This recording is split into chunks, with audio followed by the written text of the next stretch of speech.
Allen, can you please raise your hand if you can hear this audio?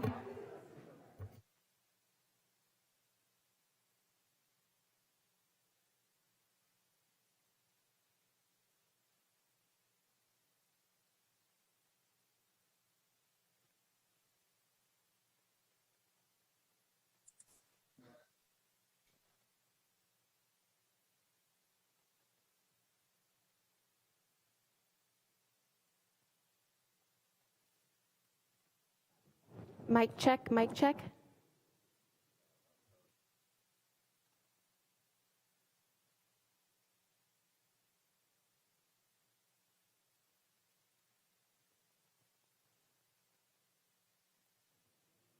Mic check.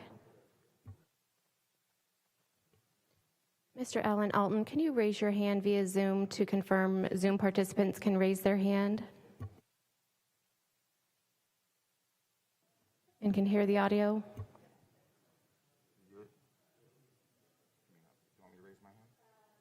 Well, I know you can hear us in the room.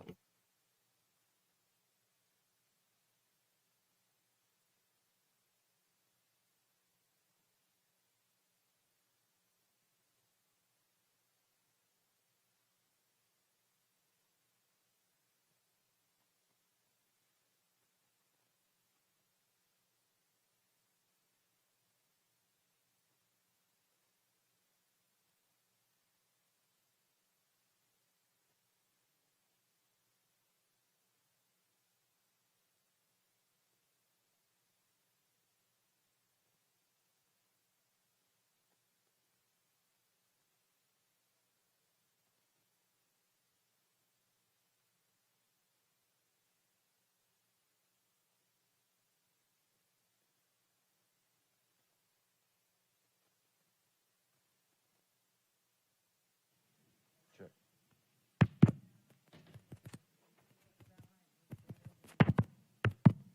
Check. Check, check, check. It's like working, but not.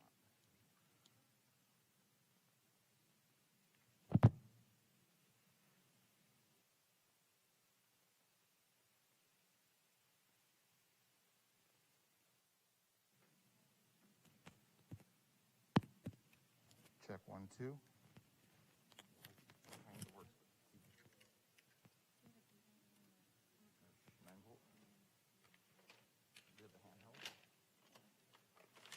Yeah, where's the handheld? Let's just try the handheld.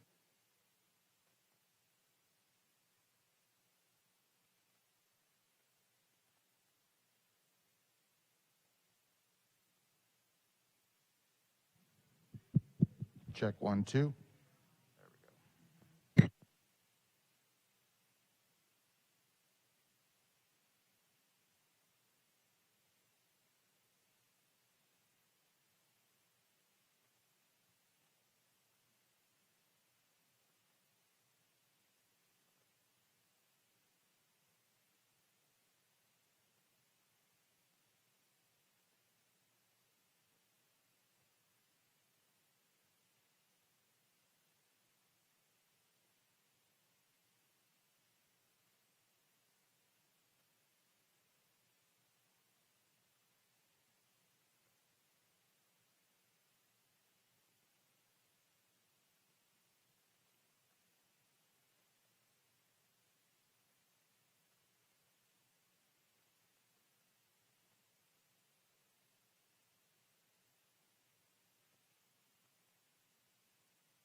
Check 1, 2.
Mic check.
Pablo, can we do a brief mic check?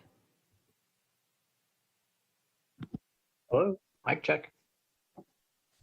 Thank you, Pablo. Can you please repeat the following announcement? For those of you just joining the meeting, live translation in Spanish is available, and members wishing to listen in Spanish can join the Spanish channel. To do so, click on the interpretation icon in your Zoom toolbar. It looks like a globe. Once you join the Spanish channel, we recommend you shut off the main audio so you only hear the Spanish translation. Para los que recién se unen a la reunión, interpretación en vivo al español está disponible y los miembros que deseen escuchar en español pueden unirse al canal. Para unirse, haga clic en el icono de interpretación en la barra de herramientas de Zoom, que ahora aparece un globo terráqueo. Una vez que se una al canal de español, se recomienda que apague el audio primario para que solo escuche la interpretación al español.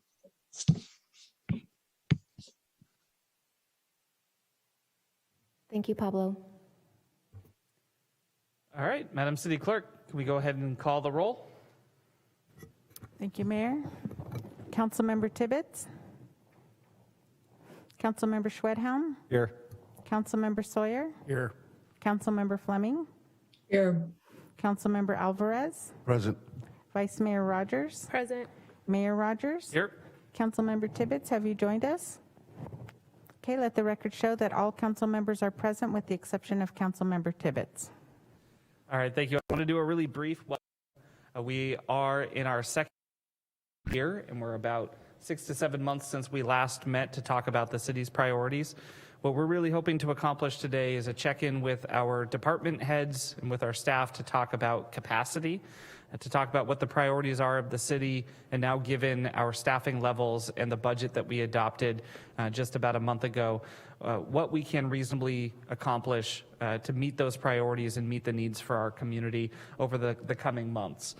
With that, I'll throw it over to our city manager, who wants to welcome folks as well. Thank you, Mayor and members of the council. And first, thank you, Mayor and council members, for making the time to focus on our priorities for the next 6 to 9 months. And I wanted to also thank Chief Navarro and the Police Department management team who relocated to Finley Center from the utility field offices so that we could make it possible not to meet there today, as it turns out.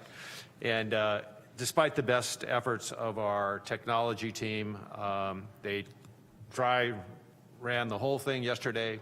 It worked perfectly with Zoom. All the technology was in place and set up. And then this morning, as happens during these times, we had some technical difficulties. So apologies on behalf of the staff and to the public for the inconvenience that they went through this morning in connecting to us. We're at a crucial crossroads as a city and as an organization.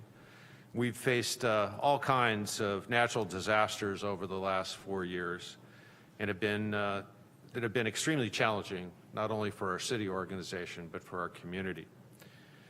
I think we've responded exceedingly well, and we're progressing towards a full recovery from both the fire disasters and the ongoing impacts of the COVID pandemic. We, council and staff, deserve recognition for a job well done. Recognition of the impact that it has had on our own lives as well. Those responses and those goals met, and the service to the community and to the city also take a toll in our personal lives and work lives. And I think over the next 6 to 9 months, our goal is to begin to get out of the crisis and response mode, if that's possible. And of course, we may experience additional natural disasters. And begin to return to a process where we're able to plan and allocate resources according to the priorities and the plans that we develop on a medium and long-term basis. In other words, we're ready to fully transition back to recovery and hopefully a period of growth in the future. And as we do so, we're facing some crucial decisions as we prepare for a new city manager to join our team in the next few months. I'm very honored to serve as the interim city manager, and one of my goals during that time is to make sure that we have a stable environment for that transition, that we take care of our staff, our elected and appointed officials, and that we kind of get things ready for new leadership to take on their role within the city. And we have a number of questions that are going to be coming before us in the next few months. One of those certainly is how we're going to allocate the one-time funds from the PG&E settlement that remain the one-time funds from ARPA, and look at those in a way that will allow us to create the most positive benefit for our community and our city organization. We're going to need to determine how we create a plan to close the gap we have between our general fund revenues and our general fund expenditures. We're going to be talking today about how we balance our priorities as a city council and staff, and with the many goals we have, with the available resources we have financially, and with the capacity available within our existing city employee complement. We're going to be asking, are we able to sustain the new programs we're starting on a pilot basis if they are producing the results that we've established that will determine whether they're successful or not? And at the same time, we also need to make sure that we're able to maintain our critical core services, our programs that the community relies on and counts on, and the maintenance of our buildings and infrastructures, in addition to new initiatives. And we're going to ask, do we need to identify new revenue sources in order to do so? So today, we're hoping that the council is going to help us narrow the focus of the council priorities so that the staff can complete those and show progress on the ones that are most important in the next 6 to 9 months. So how do we stay focused on those key priorities? That narrowed focus is also a question, because we know and recognize new issues come up continually in front of the city council and to city staff. And when they do, we hope we can achieve an understanding of how we identify those, how we present them to the council, and share the potential impacts if they are prioritized for action. We're very excited to share with you what we've accomplished over the last 6 months. We will update you on the work in progress in each one of our departments related to your key focus areas. And we will identify where gaps are that are impacting our ability to complete work plans or priorities, to help illustrate our capacity to take on additional work and priorities. Once again, thank you for making the time for us to have this workshop, and thank you for the recognition of the commitment that staff makes to completing your priorities and focus areas. I also want to just take a minute and introduce our 2 facilitators today who we've been working with to plan this workshop and prepare for today. On my right is Nancy Hetrick, and on my left, Claire Coleman, both with Management Partners. We're very pleased to have them join us today and share some of their expertise in facilitating this session. Thank you again for a chance to share my comments. We're going to invite staff to come down to this table to do their presentations. And as each one of you come down, please wipe down the station. We've got some wipes here because we're going to rotate people through to make sure that the area is clean and safe for you to present from. Thank you. All right, thank you so much, Mr. City Manager. We will go on to our public comments for today's agenda. This is a special council meeting. That means the public comments are limited to our goal setting. Madam Deputy City Clerk, if you could please facilitate via Zoom. Thank you, Mayor. The first public comment will be from Gregory. Gregory, I've enabled your speaking permissions. Please identify yourself for public record if you choose to do so, and your time begins now. Greetings. My name is Gregory Farron. I want to nominate expand communication capabilities in the city as a Tier 1 goal. Most other goals that I support depend on a robust and varied set of communication tools and initiatives which help us talk to you, and you talk to us, and us talk to us. A healthy and vibrant city is one in which it understands what its residents think, want, and how it expects its government to act. I have 2 objectives. 1, all public recordings, including Zoom, by the city should be easily and quickly found on the city's media pages. I want to repeat that. All public recordings, including Zoom, by the city should be easily and quickly found on the city's media pages.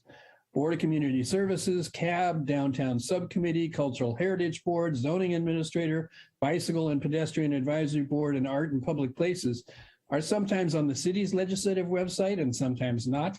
sometimes on the city's YouTube site and sometimes not, and hardly ever on both of them in a timely manner.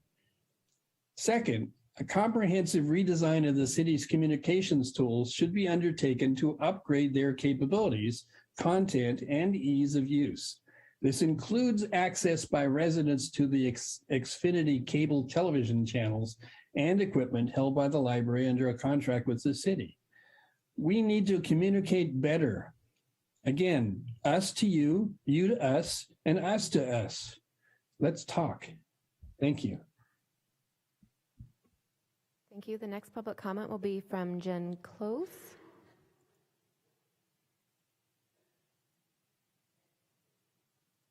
Jen, I've enabled your speaking permissions. Please unmute and start your comment.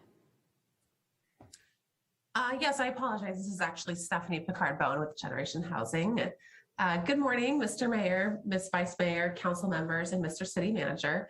I am Stephanie, the Operations and Development Director of Generation Housing, where we advocate for more diverse and more affordable housing. We submitted a comprehensive letter this morning with Generation Housing's recommendations regarding development of your priorities around housing. In short, we have encouraged this council to be bold in addressing our housing scarcity and affordability crisis. We urge you to end exclusionary zoning, to incentivize affordable multifamily housing in high resource neighborhoods, to build smart and sustainably, and to reduce cost and time barriers to development. Today, we'd like to highlight one policy change that could have immediate impact: reducing or eliminating impact fees for permanent supportive housing and deed restricted affordable housing. This could substantially reduce the barriers to developing this desperately needed housing. The city's current regressive fee schedule levies development impact fees on a per unit basis citywide, regardless of size or whether it's a PSH unit or a luxury condo. Making these changes could also qualify the city for HCD's new pro housing designation, which would support the city's application for several state grants. And what about water? Obviously, drought is here and requires substantial attention and action by all, but please resist fear-based knee-jerk reactions or the NIMBY's argument du jour for halting residential development. County officials have made clear that our water supply and infrastructure can handle increased growth, up to 52,000 units in fact. Whether this current prediction holds true is of no matter. We cannot simply throw up our hands and instead need to be solution-minded. Drought does not reduce the rent burden of our residents. It does not solve the problem of low-wage workers spending hours in a car to support our industries. It does not help the family paying too much for housing who cannot afford medicine, dental care, tutors, or to save for emergencies. It does not help businesses struggling because of workforce shortages. These are problems that cannot be ignored. Halting development is not a solution. To build or not to build in the face of drought is a false dichotomy. There must be a third option: build for and enact policies that promote water conservation and environmental sustainability. And last, but by no means least, Generation Housing brings a commitment to do equity in its work. We applaud this council for prioritizing organizational diversity, equity, and inclusion in the past, and encourage the council to double down on this goal. Increasing DEI in the city as an organization will increase opportunity for the city to do equity through its outward-facing policies and practices. To this end, we encourage the city to follow the county's lead in creating an equity department and director-level equity officer by elevating the city's DEI officer to an assistant city manager level with their own department. So, as always, we thank you for your service. Thank you. Mayor, there are no additional hands raised in Zoom and no one in council chamber wishing to make a public comment. Lastly, we did not receive any voice message public comments. Okay, thank you so much. We'll go on now to our workshop agenda. I'll turn that over to Nancy. All right, I think the mic is working. Good morning, a little bit delayed from our original start. Thank you to all for being so adaptable and flexible as we've had to change our program a little bit this morning. I'm Nancy Hetrick. I'm joined by Claire Coleman. We're with Management Partners, and you have worked with prior facilitators for Management Partners in preparing your existing set of goals. Greg Larson was here in February, and so I'm stepping in on his behalf as he's moved on to brighter pastures, I suppose we say, in a very positive way. So I wanted to just take us through the agenda and our approach for today. And we have a slide deck that I think we're going to be bringing up. Here we go. Okay, so the agenda today, we will move through some of the formalities at the beginning of our meeting in a quick pace because we've lost some time, and I want to be sensitive to the presentations that have been prepared by staff. So we will do a very expedited startup with the icebreaker that will not take much time at all. We will do a quick review back to February to remind ourselves of the 9 goal areas, priorities that were identified during your goal setting workshop at that time. And we'll walk through that. We'll then hear updates from staff touching on progress that has been made, items that have been completed, but also importantly to your comment, Mayor, about capacity. And so we've asked staff to talk to that specifically, as well as other efforts that are high on their list of to-dos that may reside outside of the council set of priorities. So for our objectives for today, we laid them out pretty succinctly. This is intended really as an update, sort of a mid-cycle, mid-year check-in, given all of the changes that are underway. The city is experiencing a big period of transition. This is an opportunity to sort of level set and review and affirm the priorities and to prioritize some of those for staff's benefit. So we'll hear updates, really the goal to ensure a smooth transition through the next 6 to 9 months, and then discussing the top priorities, which we'll spend time this afternoon really much more in a workshop setting. This morning is going to be more presentational. Next slide, please. Because this is a workshop, it may not feel like it since we're sitting in a formal council chamber setting. We do have some basic ground rules we like to always include. First of all, listening to understand different perspectives through the presentations, through the council conversation this afternoon. Participating and staying focused. We want to make sure we're able to get through our agenda, which is lengthy, and we will try to move things along in a way that is still engaging, but allows us to keep to our schedule for the day. Assuming good intent, seeking consensus, that will be especially important this afternoon, where we're looking for council's collective perspective on top priorities. And if we need to do a course correction, like narrowing the icebreaker, then please let me know. Those are icebreakers. Are our ground rules? Are we okay with that? Perfect. And also, the next slide, we use what we call a bike rack to capture ideas that might come up that really warrant additional time and energy that we just don't have time for today. So we've set that up over here to my left. So if there are items that we want to explore further, council wants to bring back, we'll capture them there so we don't lose those thoughts, but we can stay on schedule. Okay, next slide, please. All right, so our icebreaker, and I promise this will be quick, but I do want to emphasize that this is really a workshop. This is not intended to be just a presentation to council feedback, but really engaging to the degree we can in the setting. So with that, I would still like to entertain the icebreaker, but just simply off the top of the head, and there's no pressure here, to share your favorite thing about Santa Rosa. And there's no right or wrong answer, and if you think of things later that are different, that's okay too.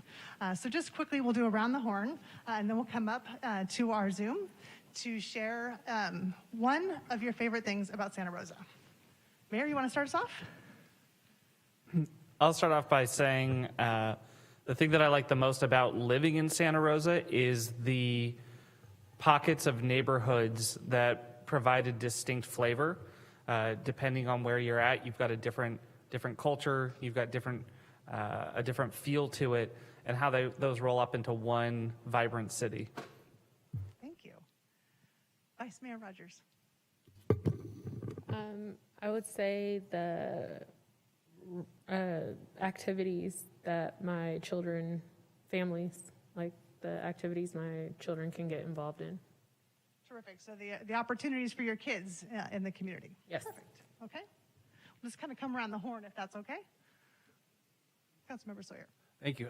I think I would say that the one that stands out to me is, even though we are a city of approaching 200,000 people, and the 185s, 186, right in there, that we still have a sense of a small town. That can be a negative and a positive.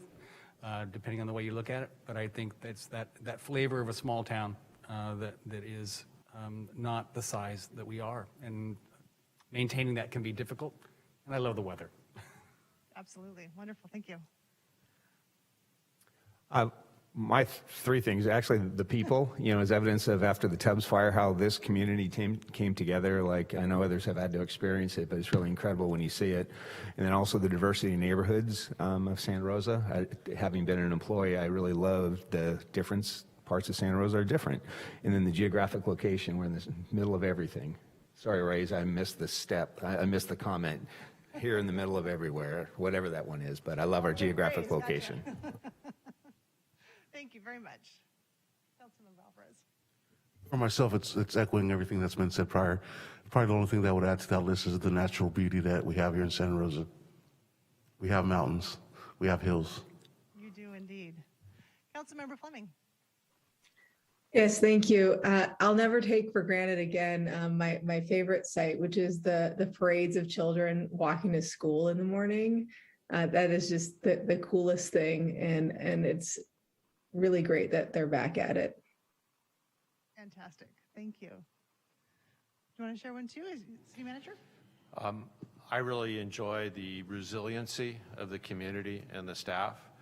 And on a personal note, I love that there's a commitment to cycling in the community and the wonderful terrain and natural open spaces and beauty to enjoy it in. Terrific.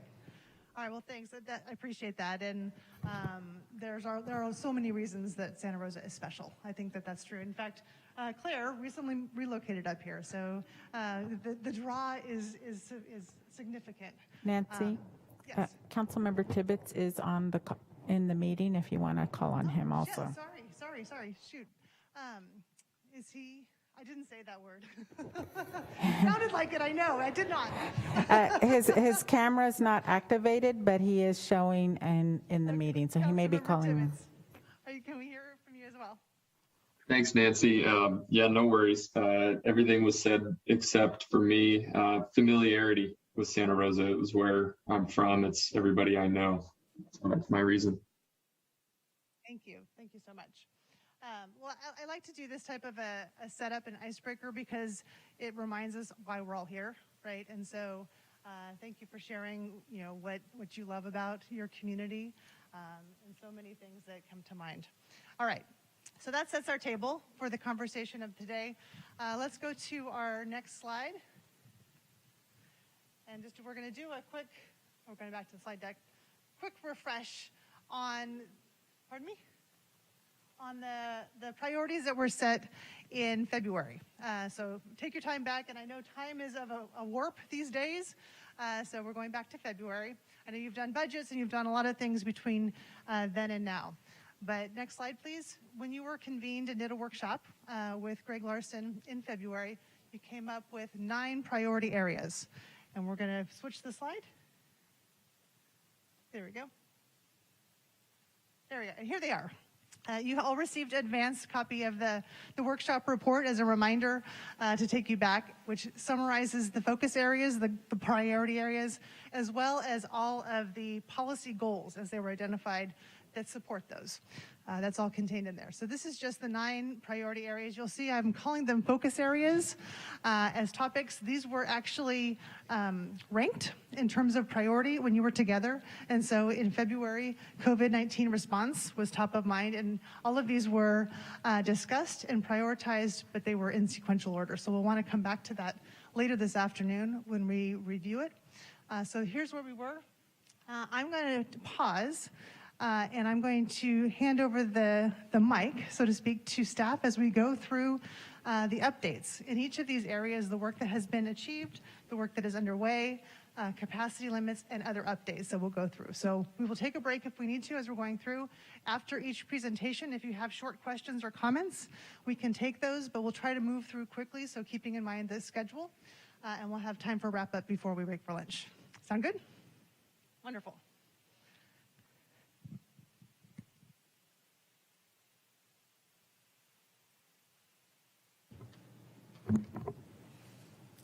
All right, good morning. Can everyone hear me? It's really nice to be, no, we can't. Eat the microphone, okay. All right. Yes, thank you. Can everyone hear me now? Okay, great.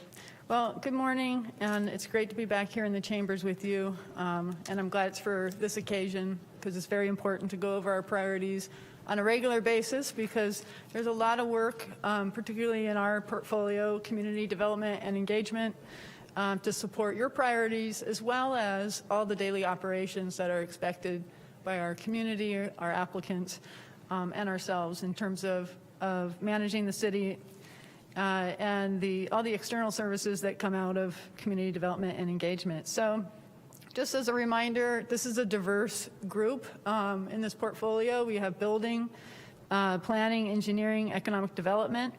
We have housing, which includes trust and voucher programs.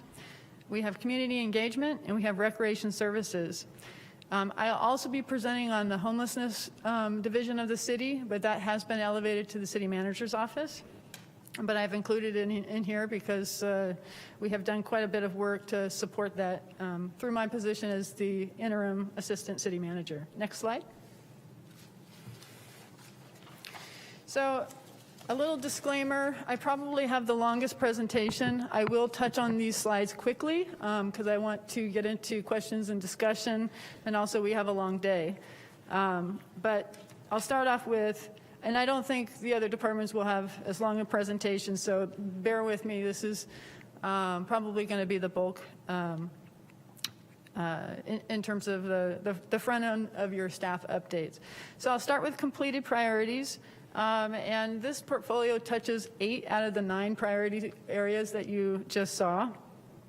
So we touched them a lot.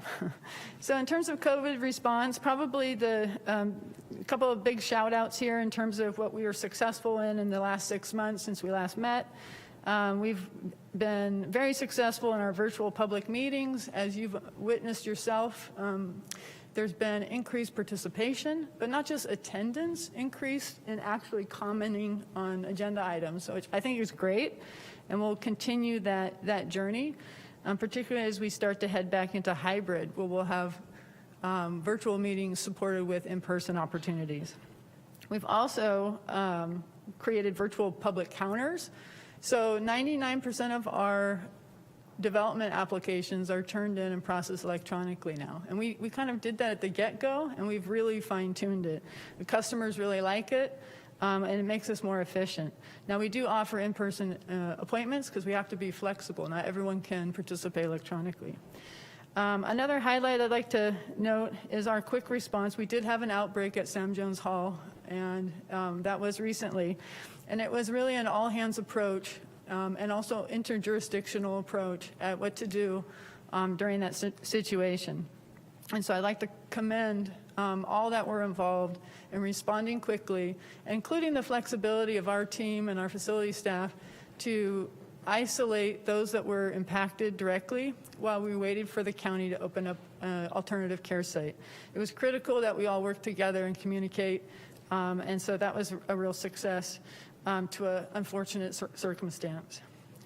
In terms of homelessness priorities, I'm happy to say that while it was temporary shelter, we did shelter 865 individuals, and we did support almost 200 individuals into housing. Now, our program is earmarked for housing, so when we do take them in, even with temporary shelter, we do try to wrap around services to get them into housing. That's a big leap to go from temporary shelter to housing, so you can see we need to do more work here. And then I think one of the other biggest achievements in the last 6 months has been elevating homeless services to the city manager's office. It has done a great deal to improve our communications with the county, with the continuum of care, with the CDC, and also across the organization. That is really the model that we need to be at right now until we have a regional strategy and a local strategic plan. Next slide. In terms of housing, we work a lot in housing in this portfolio in a lot of different ways. Production is up, so you can see some of the stats there. We're successful in supporting the council in their decision to allocate $10 million to the Renewal Enterprise District Housing Fund, which was quite a leap and quite exciting because it's going to go to downtown infill housing and support some very important projects that will come downtown, some of which will have affordable housing, but some of which will be market rate. And what we're looking at is really turning the market of our urban core to support higher rise development. So what we've accomplished is we've made the allocation and we set the terms, and we'll be working through the process for that. The rebuild is in process. We are still working on the Tubbs fire. We're doing great, but there's still the harder the lots to develop are the ones we're still working with.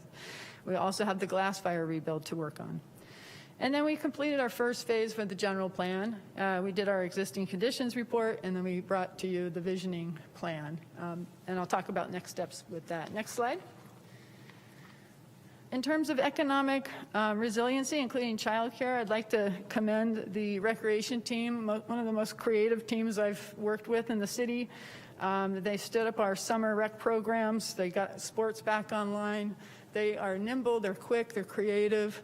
And they were excited from their own right to actually publish a fall guide. It's something that we missed out on last year, and they were very proud to be able to do that as well. We completed our phase 1 of our child care support programs, and we also supported the county. This took a lot of staff time and coordination with the city council to support the county in their efforts to look at downtown as a site for their government center.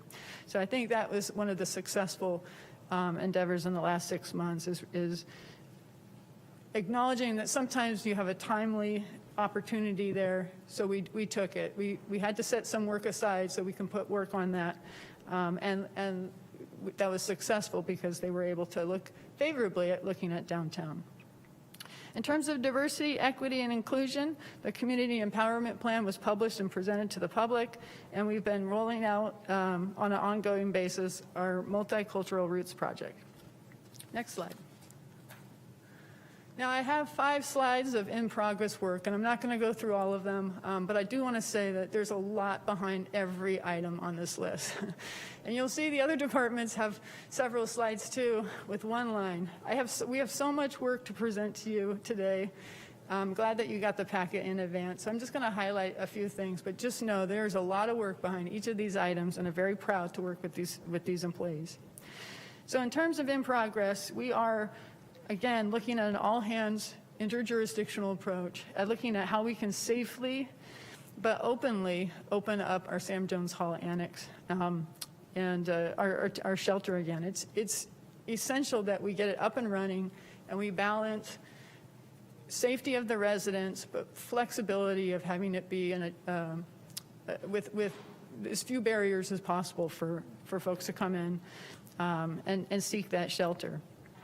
So we are working on that, and hopefully soon we'll be able to reopen that shelter. In terms of homelessness, all of these items here we're presenting through this portfolio and this presentation, but they literally could be on every other department's slides.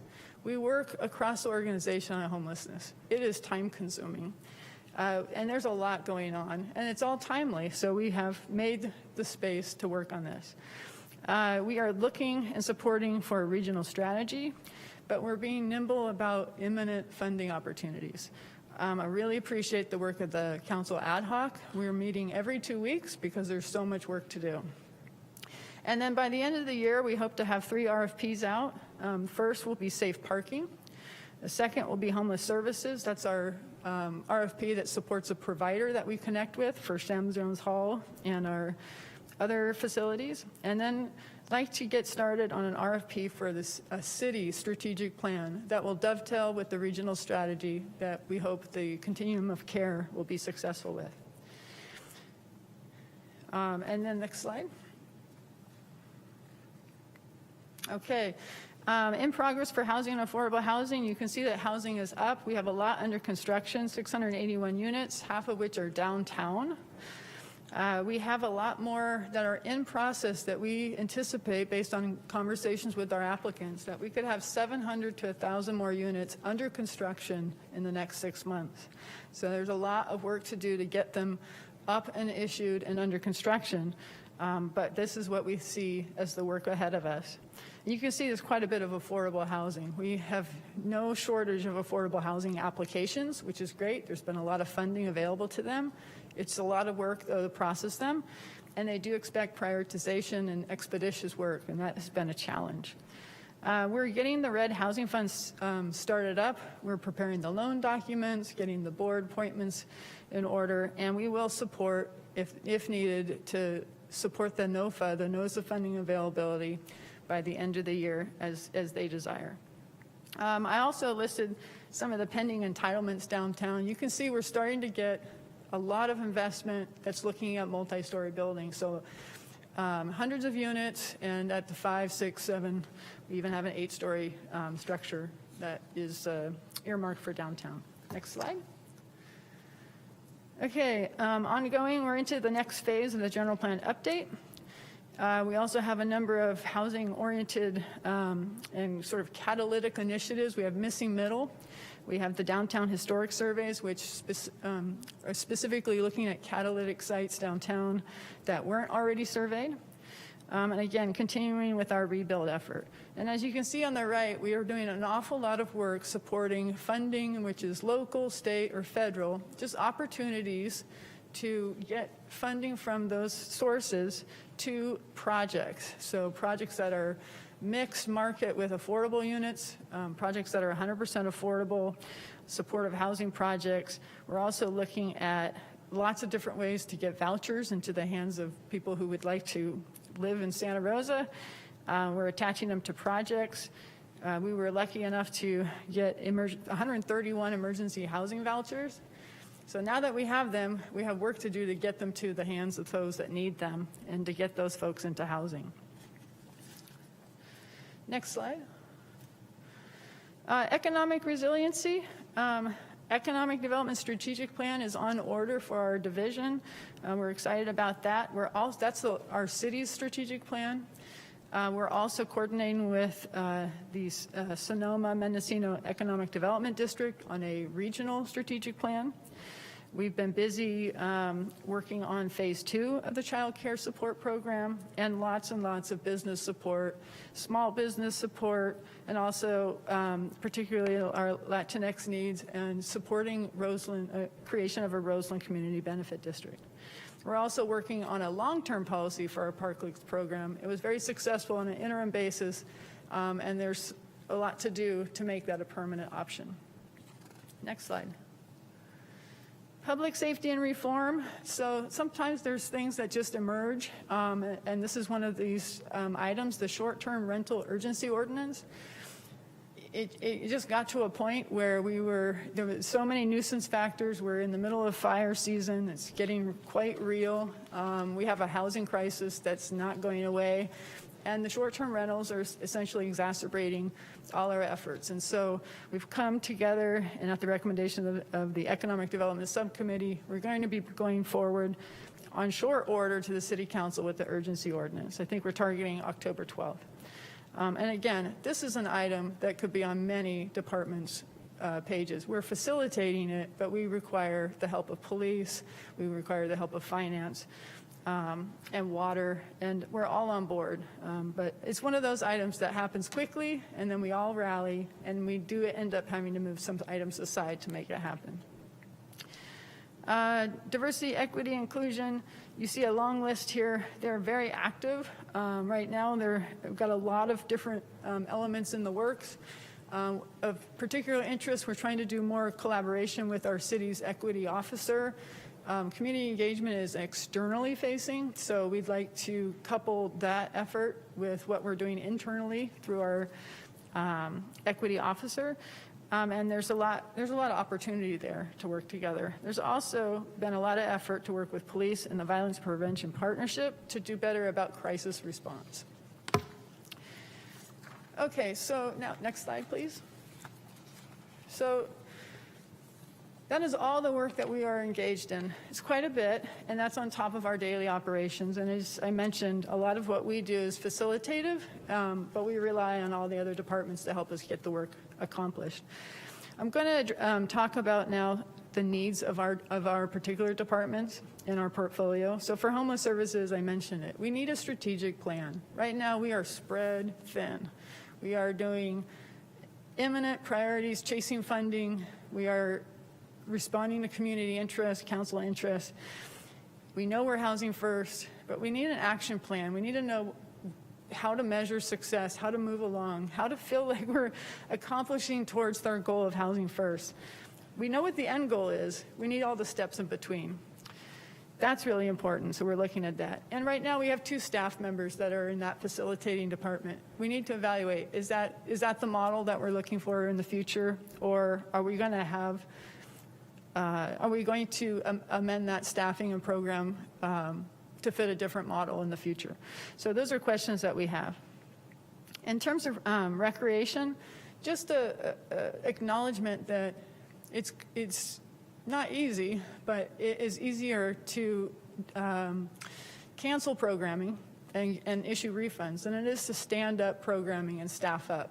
They need a lot of time. So when the council or the community wants programs back up, we need to know as early as we can so we can set up the program, advertise it, staff it up, get those folks trained so that we can open up in time for it, so we can follow through. And so that's what we need. We just need a lot of good coordination up front about what the expectations are. And then in community engagement, just an acknowledgement here that right now it's just staff. They have no program budget. This year, they have no program budget. They have some remaining dollars from last year's in an account which they're using to do a strategic plan. They're trying to be as efficient as they can, but this division needs some programming funds. We've seen what happens, like with Economic Development Division, when they only had staff. Once they get program funds, they can leverage it. It's not that they're going to use it all within internally. They're going to use it to leverage programs. And then that's what that community engagement team really needs. Next slide. Housing and community services, planning and economic development and recreation have one thing in common. We have very long-standing vacancies and acting assignments. So as you know, I've been in this position for almost 12 months, and it's been an unusually challenging 12 months. Behind me, I had Acting Deputy Director Bill Rose, who's now no longer with the city, so I no longer have a backfill. Behind Bill was several others, all the way down the line, where you have a lot of folks that also have been acting in different roles for the last 12 months. And the way that works is at the end of the acting assignments, there's usually a position or 2 that fall off, meaning you don't have that staff member to do that work. So you are short-staffed. When you have this model, you are short-staffed at the get-go for the length of the time that you're doing the interim and the acting. And this has occurred in planning, but also in housing and community services. We lost Dave Gwine, another veteran employee that was Director of Housing and Community Services. That acting director will be in place in December. It will also be a year. And behind that person, some of it has been backfilled, and others we just don't have anybody in those roles. Recreation, we lost another to retirement veteran Deputy Director, Kelly Magnuson. We have an acting Deputy Director now. If we go out for a recruitment, it'll still be 6 months before we can fill that position. So it has a detrimental effect on our capacity. It's also challenging because the leadership is interim. And so I just looked to the council. I know you're working on getting a new city manager.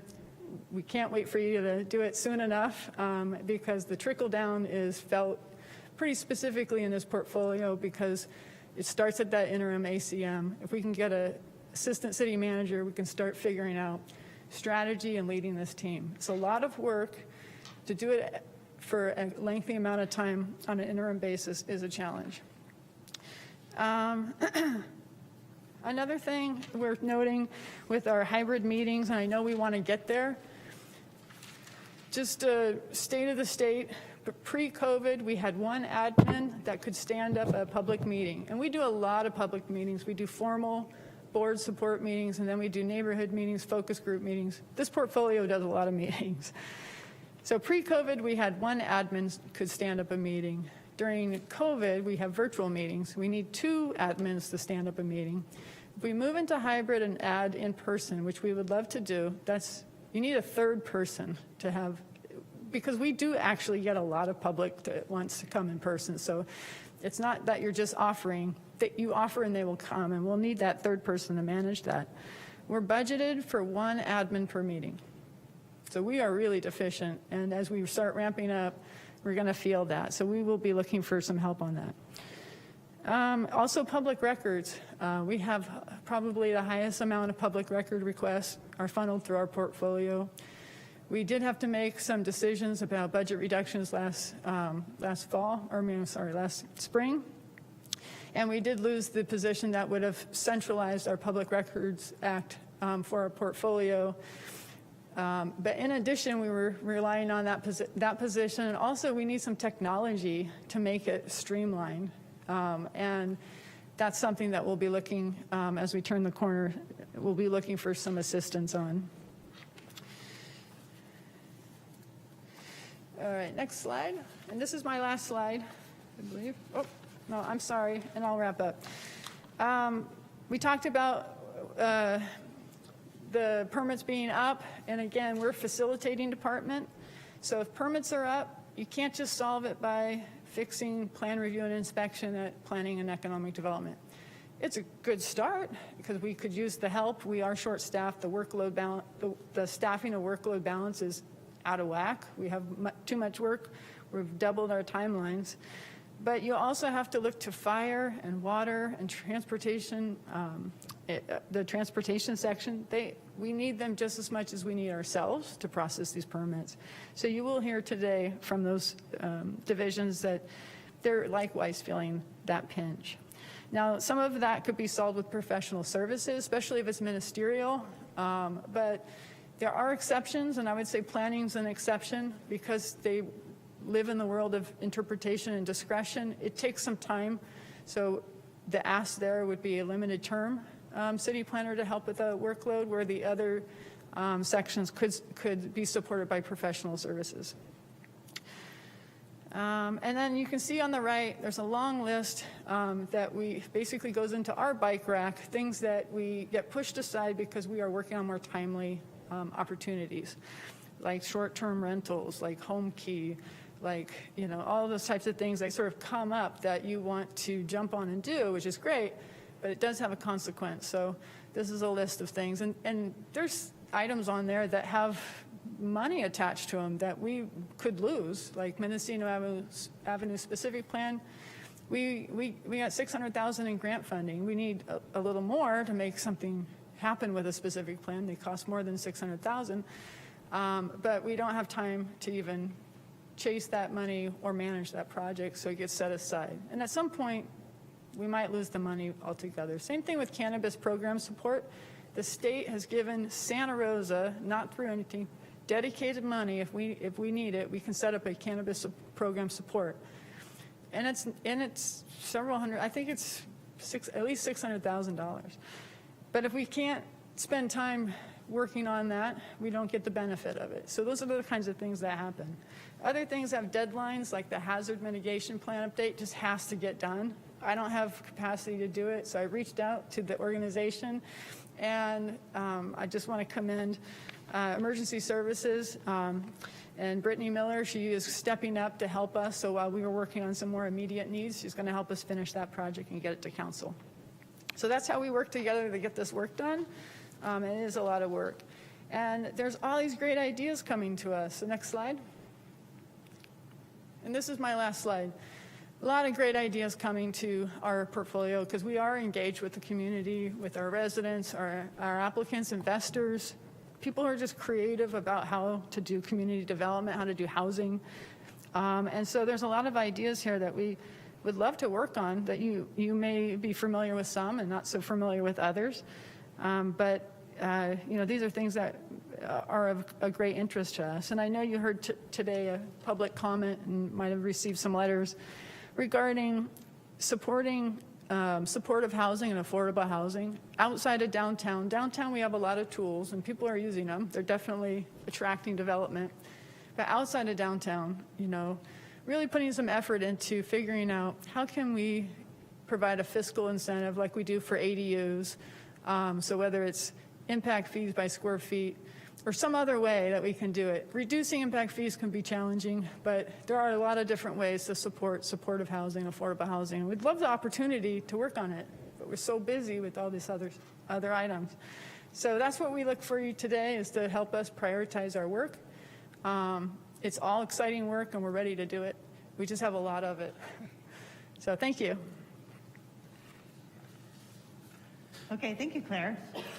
So I wanted to just, first of all, ask council if there are questions that you have for Claire and some conversation.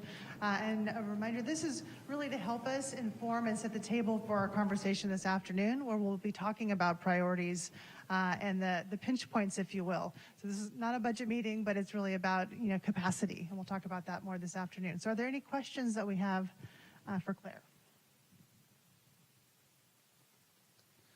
I guess mine's just a pretty general question for you, Claire, and that's, given the staff constraints, the budget constraints, what are the things that we have on the priority list that you feel like staff is putting a lot of time in and not able to get a lot of return from? What would you remove from the priority list?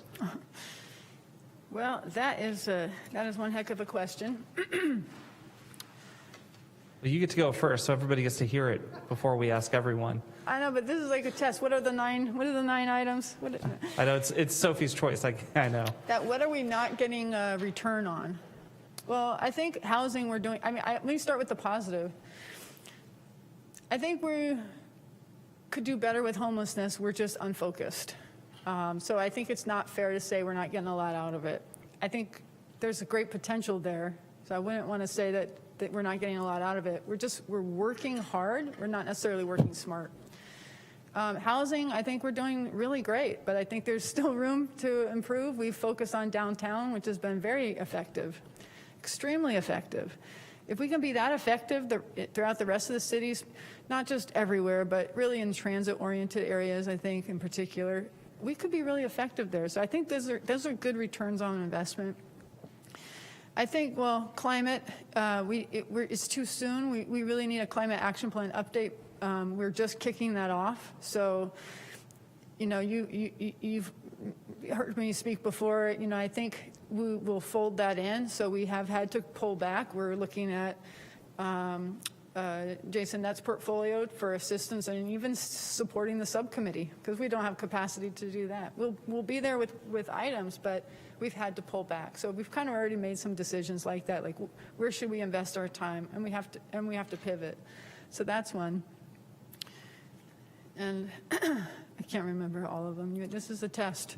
Yeah, mostly I'm just wondering, from all of the things that you're being asked to accomplish, what do you think are the things that are most, from your perspective and from your staff's perspective,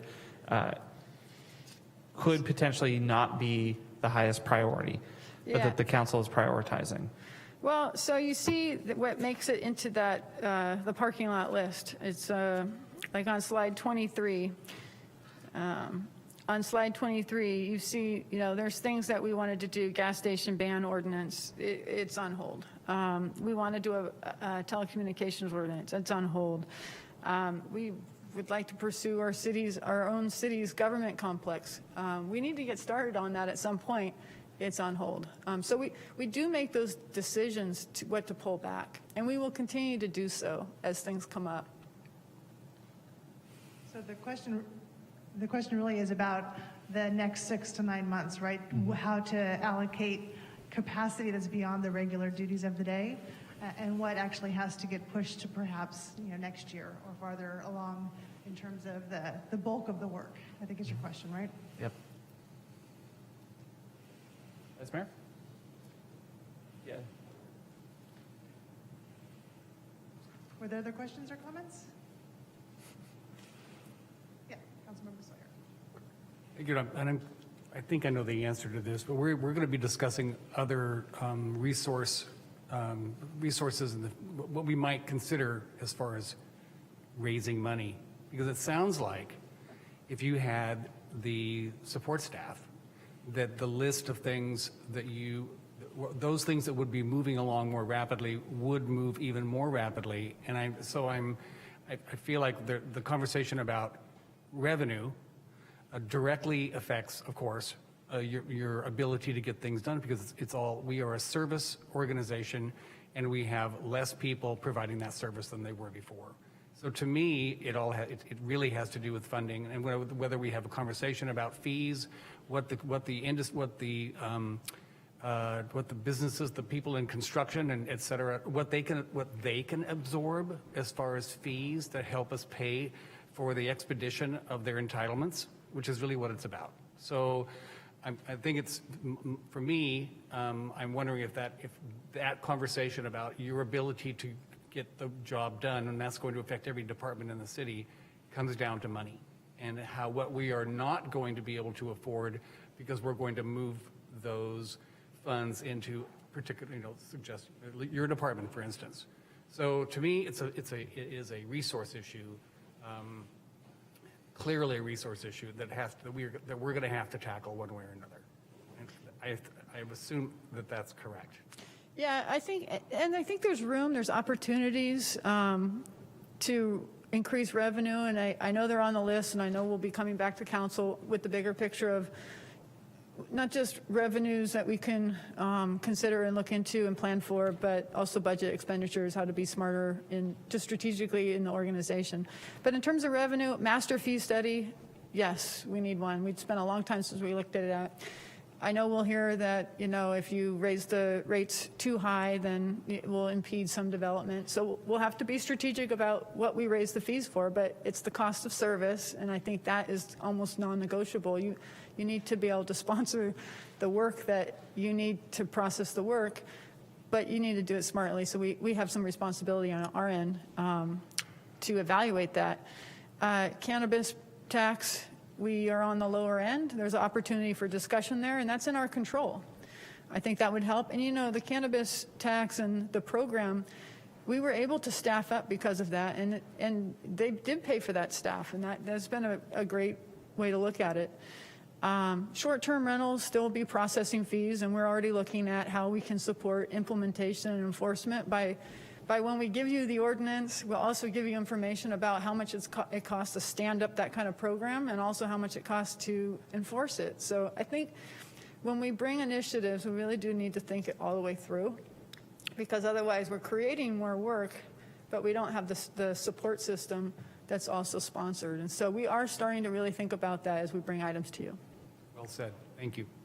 Well, I think as we move into the afternoon, thinking about the 6 months to 9 month time frame, some of this is sequencing, right? And so when you're prioritizing how to spend collectively time and energy, there are steps maybe the council can provide direction on to move forward with that can help the longer term strategies and the opportunities that you've laid out, right? Other comments? Councilmember Fleming or Tibbetts? No, I'm listening intently, but don't have any questions at the moment. Thank you. I think my last comment, I think Claire really started this off with what I think is the most important thing when she said this is going to take the bulk of the conversation because so many things fall in your portfolio. And I just want to acknowledge that, and I understand how tight things are with the vacancies, and in particular with having such a broad issue base that you're dealing with. And so I just want to say thank you for the work that you're doing in that interim position. And we all recognize and see the impact that it's having, not just on you, but on the whole staff. Thank you. All right. Jason's going to come down next at Transportation and Public Works, and then we'll follow that by Water with a similar update and question I'm sure that you will want to follow up in terms of what should be prioritized or come off the table.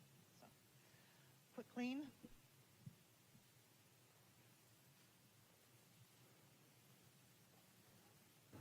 All right, good morning, council members. I'm Jason Nutt. I'm the Assistant City Manager and of the Operations and Transportation portfolio. And today I'm going to focus my comments on the Transportation and Public Works Department. And I'm going to be followed directly by my favorite colleague over here, Director of Santa Rosa Water, Jennifer Burke, and she's going to walk you through the Santa Rosa Water Department. We work as a pair, as a tandem, to deliver services throughout this community.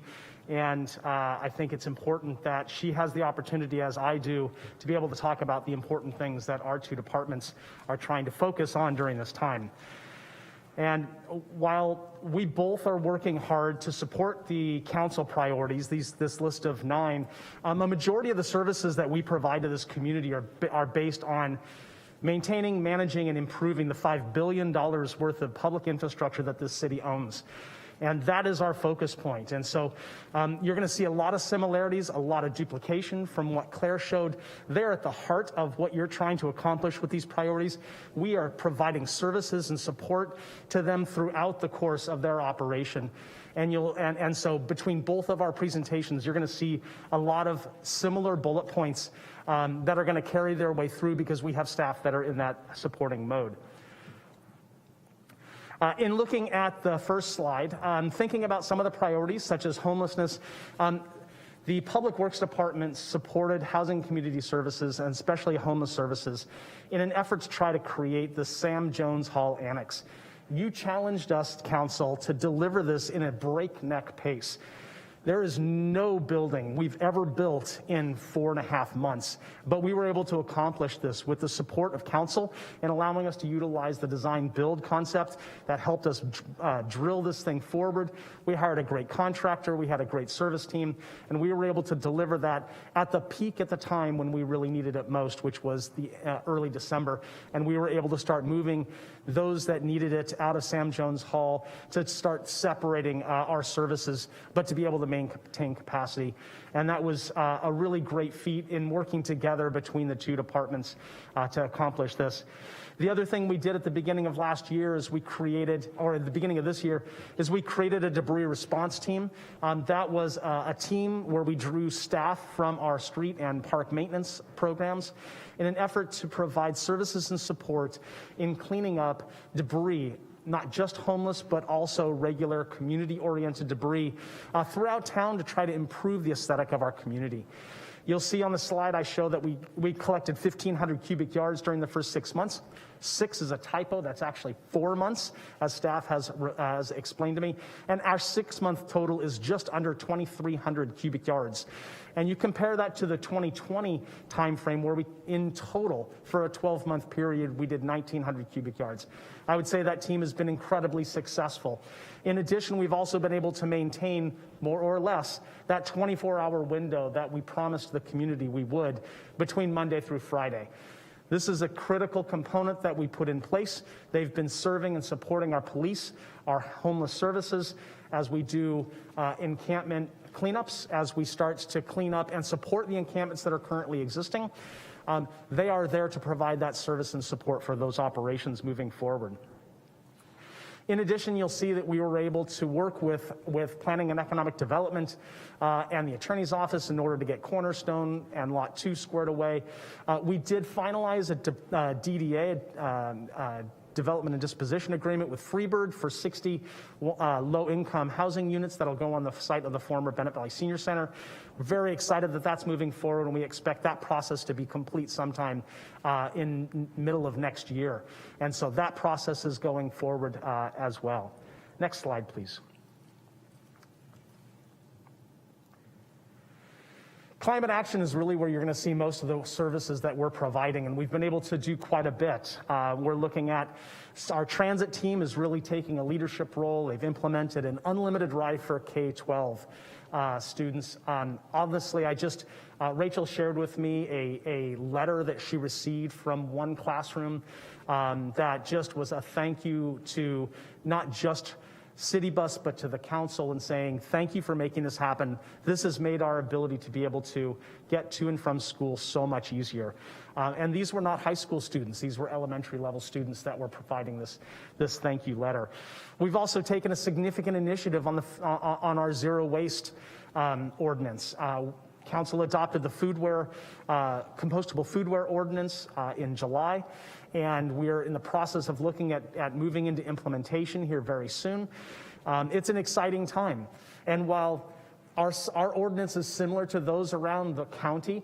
It was council's direction that actually caused the baseline ordinance that Zero Waste Sonoma created, that others have adopted, to change.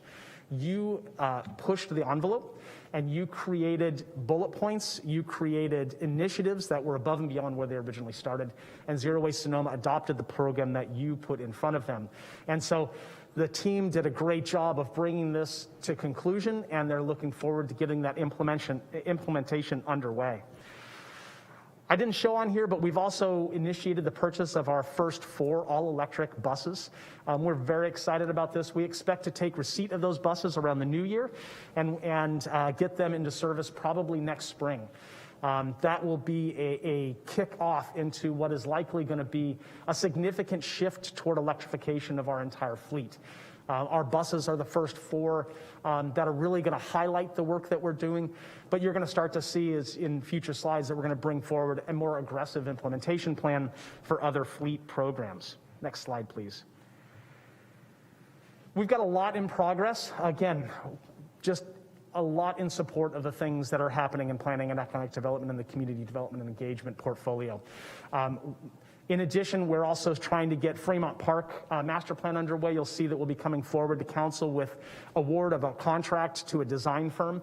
This is going to be a downtown-focused initiative to try to get our community spaces in the downtown more oriented toward the increasing number of residential units that we're really pushing for. And this is the first one with 888 4th Street going in. We want to make sure that we're creating that public space that is really going to support the activity of that new residential space. Once we're finished with Fremont, we'll be working our way around into the other downtown parks such as Juilliard and Gateway Park in an effort to make those places special for those new units as we start to populate more residential families in the downtown. We are continuing to look at how we can support both planning and economic development and the redevelopment of city properties in the downtown area. Our real estate team is working especially hard to try to better understand, along with the attorney's office, the new state lands agreement, and what the programmatic challenges are for surplusing and selling off property, and making sure that we're following the protocol necessary so that we don't violate any of the conditions that they've established in there. This is taking quite a bit of time because this is somewhat of a new program for us. So making sure that we're clear, we understand, and we develop good guidelines and protocol for moving forward. That's what we're in the process of doing right now, and we expect that we're going to have some very successful operations moving forward. We're very excited to see CityWorks. We haven't talked about CityWorks a lot, but Jennifer's going to get into a little more detail. CityWorks is a computerized maintenance management system. In the past, or for the last decade or more, we've utilized a system that works very well for Santa Rosa Water in the lineal aspect of pipeline maintenance and management. It's very difficult when you think about area-oriented products such as street maintenance or park maintenance or facilities. We utilize it predominantly as a work order tool and not necessarily for a management tool. CityWorks is going to be our first fully functional management tool for all operations within the maintenance aspect of the city. And it is going to be critical and crucial as we see that implemented to the benefit of our metrics on how we're doing moving forward. Council's asked me over the last 5 years, what's the metric? What's the target? And it's been very difficult to be able to explain that, partly because most everything we do is hand-based. We have hand-based spreadsheets. We have hand-based work orders. This is going to provide us with that next level, that next electronic support, so that I'm going to be able to, in a year, answer your questions more succinctly about how our maintenance operations are functioning, and we're going to be able to better balance the efficiencies of our organization in an effort to provide the best possible service at a cost that we can hopefully afford at that point in time. Next slide, please.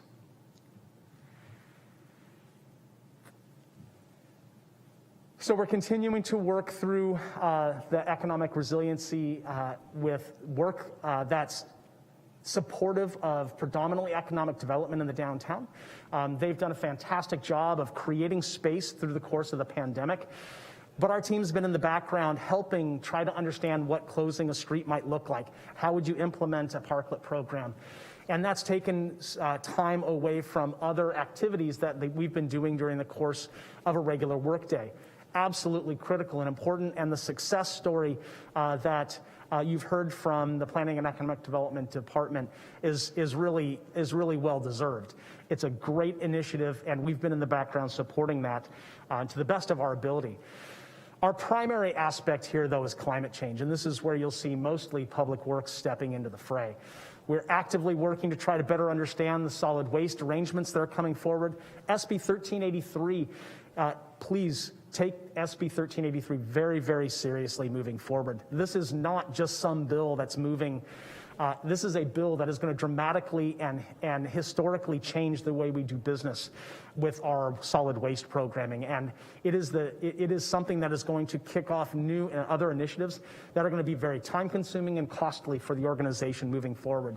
That is why you're seeing Joey Henowitz he is our team, bring you so many conversations relating to SB 1383, zero foodware, and recycling and composting. These are critical components, and 1383 takes effect in January of 2022, and it will have implications for us. There is more to come. You'll hear more in October and November of this year about what the implications are. One of the things we've concluded is that we are lacking a sustainability team within this organization. Santa Rosa Water has done a phenomenal job creating, establishing, and operating a high-functioning sustainability team for their operation. And it demonstrates to us the need for the rest of the organization to have something similar. In February, you heard many, many folks comment about needing a sustainability director.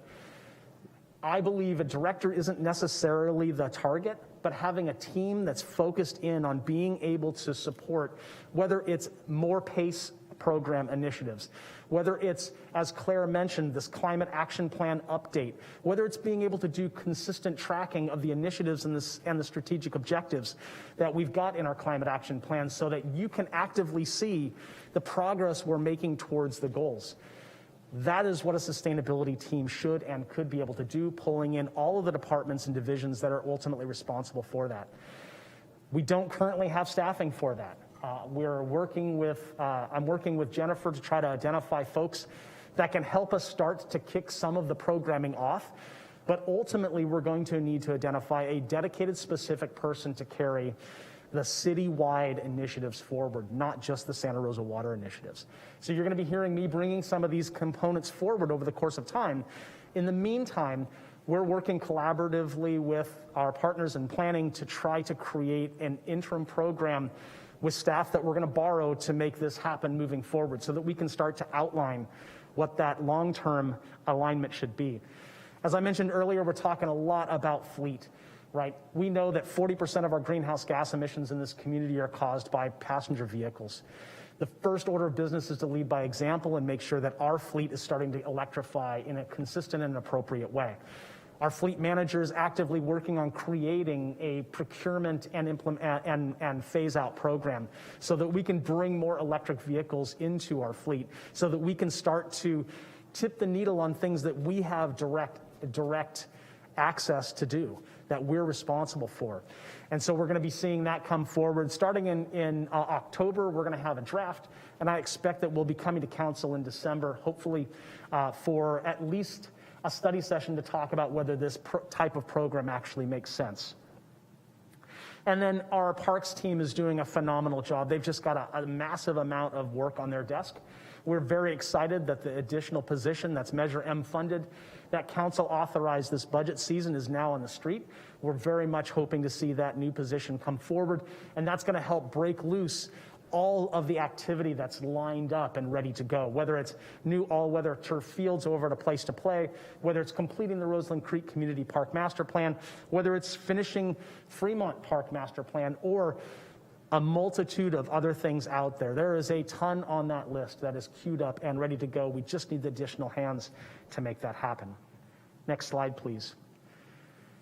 The gap analysis really is the challenge. This is where the problem lies, and you heard a lot of that from Claire as she was talking about her portfolio. It's no different than the operation and transportation portfolio. On the slide, what I'm showing you are things that are directly relatable to the council priorities that you've outlined. But as I said, a majority of our operation does not specifically do day-to-day operation within those priorities. When we think about Plan Check as part of the priority set, there are 4 divisions in Public Works that work on this on a day-to-day basis. As you increase the service requirements out of the planning team for additional housing units, we reduce the day-to-day operations that those individuals are able to support and supply. Whether it's traffic engineering, responding to phone calls about speeding or new signage, to the support that our materials engineering team can provide to our own capital improvement program. If you don't know, they provide direct service to all asphalt and concrete that goes in under private developers' installation. We make sure that the quality control is there so that when we accept that facility, it meets all of our standards. So as those pick up, less and less of what we would normally or historically considered core service for those goes into place. That is part of our initiative to support priorities, but it does impact the rest of the organization. As I think just a little bit beyond the council priorities, you've heard this in a couple of different ways. Right now, our capital projects engineering team is 25% short technical staff. That's engineers and technicians. That is having a direct impact on our ability to deliver the capital improvement program that the council adopted this year. Right now, we have a growing backlog of projects and financing in Santa Rosa Water that we are not able to draw down. We're looking at options in an effort to, on a short-term basis, address by utilizing likely consultant staff to come in to try to attack that backlog. And we're in the meet and confer, and we'll be starting the meet and confer process on what that might look like. But even to Claire's point about the hierarchy in the organization, I've been without a deputy director of that capital projects team for over a year. There has not been an individual within the organization to be able to fill that, and I've taken on that role. So not only as the assistant city manager, but the public works director, also the deputy director of capital projects engineering during the course of the last 12 months. Our depth is growing, but we're struggling right now to fill in some of those gaps. I did just recently have an individual step forward that I think is going to do a great job. And starting next week, they'll be filling in an in the acting role so that I can step away from that day-to-day operation of that capital projects team. We're seeing similar issues with our maintenance program, a high rate of turnover. We have a lot of people leaving. We are still getting fairly healthy applications, but we have a lot of folks walking out of the organization, whether through retirement or whether there are other opportunities that they're taking advantage of. So the turnover is great. That is creating a challenge with our delivery ability, because now we have to start training a lot of those individuals, because most of them are coming in without 100% of the skill set. So we have to train them before we put them in as an independently operating individual. Similarly, on our on our maintenance strategy, we are very underfunded when it comes to maintaining the $5 billion worth of infrastructure. It is a big, big number. And just to give you an example, we talk a lot about pavement maintenance because I've talked so much about it that you all understand when I talk about pavement condition index. Our current pavement condition index is at a 61. In order for us to sustain that, we need to invest roughly $19 million a year. Our current implementation, our current expenditure plan is only $11 million. And that's been an average for the last 2 or 3 years since the implementation of SB1. SB1 gives us almost $4 million a year in and of itself. No general fund goes into our pavement maintenance other than the pothole crew and the crack seal crew. That's where our general fund investment goes. In order for us to actually start to achieve what MTC would identify as a standard, we would need to increase that investment to about $23 million annually to get to a PCI of 70 on an average throughout our community. And then the last thing I'm going to mention on the gap analysis slide is there are a number of other initiatives that are coming forward that are being, that we're trying to figure out how to fit in. And the one that seems to be getting the most talk is the Southeast Greenway. We are at a point where we need to begin the negotiations with our partners at Caltrans to try to acquire that acreage. The challenge is in order to spend the time to do that, I may need to pull away from other initiatives that are within the downtown. If that is not the case, and if directed to do so, then unfortunately Southeast Greenway will likely have to sit in the background waiting for additional time for our real estate team to break open in order to be able to support that operation. So I wanted to give you that quick update. If you'd go to the next slide, and I'll make this quick. On a departmental update, the team's doing an outstanding job. I've highlighted a number of things over the course of the last 5 slides. We've got a lot of stuff moving forward, and there's some very big, exciting things on the horizon. And I want you to make sure that you've got a very committed part of you've got a very committed organization to trying to deliver as much as we possibly can.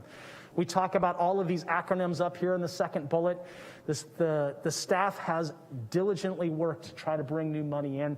As we reported last week, we had $12 million through the Active Transportation Program to build a bridge over Highway 101, connecting Elliott and Edwards for bike and ped improvements.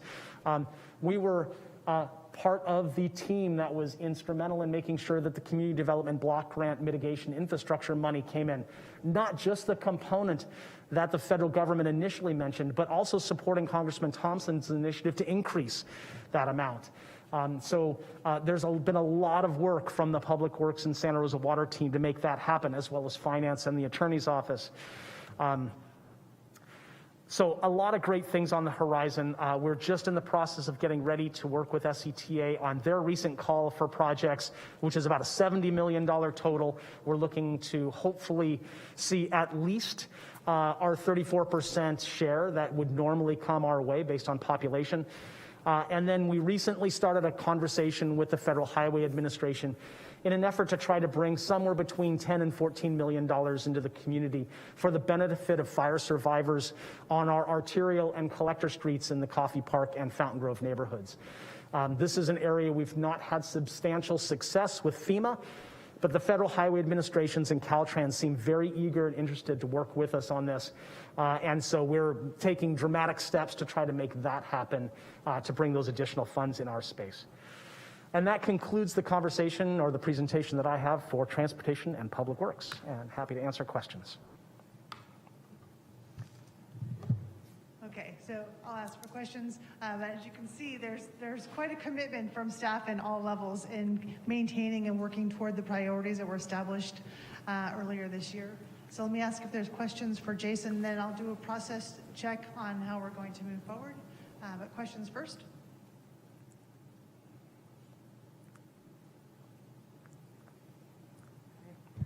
Thank you for your presentation.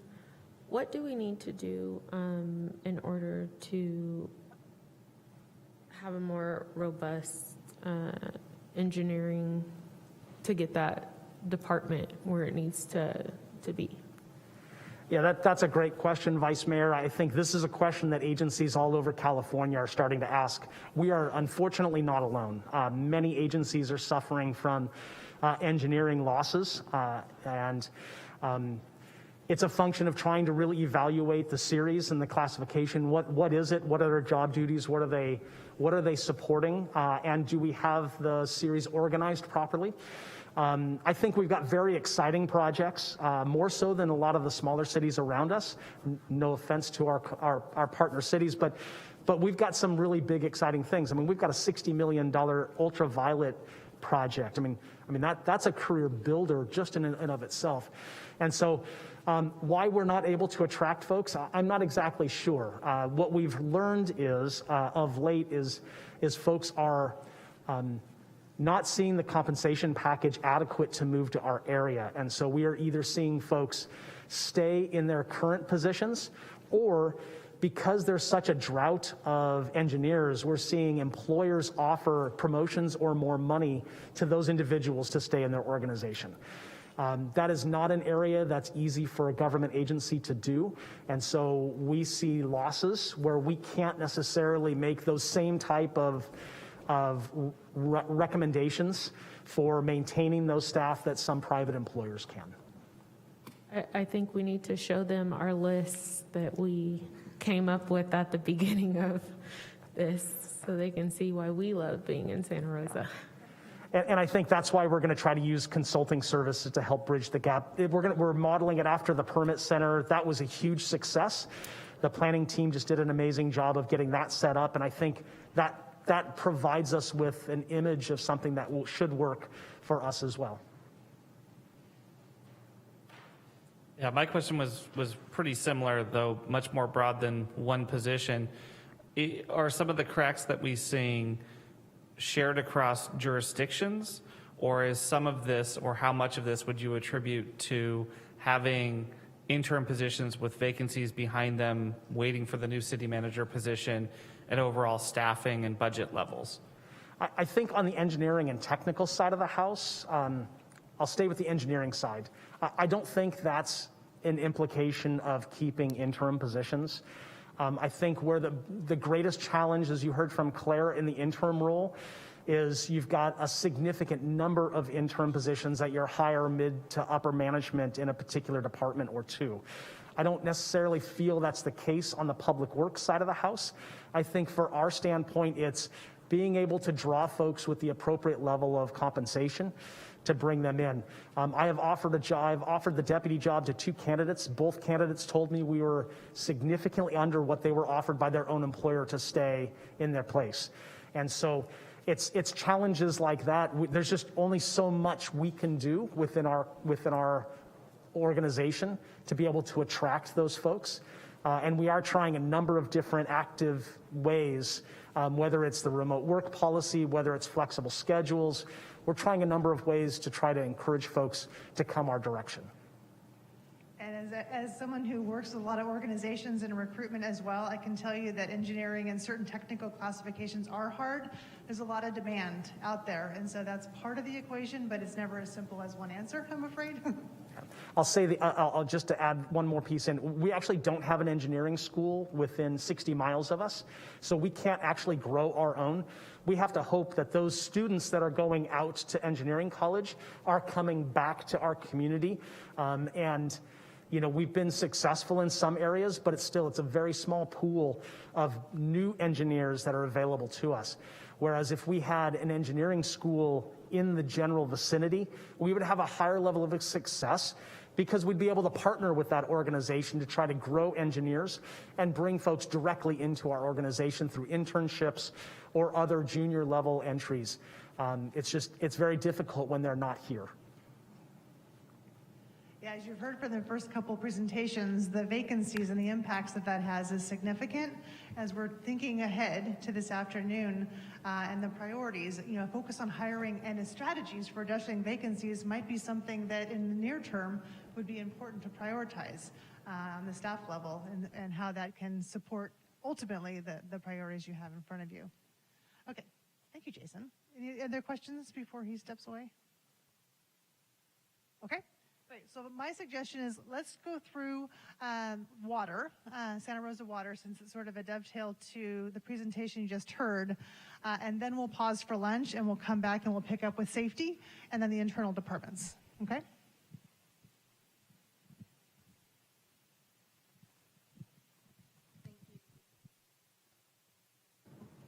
That's better.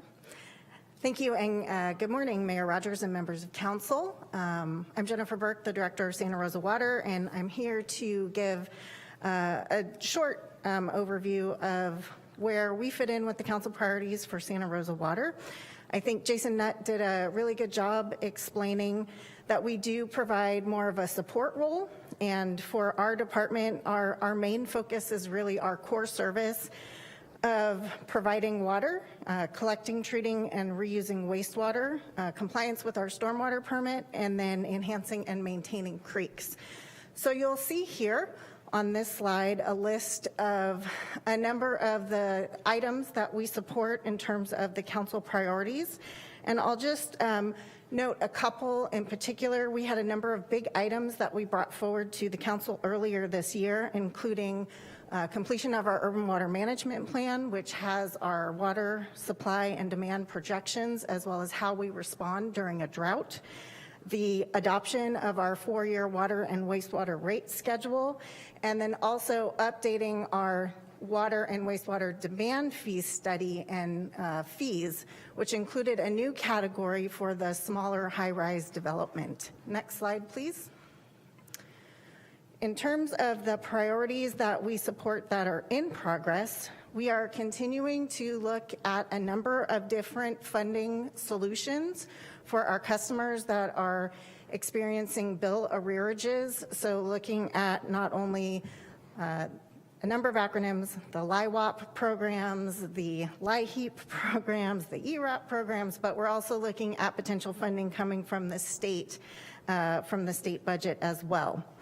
I'll also highlight on the climate change, we completed working with your Board of Public Utilities an energy optimization plan, analyzing all of our systems, and we found that our systems are very efficient and in terms of energy efficiency, and the low-hanging fruit has already been implemented. But we did identify a number of possible feasible options for increasing efficiency as well as generation.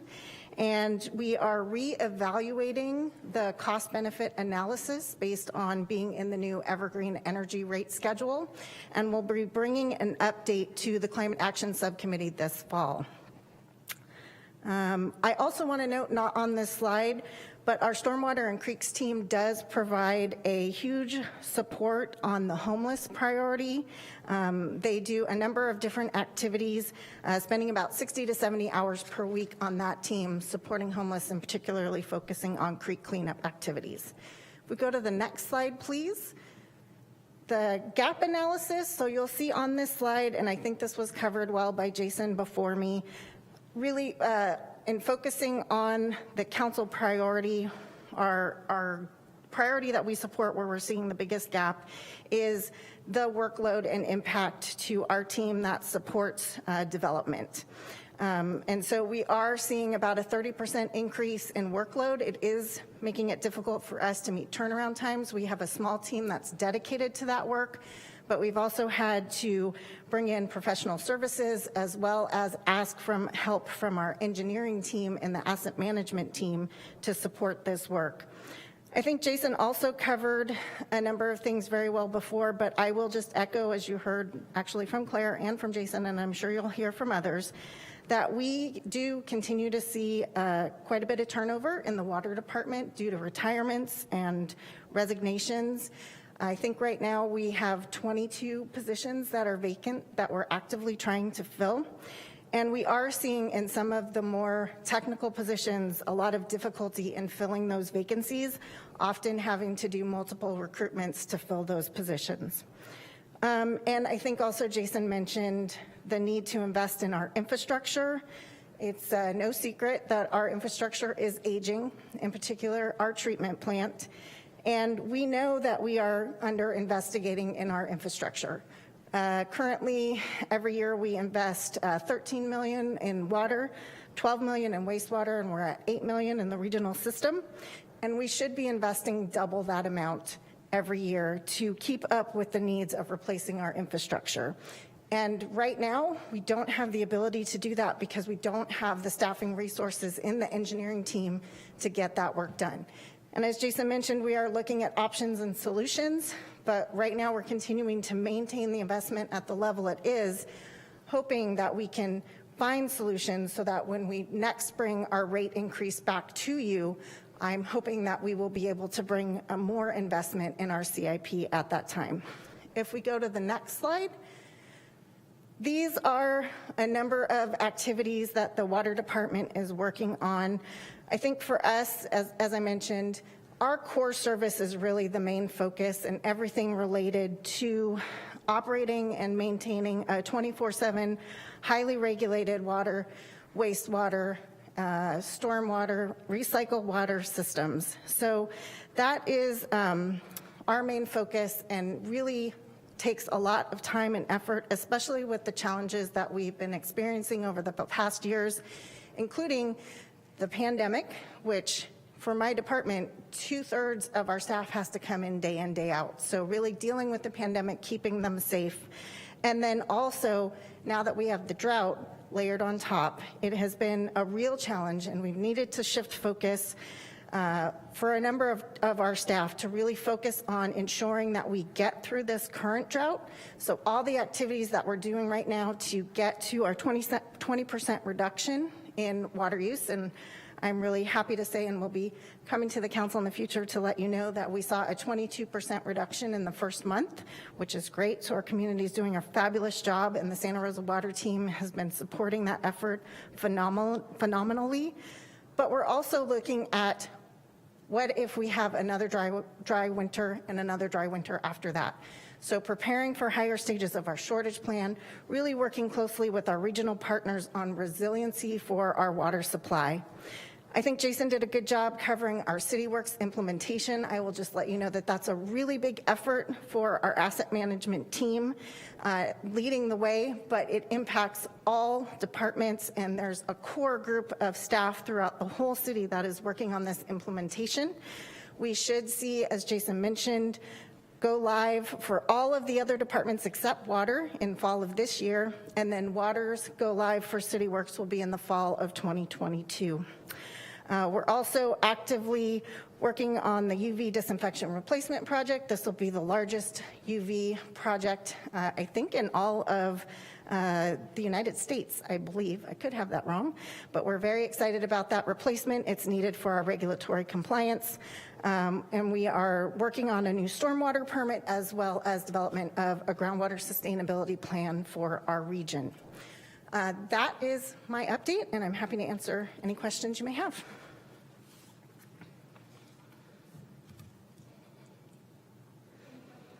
There we go. Any questions we have?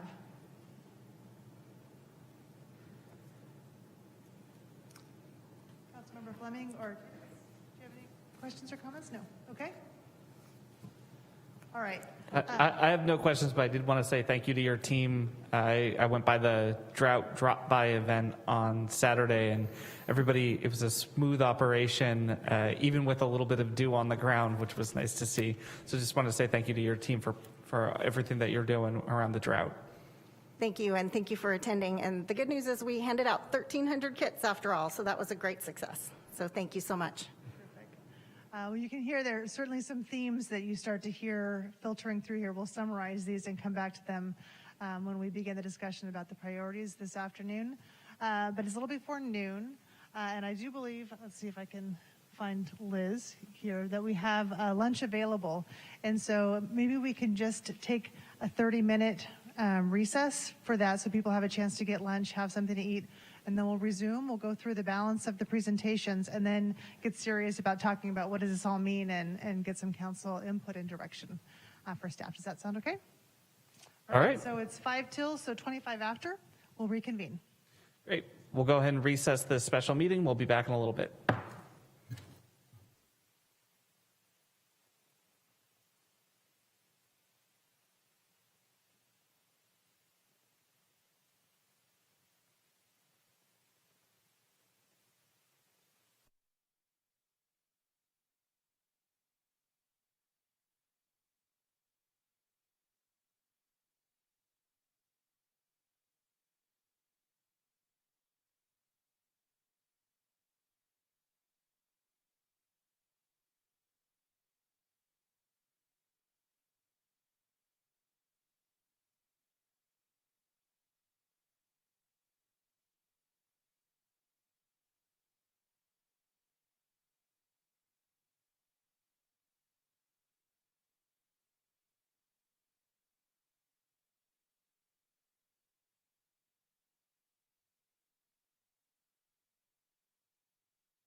All right, Madam City Clerk, let's go ahead and bring us back. Let's call the roll.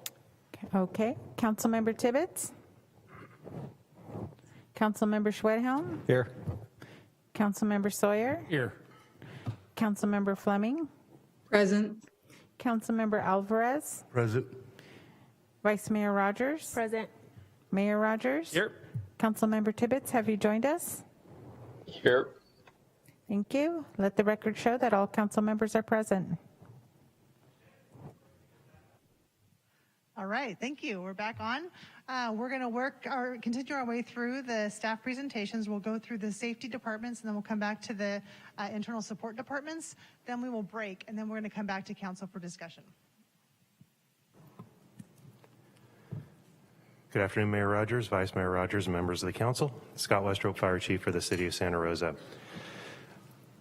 So I just want to start off, our slide deck's a little bit different, and the way I approached this was looking at the fire department. As you know, we're an all-risk organization, and so really that relates to all council priorities, is that the ability to serve and protect the community is the basis for being able to support the all council priorities. So under the council priorities that we've completed, and I'd say this is a little bit nuanced perhaps, but in the terms of completed, they're implemented and ongoing. So they're not ever really going to be complete in that regard. This is just where we've actually made some implementation progress. The first is in the vegetation management program, which, as you know, was funded by the PG&E settlement for 5 years. Work is in progress on that. We're making good qualitative and quantitative work in the vegetation management regard. And what we've been able to do, and I'll talk about it in a couple slides, is leverage the vegetation management program for grant funding, where we've almost doubled our ability financially with having a vegetation management program in place. The Wildland Response and Resiliency Strategic Plan has been implemented and moving along very well. That was also funded out of the PG&E settlement.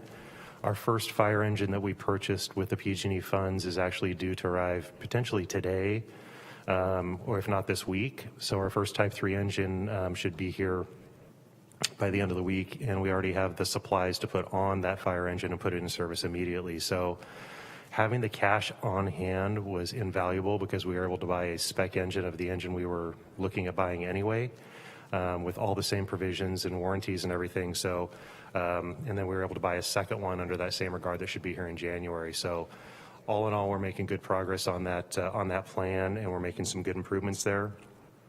And then, as you know, we've implemented our recruitment and diversity strategic plan. It remains unfunded. However, we're using current staff, as I have explained to all of you. In one regard or another, we're using current staff to make good progress on the recruitment and diversity strategic plan. Next slide, please. So current priorities that are in progress, these are some things that we've added to the slide deck really since February, and that's looking at different revenue opportunities. The fire department's never been very good at bringing in revenue, and that's something that we want to address and change. So two of the things we're going to be bringing to you this winter are, first of all, a fire impact fee. We'll be bringing this to you as a feasibility study session in the winter, and it's looking at a fee related to new construction. This is pretty much an industry standard at this point, and it's something that we are looking to add on to the fee structure. And the second is an EMS subscription fee. Again, we'll bring you a study session on the feasibility of that program. And the nice thing about this is, again, it's an industry standard, but it doesn't affect the day-to-day citizen. It's a bill that goes directly to the insurance company. If they're unable to collect due to inability to pay or no reaction from the insurance company, then it's taken as a write-off. So there's no impact directly to the community. And then also we're planning on putting a new strategic plan into place. We're currently writing the scope of work on that. Our last strategic plan is expiring this year in 2021, so we want to have it in place prior to 2022, calendar year, obviously. It's the first plan post Tubbs and Glassfire, and as you recall, the strategic plan that we have in place now, we did have community input sessions, and in 2016, those were not very well attended. I have a funny feeling that there's going to be a lot more community involvement in that this time, and that's what I really want. I want this to be a community-based approach to building the future fire department. Next slide, please. I broke our gap analysis down by bureau. So the 3 bureaus of the fire department, starting with operations. And the first gap we have, obviously, and this is something that you've heard time and time again, is on capital projects, both in infrastructure and fleet. We were asked to throw some ideas on the table as how we might approach resolving these issues. Some of the ideas we listed are a general obligation bond. I've been talking to the CFO about the possibility of something like that. One-time monies, the new fire service sales tax measure, and then potentially via Measure O reform. And then personnel, you've heard that story loud and clear from all staff today, is the need for additional personnel. And some ideas to resolve that are increase our ongoing revenue, which I just presented those ideas to you, and you'll be seeing them again this winter. And then out of the fire service sales tax measure that is proposed to be on the ballot June of 2022. In the Fire Prevention Bureau, the gaps are in vegetation management. Like I mentioned early on, the $5 million that council invested via PG&E funding has given us the ability to go out and apply for grants. And currently we have over $5.5 million worth of grants applications out, so that doubles our money. The issue with that is some of them come with a grant match, and currently with the grants that we have applied for, there's a one-time gap of $1.25 million. What we've discussed with the Fire Prevention Bureau is we're going to go ahead and just keep driving forward on this. If we can double our money, great, we will figure that out. But that is going to be a gap down the line if we're successful with these grants. And then on the permit approval front, which I've talked to a lot of you about, we've sent quite a few communications out to council in general, but that's where we're trying to close that gap in the permit application process from a backlog of 400 due to COVID. I'm happy to report we're down to about 250 with the short-term goals that we put into place. But that midterm solution of a $500,000 PSA to different vendors who can help us in a contractual way close that gap and get back to where we don't have a backlog anymore. We can actually expedite plans, and then ongoing, the long term would be the addition of a second building plans examiner through the Vegetation Management Program funding. Next slide, please. And then under administration, the work that we're doing in diversity, equity, and recruitment, or diversity, equity, and inclusion, particularly our plan, there is a gap with the ongoing soft costs. It's about $40,000 a year for really the educational and video type productions that we would engage in. And then, as you recall, the plan itself actually called for 2 FTEs to go with it. It was a full-time fire captain and a full-time SAA to go with the plan. Obviously, if we're short in suppression and in operations, this isn't a priority, but just to bring it up that it is a gap to make sure those programs are funded. And this plan is being, as you know, looked at with the SEED Collaborative. They're very happy with the work so far, but we're going to continue to expand and look at that plan with a fresh set of eyes in the SEED Collaborative and see where we need to go with it. And then really what I call our change of risk matrix or change of our business model, and it doesn't necessarily have to do with expenditures and revenues, but it's changing the way that the fire department does business and adjusting our risk matrix from where we were pre-2017 to where we are now. So as you all know, the world has changed dramatically, and we have to adjust to that. It's just going to take time and resources to get there.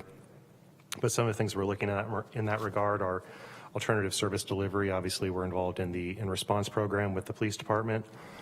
Some of the ideas behind how to bring on different sources of service delivery than what we normally do is Measure O reform through the ambulance franchise EOA RFP process and through an EMS subscription fee. And then sort of the growth of the city without adding public safety resources. For instance, we haven't built a new fire station or added personnel since 2009. And if you look at the growth of the city, both in population and the risk matrix density, we need to change that. And that's one thing we've talked about at exec staff is, and you've heard everybody mention it so far, is planning so darn good at their job that, they add 700 to 1,000 new parcel or new homes by the end of this year. Well, public safety has to be able to protect that. Streets has to be able to put people on the roads. Buses have to serve that population. So it's really looking at it holistically. And some ways we can address that, in my opinion, are through a fire impact fee, through Measure O reform, and through the sales tax measure. Last slide, please. And then on just additional updates, as you all know, and you've heard it from the city manager when he kicked this meeting off throughout the course of it, is I just sort of put this global emergency management. It's the 4 phases of emergency management: preparation, mitigation, response, and recovery. It is just sort of the general sense of, as you all know, and we all know in this room, We have a hard time being proactive when we're always being reactive to the next crisis and emergency. So that is ongoing. We still have the Tubbs fire, we still have the glass fire recovery, COVID, the drought, all those things affect every department. So that just takes a lot of time and resources away to deal with that reactive approach, so we can't get ahead of the curve and be proactive. And then again, the change in our risk matrix or business model. It's just going to take time to get there, but we are working on it. We're not sitting on our heels and hoping for something to come around for us. We're going out and doing the work. Employee health and wellness, this is a big priority for all of us in the fire department. We're really trying to make systematic and programmatic enhancements with the resources that we have on hand. And from a business standpoint, this is where we talk about where we can decrease the risk, we can decrease that overtime line, is to make sure that our employees are getting exactly what they need as far as physical or behavioral health. And we're still working on any strategic improvement we can. We're looking at infrastructure and fleet replacement programs. We're making great strides in both of those arenas, in my opinion. We're making some changes to the Fire Prevention Bureau, and we have some opportunities to maybe do some reformatting of the Bureau coming up. And then in emergency preparedness in general, under the 2 emergency managers we have, using federal dollars to give us a first-class DOC is something that we're pretty excited about. So it's just going to take a lot of work. And then lastly is, I kind of tied it in together, it's collaboration and communication. It's this idea that I've really tried to instill as a culture within the organization we want to get to a point where we're sending the same message to everybody in our community at the same time, whether in an emergency or non-emergency function. So really wrapping our hands around that, that's tied into the recruitment and diversity plan, that's tied into WUI 2.0, and it's tied into a lot of the side projects that we're doing as far as how we're going to try to communicate in that emergency and non-emergency setting with every single member of the community at the same time. With that, that's the end of my presentation, and happy to answer any questions.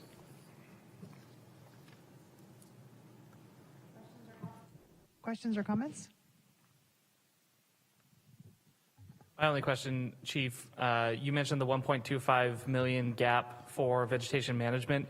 Obviously, none of us like to see dollars that are potentially coming into the city go away because we couldn't make the match.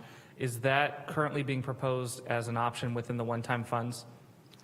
Correct.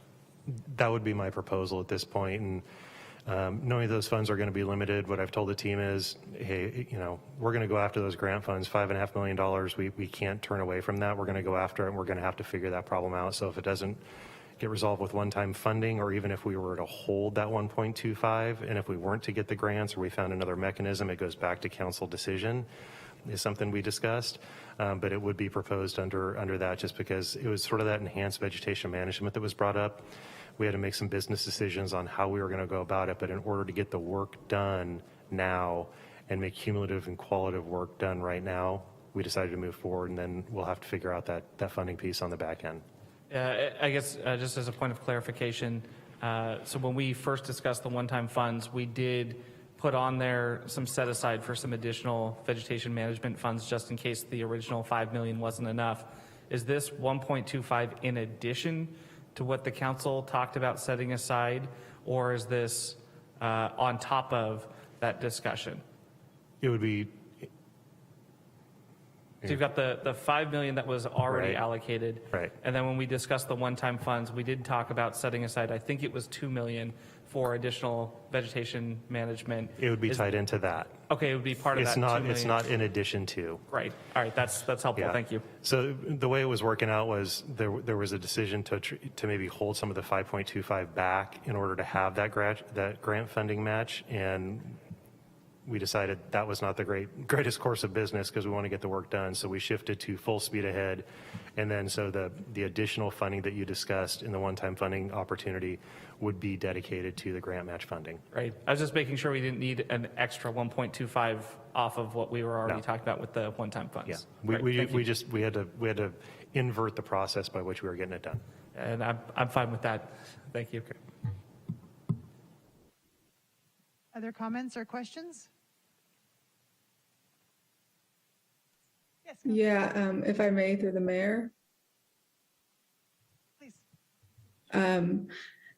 Thank you so much for your all of your work. I want to extend a sincere thank you also to your team for what is, already we're a few months into this fire season. I was wondering if you could speak to staffing issues. I'm sure I'm not alone in the council in hearing requests from your labor groups and staff members letting us know that you're feeling, or that they are feeling short-staffed, and wondering if you can help reconcile for the council so we can make wise decisions about resource allocations as what's coming to be like a year-round fire season. Yeah, absolutely. It's a great question and definitely a pressing topic. So currently where we're at is in this budget cycle this year, we are at constant staffing, meaning that we have one body in every riding position on our fire engines. So we still have 10 engines on the street, 2 ladder trucks on the street, and a full-time battalion chief on the street on the suppression side.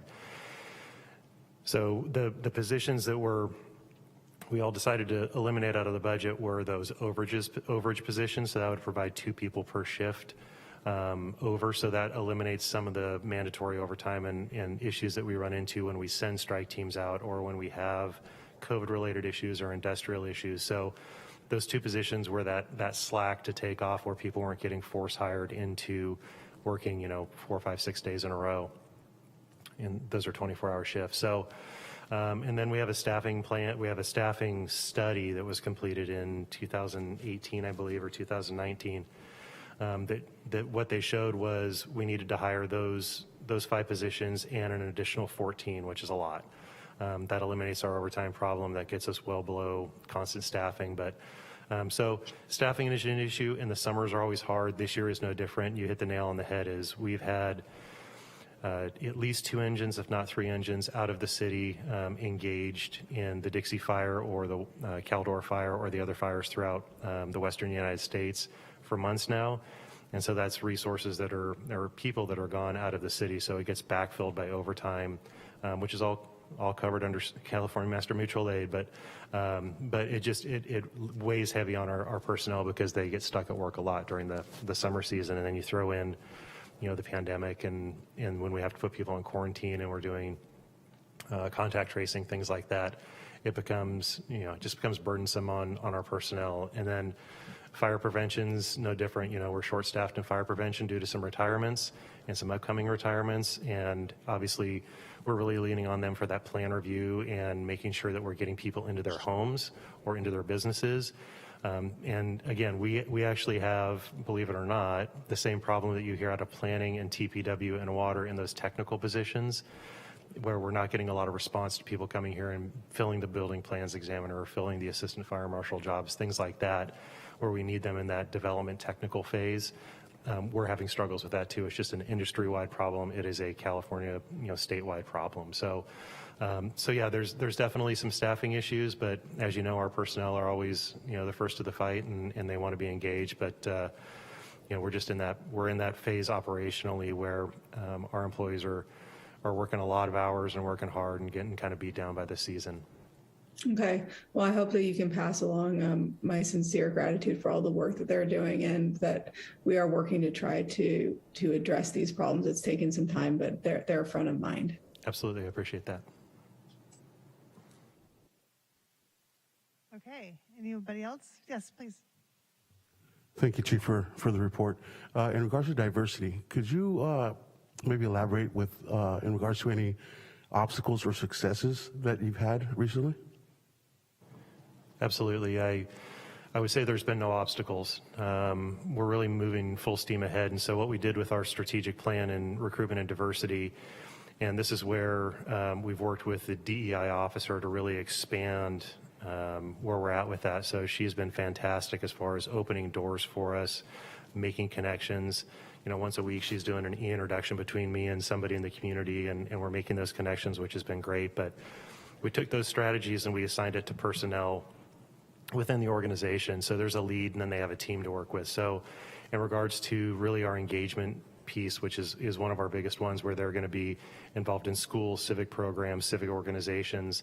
The lead on that's Captain Corey Rickert, and she has taken the bull by the horns, and she's going after and making those connections and getting involved. And we're already starting to see some of the effects of that, where we're getting people into our mentorship program. Really before the thing's even off the ground, we have people in our mentorship program, which is run by our personnel. And so we're helping mentor people through. We're engaged with the junior college in a lot of different arenas that we didn't think we were going to be in. The liaison to the junior college happens to be an Army veteran. So not only did he engage over the fireside, he went to the Veterans Affairs office, is engaged with them there. So our organization's really taken this to heart, and they really believe in it, and I feel that deeply. And they're really going out and making those broad swaths. One of the greatest success stories we have is we currently have an academy of 3 personnel at our training facility. They're all lateral employees. And one of the employees is a local Santa Rosa, not born and bred, he was actually born in Mexico, was raised in Roseland, was working for Central Marin. Not only did he see this city and this community and this fire department and their response to these large-scale disasters, he heard about this plan, and when we interviewed this young man, who happens to be firefighter Alvarez, by the way, when we spoke to him, what he said was, I believe in this plan so much and believe in what you're doing so much, I want to help you on it, even if you don't hire me. And it's the first time I've ever made a job offer within an hour of an interview, because his interview was that good and he was such a good candidate, and he was exactly what we're looking for. Homegrown, wants to serve Roseland, wants to serve Santa Rosa.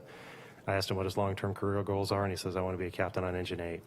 And so it was one of the few interviews where I've gotten chills, but that's the success we're seeing is people hear about this. We've shared this plan with other departments, and they really like where the Santa Rosa Fire Department is going and the city of Santa Rosa is going, and they want to be part of it.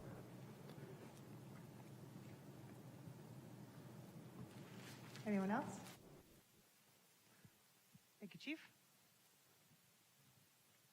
All right.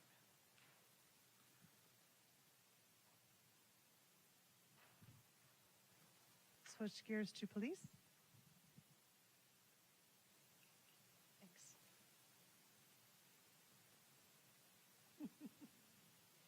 That's teamwork right there.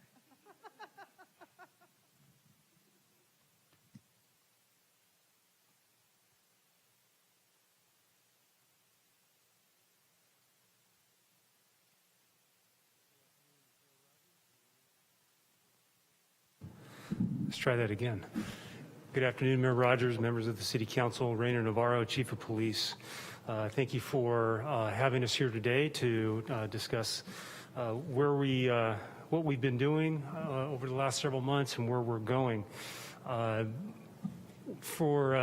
Chief Westrop said, many of the things that we're doing right now that are in our completed slide here is things that are going to be ongoing. And so we've implemented several aspects of the projects and plans that we've had, and they're going to continue to be priorities as we move forward. So you'll see them going through.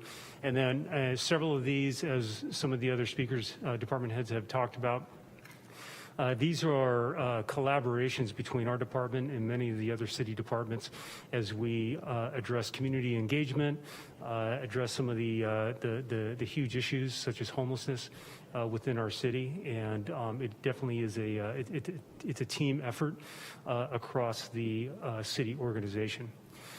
So for us, some of the bigger highlights over the last several months that we've done is we have. As you know, in May, we came in front of City Council, and we had a study session on the after action report and use of force report. And so we've implemented many of those recommendations. In fact, most of those from both of the reports. There's just a few left, and the ones that are left are really tied around working with other jurisdictions through radio interoperability and making sure we have technology as we move forward. We're continuing to work in some of the areas that you have seen and the Public Safety Subcommittee has seen with several policy revisions and that we've reported out to both of the bodies. From a technology area, we have started early in doing our data collection for the Racial Identity Profiling Act, which we were due to be collecting data in 2022, and so we started that 6 months early. We worked very closely with the consortium to make that happen, and our staff led that effort to make sure we were beginning data collection early on. Some of the things around our downtown or our department, we created our Department Operations Center last fall, which has been just a tremendous asset for the response to our local emergencies. And we have been working very closely with some of the other departments. Again, we are doing things, collaboratively. And one of those things is in these empowerment meetings that we've had with the Office of Community Engagement, which has allowed us to reach out to many of the community members who we have not normally had access to. And then in addition to that, we've also created our Chiefs Community Ambassador Team. That's it's 15 members of the community. They just finished their community policing experience, and we are looking at how we can utilize that team to enhance our community meetings. Next slide, please. So some of the things that we are working on is, again, we're continuing our work in the recommendations to the after-action reports and use of force. Our police auditor is something that is a priority, and the city is currently in the selection phase. And again, that's a collaboration working with the city attorney's office and the city manager's office. Our in-response model, we've done a lot of work in the mental health response as we are trying to prepare a program this fall, and we're still in the preparation stages. We've actually created a website, and I wanted to give this an opportunity to push this out. It's srcity.org/inresponse, and you can find all the information regarding our in-response and the progress we've made with that program. We hope that it'll implement that in the fall. And we are having an ongoing strategy to see how we can expand that to a 24/7 model, which will take additional funding. The council did provide funding for the pilot program this year, and that will allow us to work 7 days a week, 10 hours a day, but it does not allow us to do a 24/7 model yet. Some of the things that we're doing in the area of recruitment and hiring and retaining an equitable workforce. I just signed a 30 by 30 pledge, which is it's a national program, and basically what it is, the goal is to have 30% of your workforce that you are hiring to be women. We are actually using those same goals and principles across the board to try to be more broad in our hiring and recruitment process. And so we're working with not only other agencies throughout the nation, but also our equity officer here at the city to work on strategies. We work weekly with City Comms team to assist us in some of the social media to push some of our recruitment strategies out. We've also are implementing an internship program, a more viable one. It's not currently funded. We use vacant position funding to assist us at this point. And so we hope to have additional students from both Sonoma State and also the SRJC helping out around the department. And we hope that will further enhance our hiring practices in the future. Our strategic plan, we do have a strategic plan. This is something that we've done for several years, and we have 3 pillars. It's focused around safety, personnel, and infrastructure. And we maintain 3 priorities, and that is violence, traffic, and our quality of life. Quality of life really is homelessness and mental health issues, and it's a tremendous strain on our staff and also staff throughout the city. Some of the other things that we're currently working on is we accepted a grant, and we're currently in progress of creating a curriculum, and we're working with Community Matters on a cultural awareness training program for all of our staff. And we are developing a proactive team because of some of the violence that we've seen over the last several months. We're developing a team to address some of the guns, the issues with guns and the issues of shootings that we've had, and that should be implemented in September. Our next update for our strat plan is going to be probably in February of 2022. And then we have an ongoing COVID response. Our incident management team has done a great job developing protocols, which has been adopted by numerous law enforcement agencies throughout the country, and has been highlighted nationwide in several types of publications. So we're very proud of that, especially during this emergency, the pandemic that we're in. Next slide, please.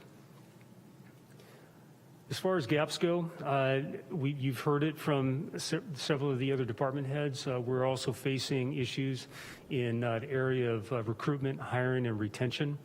We're currently 12 staff members down. That includes 7 dispatchers, which is a huge hit, 4 officers, and a senior admin assistant, which helps with some of our administrative staff work in the department.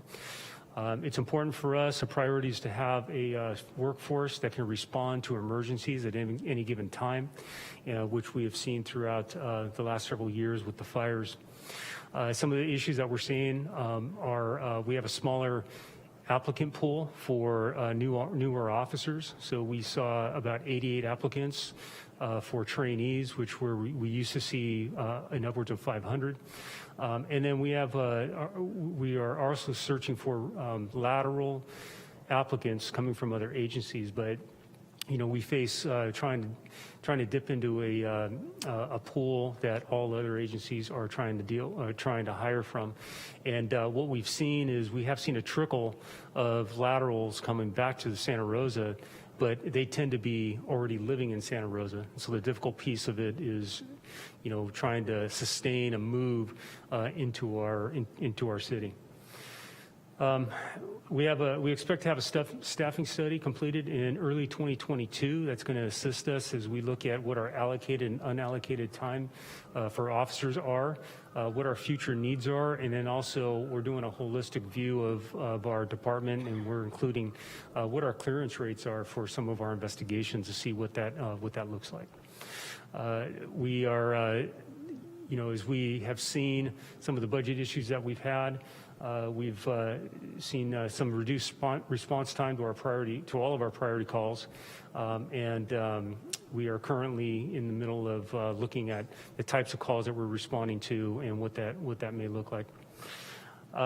We're also employee wellness is a significant thing that we've seen a huge issue in, and again, it comes back to some training and funding for wellness. And fortunately, we do have an on-site wellness coordinator, and we've been working with Resiliency First, and we've had opportunities to get people to some resiliency training as they need, but it does cost money and takes time.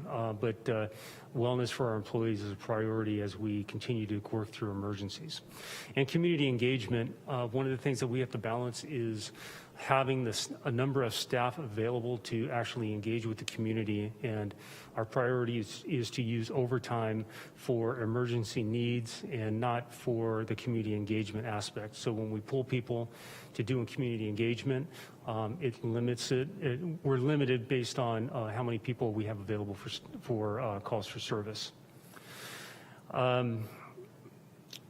We are a lean organization. We lost 3 officers based on our Measure Row reductions, and Measure Row is a critical piece to provide service within our community. And so as we move forward, we're seeing some gaps in the staffing. Our infrastructure, our facility is aging, and technology is getting more expensive, and training is getting more expensive. So those are things that we're trying to keep up with.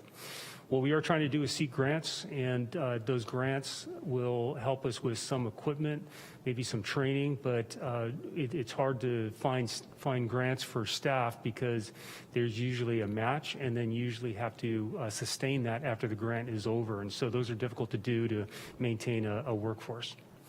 Next slide, please. So with, again, we have a ever-changing COVID response. I wanted to make sure I pointed that out. We're working with Human Resources, the Fire Department, and the Department of Health to make sure that we have a safe working environment for both our staff and also our community. We're going to be looking at, again, increased population in our calls for service, which we'll be looking at in February. And then the mental health response model is, again, we're close to implementing. Our equitable policing strategies, we're working with the SEED Collaborative. We're expecting to have some type of recommendations by the early 2022. We don't know what that impact is, but we are committed to it, and we have several staff members who are working with SEED Collaborative during the initial phases right now. Again, training and technology, those are increasing budgetary item issues. We are continuing to look at how technology can be leveraged. We do have a body-worn camera system, which has been it's been excellent for us as far as reducing complaints and increasing accountability. However, we are going to be facing the end of our contract here in 2022, so we have to come up with a solution to continue that program. But we're also looking at several other technology items to be more efficient for our staff members in the street. We try to leverage technology with our consortium. The issue with that is that because we're the biggest agency in the city, we are often tasked with doing a lot of the legwork. So staff hours, training, and testing are often done by our staff, and it takes a lot of effort and a lot of time to do that.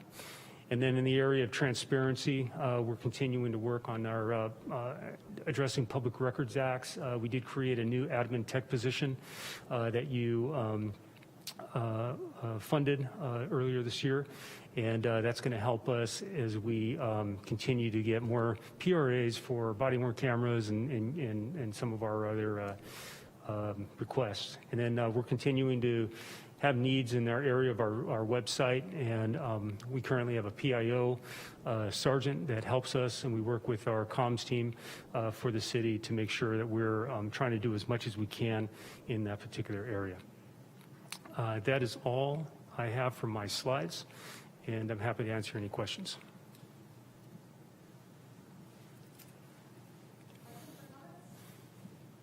Yes.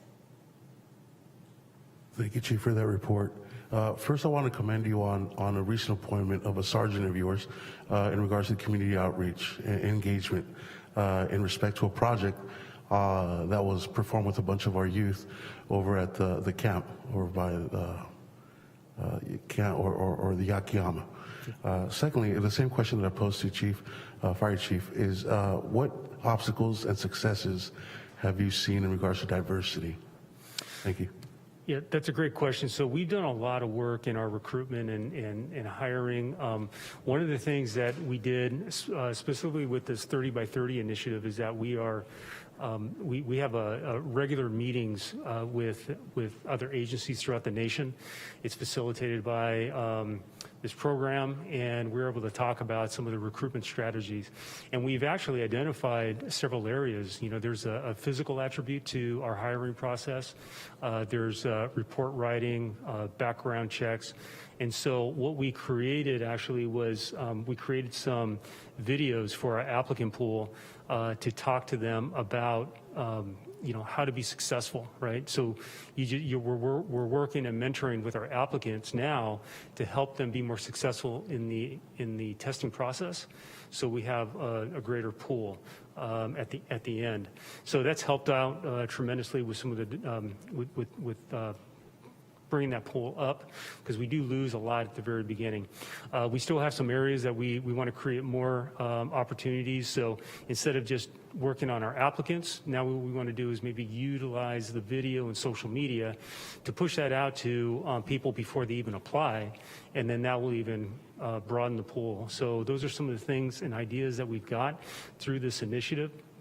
I think a lot of times what we see are decision, just good decision making, right? And so early and often, what we used to do with our SROs and with, even when we're talking to youth at any time, we're talking about trying to make those decisions early on because nobody's perfect, but we're trying to make sure that there's some time and distance between a mistake that you might have made and applying. But, and then sometimes just people don't see themselves as, because they think they made a mistake, or they see a version of what a police officer is, or a technician, or a dispatcher in the movies. And it's understanding and trying to have those conversations to bring them around and let them understand that, hey, we're just like you, and to give them that, I guess, that realism that they could do the same, they could do this job.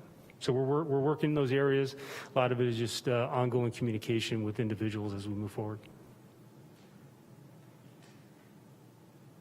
Anyone else? Comments? Yes. The data that the department started to collect 6 months earlier, I'm sorry, it's going past me.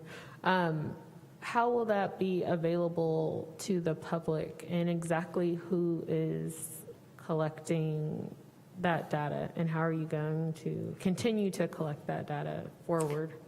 Yes, so that's a good question, Vice Mayor. So it's a state mandate that was coming into effect, and so we had to create a system to be able to create it's a series of questions for the officer, and so it's based on perception. So we don't ask the questions of the person that is stopped, but it's a proactive. If there's a proactive stop, the officer goes through a series of, why was the person stopped? What was perceived?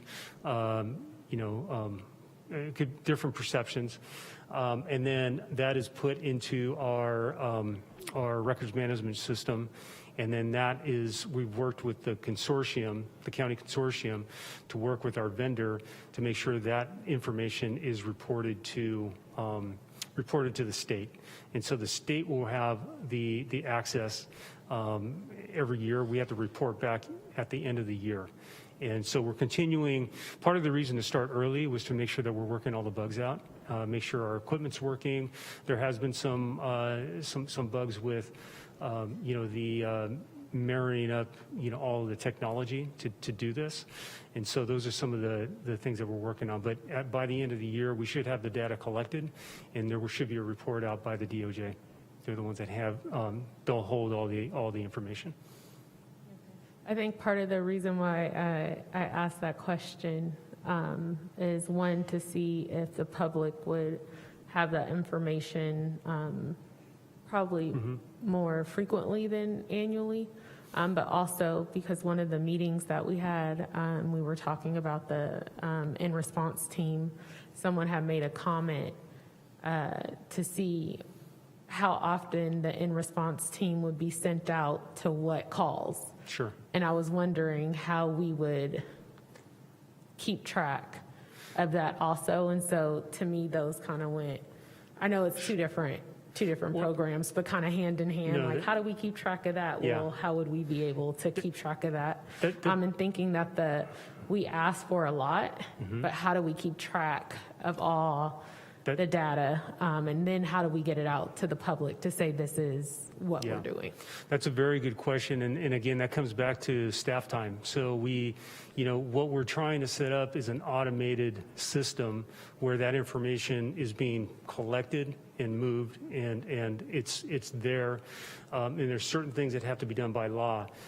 Anything else that's going to require extra staff to develop whatever. I'm not a computer person, but you have to develop a program, or you have to develop a language for the computer to spit whatever you need out. And so it's a heavy lift. And we have two crime analysts that are, we're trying to get them focused on analyzing criminal activity. It would probably be within that team where that would fall, where they would be dealing with trying to develop the data in a more frequent fashion. Thank you. Other questions or comments? My question for you, Chief, is similar to what the Vice Mayor was talking about. It goes back to you're talking about the tension of resources for emergency services versus community engagement. And I'm just wondering if you could paint for us a clear picture on what resources specifically you need in order to complete those tasks around community engagement, because I do think that we've seen that if they're not done, that it creates an emergency. And when they are done really well, as your team did with the in-response model and the Cahoots, that they are really fantastic and can avert emergencies and create trust. It's a great question. It comes back to staffing, having the available staff to engage with the community, having the available staff to allow for someone to respond to a calls for service. As you know, we've talked about where our priority one calls are and where they're creeping up, and so having staff members available for that, and then being able to pull some off the street to go do community engagement. While keeping resources available for those priority calls. So it really does come back to staffing. We're doing, your staff at the police department, just like everybody else in this organization, we're doing tremendous work. They wear a lot of hats, and they're asked to do a lot. But it's really about where do we want the priorities, and so. We have borrowed from some of our special assignments to try to keep our calls for service, to try to maintain our response to calls for service, but then you lose some of the other areas such as some of these proactive teams, and then also being proactive in community engagement. Okay, thank you, Chief. Chief, a set of questions in regard to I believe it's CCAT, if that's correct. Mm-hmm. If you could elaborate on the duties of CCAT as well as the formation of it, please. Sure. The Chief's Community Ambassador team was, we had initially had, it was something I wanted to do when I was first appointed a few years ago. However, with a lot of the emergencies, it was delayed. Last year with the calls for police reform, it was a completely appropriate time to get that started.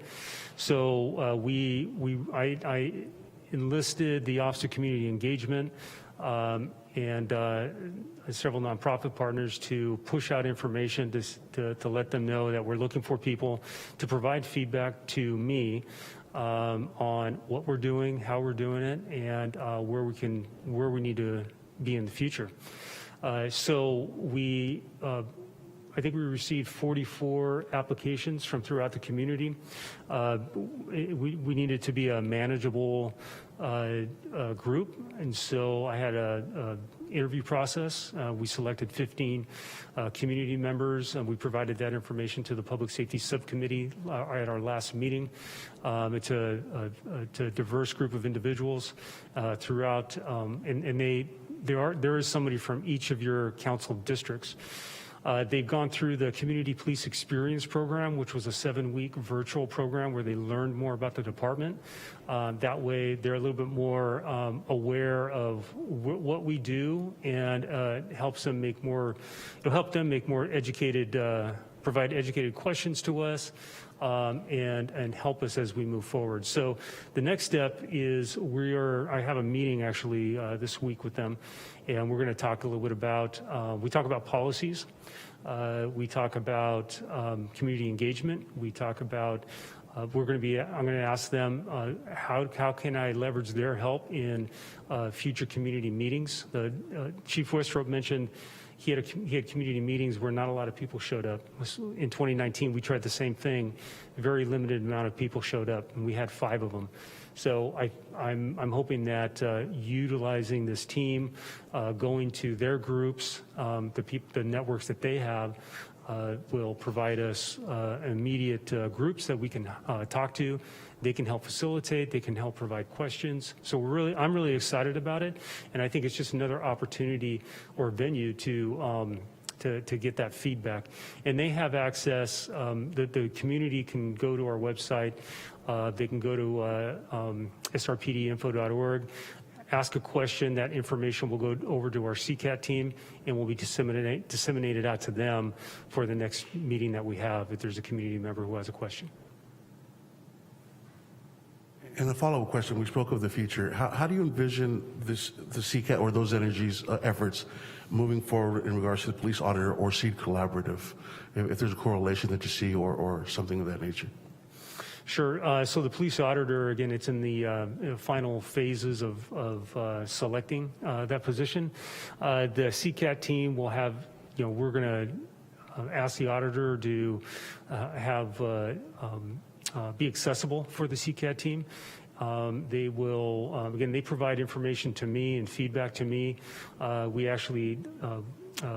They provided feedback on our public address announcement system that we had, and that helped us provide better or improved information and make some changes as we took it to the Public Safety Subcommittee. So it's community feedback on policies and procedures on what we're doing, so we can make the best decisions.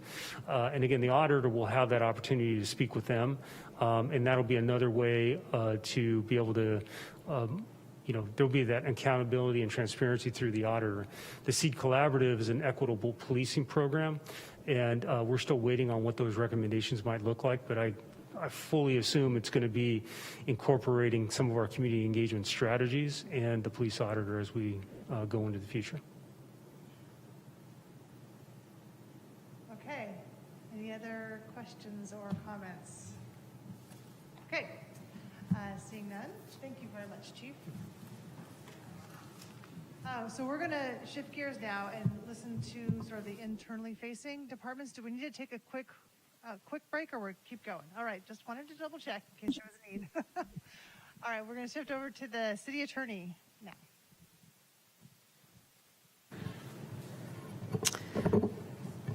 Good afternoon, and Mr. Mayor and council members. Yes, as we mentioned, we are moving now into the internal services group, and we'll start with the city attorney's office. And this morning this afternoon, you've really heard about all of the tremendous work and the variety of work that's going on in the different departments across the city and across the organization. And that work both keeps the city moving, all of the day-to-day operations, and it also is in pursuit of all of your top priorities. So our office is integrally involved in so many of those efforts in virtually all departments. But we are lead on only a few, because most of our work is done in partnership and in collaboration with each of the departments. And most of the areas where we are leads are concerning the government and council reforms. So I will start, and I'll try to go through these fairly quickly because I know we're running a little bit behind schedule, and you've heard a lot of information.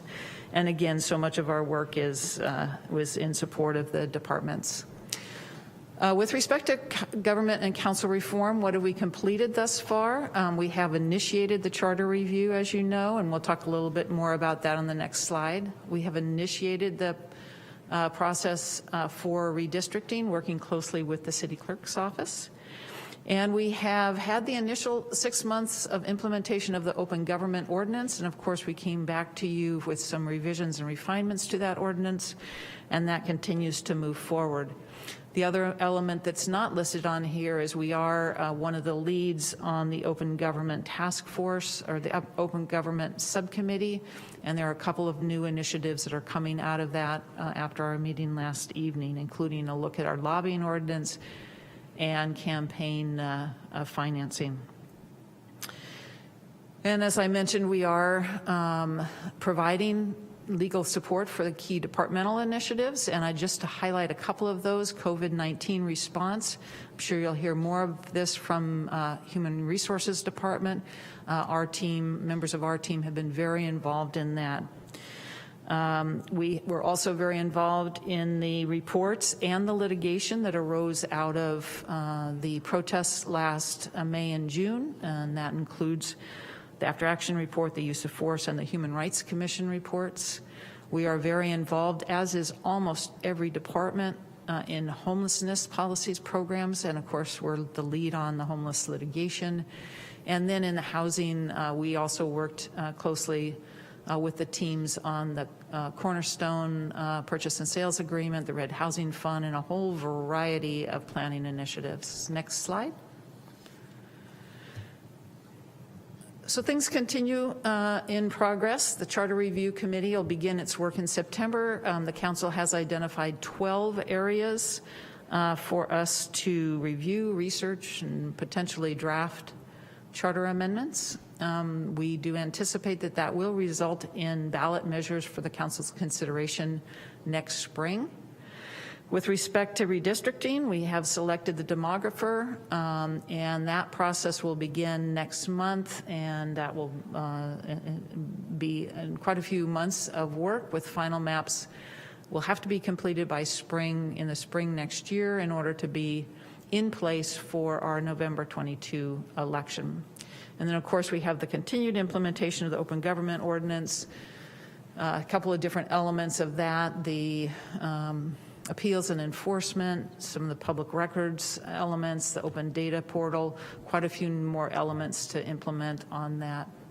COVID-19 is, of course, continuing and evolving.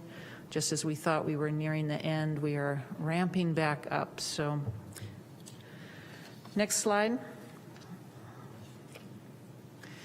And again, we anticipate we will be continuing to provide support for the departments. We'll be continuing to work in collaboration and partnership. I know virtually everyone who has spoken thus far has talked about that all of these initiatives, all of your priorities reach into a number of different departments, and we are part of those efforts.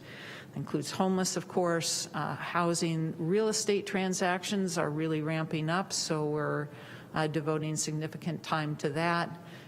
We have project entitlements, housing initiatives. You heard from Ms. Hartman some of the ordinances that are expected to come forward, some of the plans that are expected to come forward. Will be very much involved in all of those.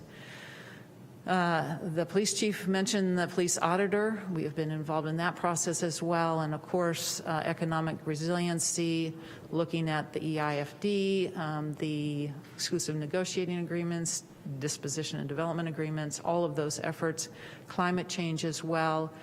And then with fiscal stability, we will be looking at some ballot measures. The city will be looking at some potential ballot measures and other revenue enhancements as we progress through this year, and we anticipate being involved in that. I'll note also that we'll have an election next November, and there's a lot of work that of course entails a tremendous amount of time from the city's clerk's office and also from our office in making sure for candidates, getting the information, getting all the paperwork, doing all of that, as well as any ballot measures, both for revenue and for if there are any policy efforts that the council decides. We'll be very much involved in that, along with the city clerk. Next slide. So what are our gaps? I really looked at this as what are we balancing when we look at the work that's being done specifically towards council priorities. What are we balancing? We're balancing our ongoing day-to-day responsibilities and mandates. And that includes litigation and legal defense. That includes defending the city against claims, pursuing affirmative remedies against if there's a breach of contract or tort liability, for example, the PG&E litigation. Also code enforcement, weapons, hazardous materials, and others. That is ongoing at all times, and that involves almost half of our attorney staff is focused primarily on litigation. and legal defense. Contract review, similarly, a really broad range. You think contracts those should just whip on through easily, but it's a full range. We're involved in the UV project. We actually have 2 different attorneys that are involved in that project. We are working on a new design build templates, and we're updating all of our emergency contract forms so that we're ready in case there's an emergency again, and those change every year as FEMA requirements evolve, as other state laws evolve. And then, of course, just the day-to-day general services and professional services agreements, so a lot of work. We provide support for the council and for the council subcommittee, a number, not all, but a number of the council subcommittees we support. The Board of Public Utilities, the Planning Commission, Design Review Board, CHB, and others. We staff those. We're reviewing all of those agendas. We are present at those meetings.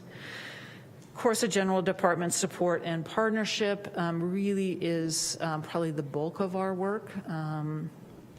Labor negotiations this year, hopefully we get those wrapped up before too long. And then public records, several folks have already mentioned Public Records Act. Those are very time consuming, those responses. City Clerk's Office also is the lead on public records. We are also in a support role, but review, it does take tremendous time reviewing documents to ensure that they are properly disclosed. And I would say that we could use some additional technology and additional systems, I think, across citywide to have that run a little more efficiently. In addition to those kind of day-to-day operations, there are a couple of things that I just wanted to mention that we internally are looking at for our office. This is in light of some upcoming transitions. One of our, actually our most senior lawyer in terms of length of time in the office is retiring in October. We are looking to replace him, and it highlights our need to ensure internal staff development and cross-training so that we remain very nimble in being able to respond to the needs of the city, to ensure that our strength as an office. So that is one of our priorities. It is time consuming. It does take attention. You need to be able to focus. And then similarly, an internal priority to really improve our efficiencies, update some of our policies, look at reformulating some of our procedures, some of our technologies. And again, that just has to be balanced against all the day-to-day operations as well as the efforts in the specific priority areas of the council. Next slide. And this is to be additional department updates. This was just to kind of give a little bit of context of where we've been.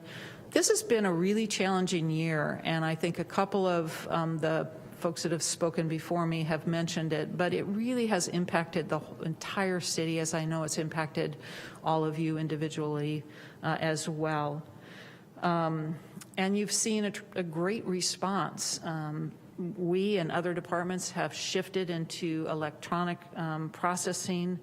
We've developed efficiencies in working with remote work for those who are able. You've heard from departments that are not able to work. The operational folks all need to be here in person. And then for the operational teams and for those of us that have been in the office, there are issues of masking, socially distancing, cleaning, testing, all of that is on top. And so many of our families are balancing both being at work and having young children trying to learn remotely. So it has been a challenging year. But some of the highlights, just very quickly, PG&E settlements, both Tubbs and Kincaid. We did resolve what we believe is all of the claims that arose from the protests.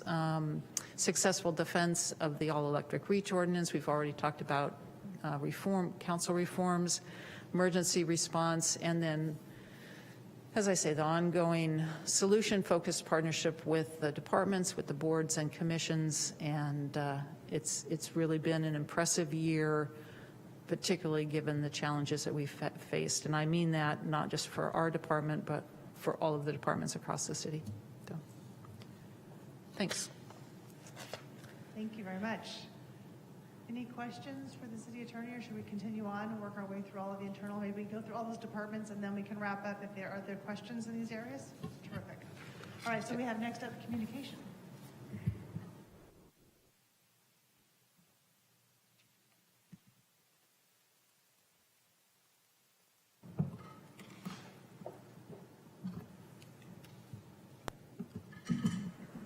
Good afternoon, council members. Adrienne Mertens, Chief Communications Intergovernmental Relations Officer for the Communications and Intergovernmental Relations Office. And so similar to what City Attorney Gallagher stated about her department, supportive departments, we also have a unique role in how we support the city. We support the communications and the legislative advocacy and interagency coordination needs for all of the departments across the city. So we have work that's connected to most of the items that you've seen on my colleagues' departments' work plans already today. So we've accomplished a lot this year, as others have stated, too much to capture all in one slide. So I've chosen just a few things to highlight here. A few months ago, we did produce the Wildfire Ready website and outreach campaign. This was a significant achievement for the department in helping our fire department to implement some of the action items of the Community Wildfire Protection Plan.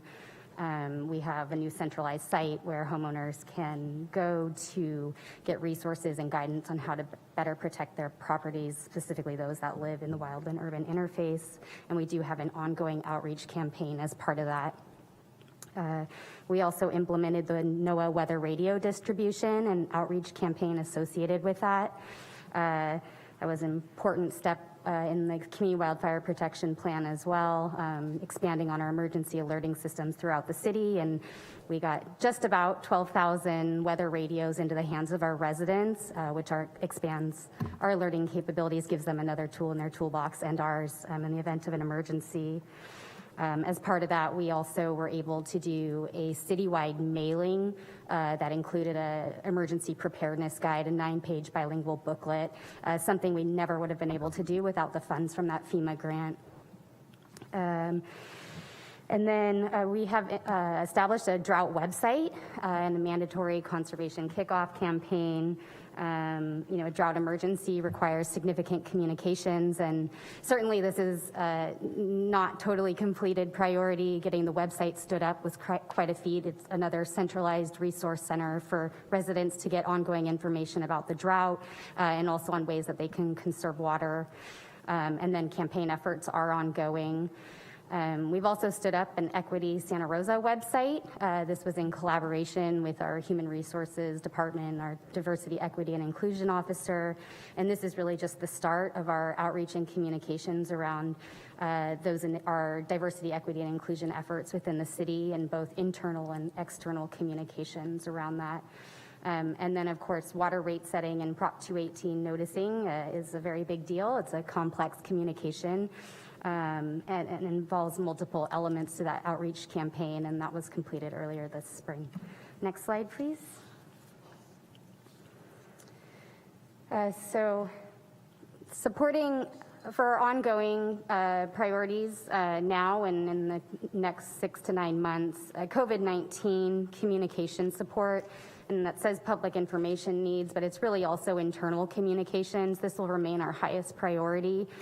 This has been a significant lift for our team, dominated much of our time at different months of the pandemic when we've seen peaks and changes in health orders and how that translates locally. And so that remains our top priority. And we continue to push on the vaccine campaign, as well as changes that we're seeing here locally recently with the Delta variant and the need for more testing. We also expect to continue with a great amount of support for the economic recovery around the pandemic moving forward. Open data portal enhancements. So this was identified in the open government ordinance as one of the action items. And to be honest, this is an area that we have had to put on hold the last few months. We got to start on it. Really, our focus was on taking the data that exists and some that's not yet there and getting it up into a place that's in a presentable format on a dashboard that the general public can better understand and make sense of.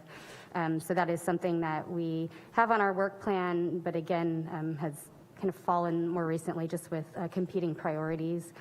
Our human resources web redesign, we try to implement a website redesign, a couple different departments a year. Human resources did rise to the top this year because it aligns with our diversity, equity, and inclusion work. And we look forward to doing more work on that with the Human Resources Department. Our state legislative platform development. So last year, or in February, Council adopted our federal platform, first platform that we've had for the city on our legislative advocacy interests. We hope to do the same thing with this going into next legislative cycle, and we'll be meeting with department heads and bringing forward a proposed platform to Council in the next couple months. We did just bring on a new state lobbyist contract that Council approved last week, and so we'll be working with them to get that together. We'll also be updating the federal legislative platform at the same time that we're doing the state platform. And that'll really help to guide us in our interests around all of our different priority areas. And then tracking legislation and potential funding opportunities, that is ongoing and certainly will be when we implement our new platforms as well. And again, this supports all priority areas of the city where we can make sure that we're getting what we need locally to move forward in our goals and efforts. Next slide, please.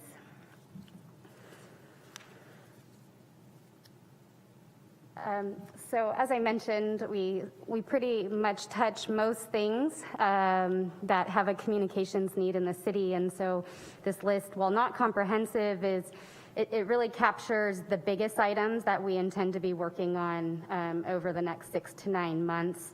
And I won't go through all of them, but just to highlight a couple, the drought will remain one of our most important priorities in terms of implementing communications plans.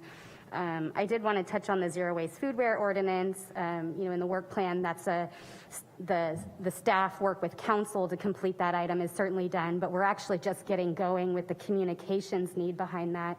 That is a significant communications plan.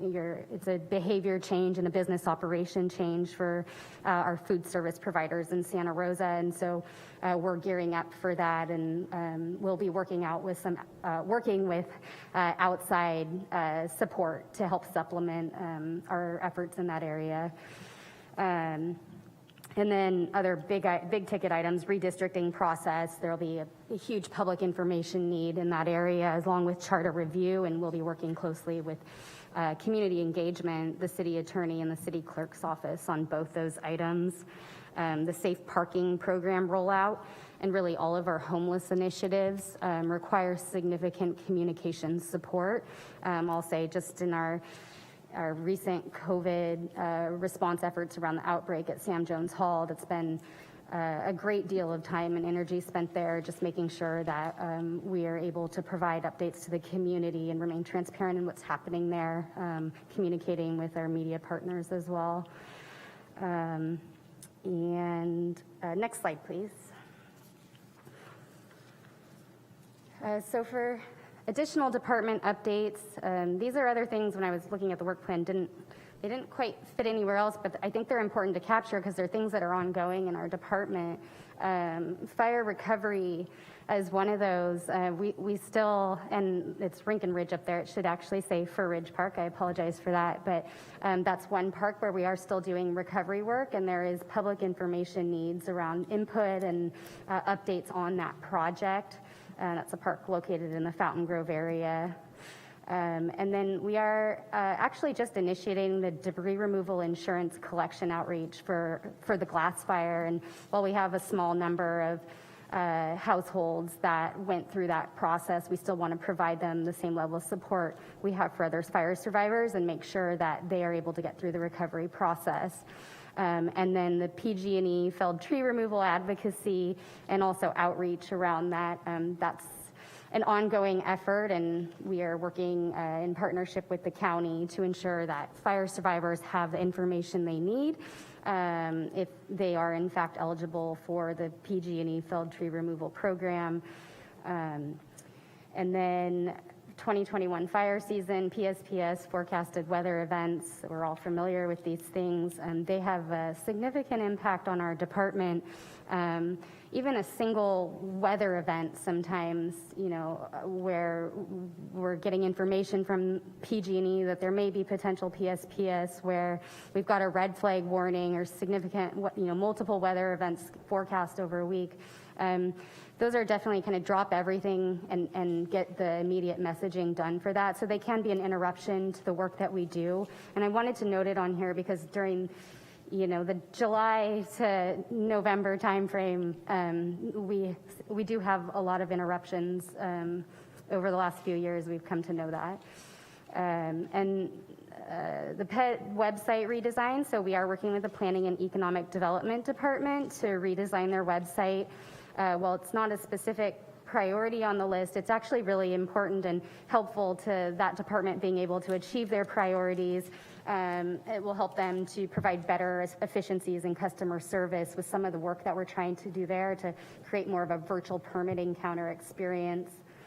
And then I did capture our SB1 road and Measure M road projects and our CIP projects on here as well. Significant construction projects require a great deal of communication. We want to make sure residents are not caught off guard, that they've got plans for their commutes every day and keep them updated on what's going on in their community. And we do have some significant ones happening this year. Next slide, please.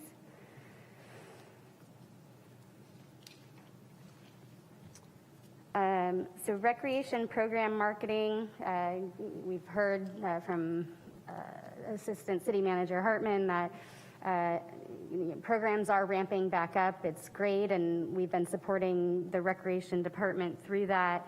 You know, Claire did mention that we were able to publish the fall winter activity guide, and I'm glad she did because it reminded me of something that the production of the guide in a normal year, which our team is involved in, you know, it's averages about 50 pages, that publication with all of the upcoming opportunities for the city for a 6-month span. Usually that takes 5 months to produce. We work with an outside designer who helps to supplement our work.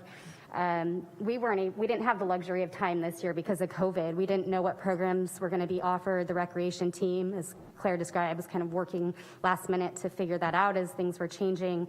We only had a matter of weeks, and so we actually weren't able to utilize outside services to support that, and our team developed that publication all in-house for the first time.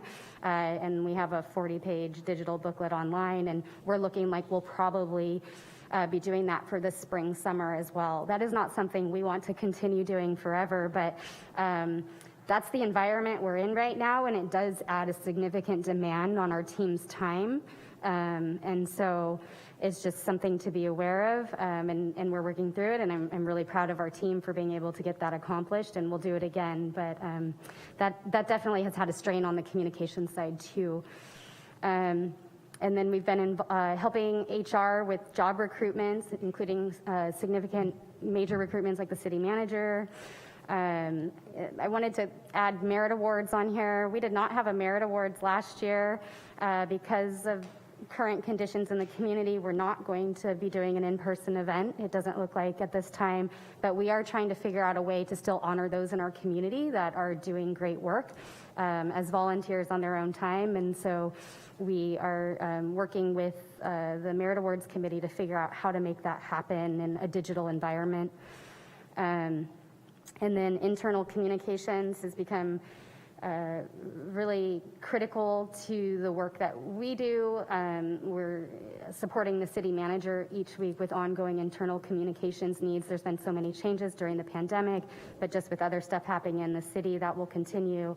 And we do spend a great deal of time making sure that we're putting out information that's really helpful to the organization.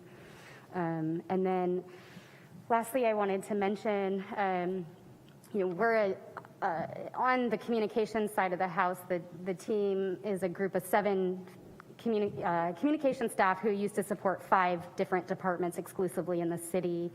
About a month before the pandemic happened is when we centralized that team and now are stretched to support communications work across the city. So that is a big change. We didn't have a lot of time to grow into how that operation would work. We were certainly interrupted by the pandemic, and we really would like to be able to carve out some time to get some vehicles in place that'll really help us with the work that we do and help the rest of the city to be able to better work with us and just make sure that we have consistency and efficiencies across the city. So I've named a few things up there: our social media policy, translation guidelines, our operating procedures for interacting with the media, and standardized outreach templates. Those were things we identified right when we came together as a team, but we just haven't been able to really get much movement on yet. And I think the only last thing I'd like to say is that, for us, we have a lot on our plate. It's obviously dictated by the work of other departments, and where we work hard to get it all done, and it is a very hardworking team. I think when we are stretched that thin, sometimes you do lose the ability to put the creativity and innovation into your communications plans that we would really like to. And so always for us, the more time we have to plan on those, the more we can do there, and the more effective the communications plans can be in return.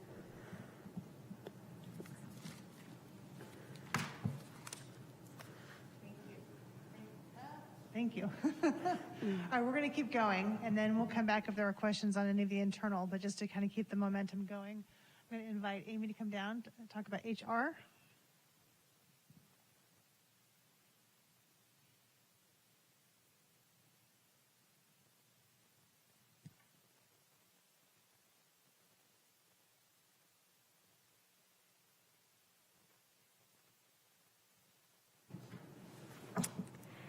Okay, thank you. Good afternoon, Mayor and Council members. I'm Amy Reeve, the Director of Human Resources.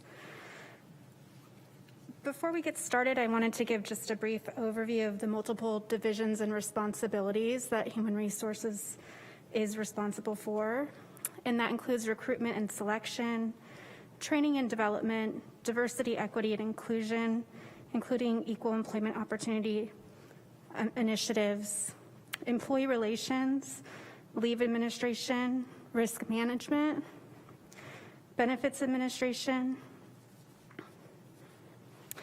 safety, employee negotiations, and policy development for local, state, and federal compliance with laws, regulations, and orders. So the 2 council priorities that the HR department has primarily focused on are the diversity, equity, and inclusion and COVID-19 goals. So in terms of diversity, equity, and inclusion, some work has already begun and has been completed. So C Collaborative, as you know, was selected and hired to create diversity priorities and to produce equity plans across the city. We also created and hired a diversity, inclusion, and EEO officer. And with that person on board now, we've begun brown bag lunch and learn trainings, various departmental learning opportunities and awareness campaigns. And we're in the process of additional opportunities as well, such as the Equity Santa Rosa website and outreach plan. Next slide, please. So this slide gives an overview of the C Collaborative deliverables, and those will include the City Equity Task Force work, the Police Equitable Policing Task Force, and a Fire Equity Task Force plan. Next slide, please. So I think before we move on, I also had a slide that may not have been included in this version related to our work on COVID-19. So if I could just speak to that for a moment.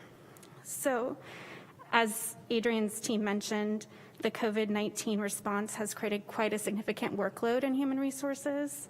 So we have been working on creating timely policies such as the COVID prevention policy, the remote workplace policy, and various employee communications based on the changing guidance, health orders and recommendations.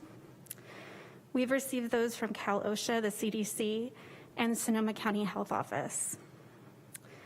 We also have worked on a leave management and tracking system, which incorporates the Families First Coronavirus Response Act, FFCRA, emergency paid sick leave, quarantine pay, and workers' compensation where applicable.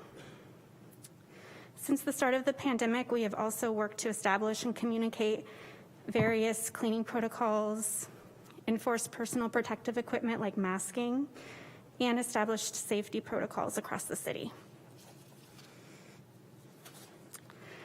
So in terms of council priorities in progress, work has begun on the 3 equity plans with Seed Collaborative, and those will help us prioritize and make recommendations for future DEI work.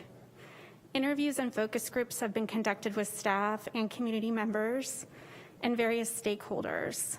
And the next step will be a city survey, which will be sent out in the coming weeks. In terms of work underway on citywide DEI initiatives, those include policy review. Recommendations are being made in terms of recruitment to attract and retain a highly qualified as well as diverse workforce. And we're using a kind of a diversity lens in hiring. That's kind of a new practice for the HR department. As I mentioned, we're doing trainings and lunch and learn sessions. The first session went very well, and I think we had 40 participants across the city. And that was intended to educate staff about a different subset of our population.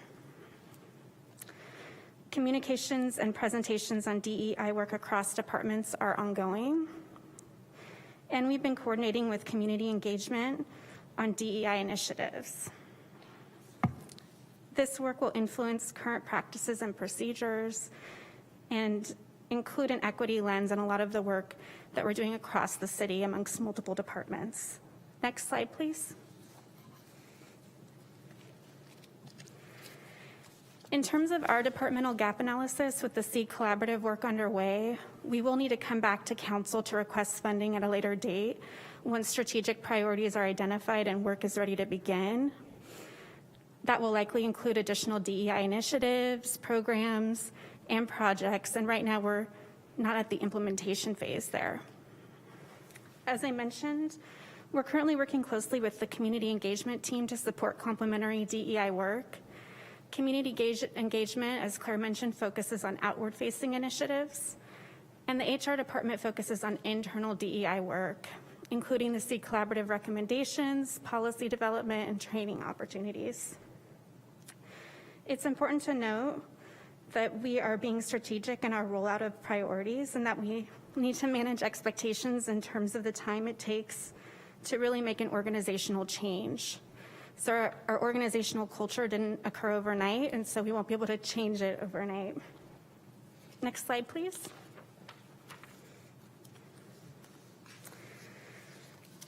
So in terms of additional department updates, work continues on our COVID-19 response. We're in the process of policy development and communication that continues as we contemplate requiring vaccination and/or weekly testing. We're in the process of identifying testing resources and tracking mechanisms for that weekly testing, and we are in the process of tracking attestation forms and will be tracking vaccination records as well. We are in process of labor negotiations with all of our employee bargaining units, and we are in the process of handling several key recruitments for the city, including the city manager. We're also in the process of transitioning to a new online benefits portal, which will provide a self-service mechanism for staff. And we're in the process of a new NeoGov module implementation for Learn, Onboard, and Perform. So those will increase efficiencies and create a system of record for benefits administration, training, and employee performance. Next slide, please. Thank you.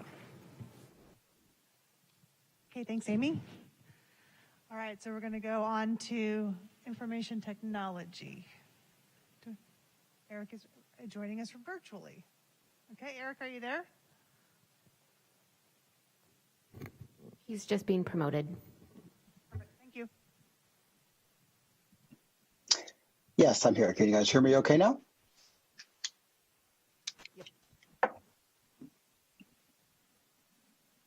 Yes, please go. Okay, excellent. Yeah, thank you, Mayor, members of the council. I'd like to talk about the Technology Department. Next slide, please. Some of the council priorities that are woven into a lot of the tasks that we do are around using technology to help us through COVID, but also to improve the level of our services to our residents and also help improve the operational efficiency of our departments. You've heard throughout, I think, almost all of the presentations today, some aspect of technology used to address those goals, and pretty much all of those we have been involved. The one that's probably the most relevant, especially for today, is the hybrid meeting technology. You know, a year and a half ago, a little bit more, our community and our nation did not understand how to use meetings like Zoom. And so we've gone from a place where that was a new technology for us to one that permeates everything we do.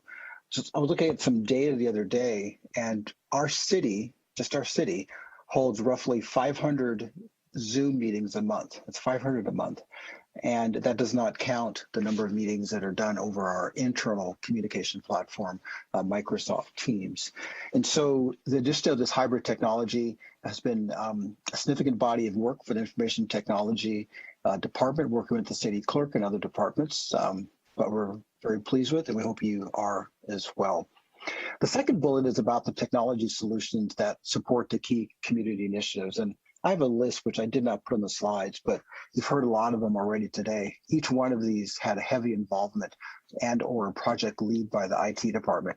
They go from building related permits to scheduling inspections and results over web and IVR and text for economic development, and permit lookup tools, queuing and appointment systems for when people come into the office, parking citations, cannabis registration, even city bus store and bus pass sales, real properties maps that the real estate agent used. So pretty much behind every one of those are things that we've had to put some work into, and we've absolutely loved it. It's what we enjoy doing, and it adds great benefit from what we can tell to the departments and to the public. Next slide, please. So our priorities that are tied to the council priorities are pretty much that. You know, we really want to continue to expand and improve the hybrid meeting technology. What we're learning now in our city as we contemplate and begin to move more to work for the administrative functions is that we need rooms that can do what you're doing now, where some employees can be on premise, some employees can be remote, and remote might just be across town. The days when a meeting would require 5 or 6 people to come across town to join it are probably over. It's much more efficient, and I can tell you the people that used to have to drive across town in a lot of ways enjoy not having to do that if they don't need to. The next one is one that we're really excited about starting to work on, and our county of Sonoma is working, and we're part of a group of agencies to work on broadband access to underserved areas. This is something that has been on the council priorities off and on over the years I've been here.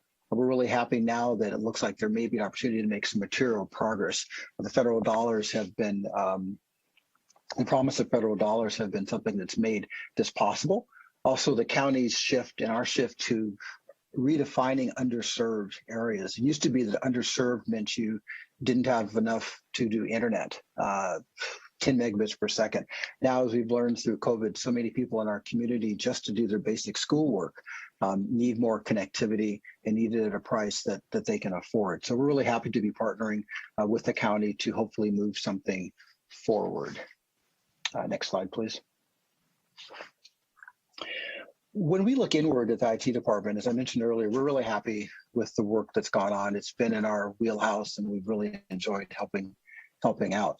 I will say, though, that when this started a year and a half ago, we all kind of expected this to be a relatively short-term thing. It's not been.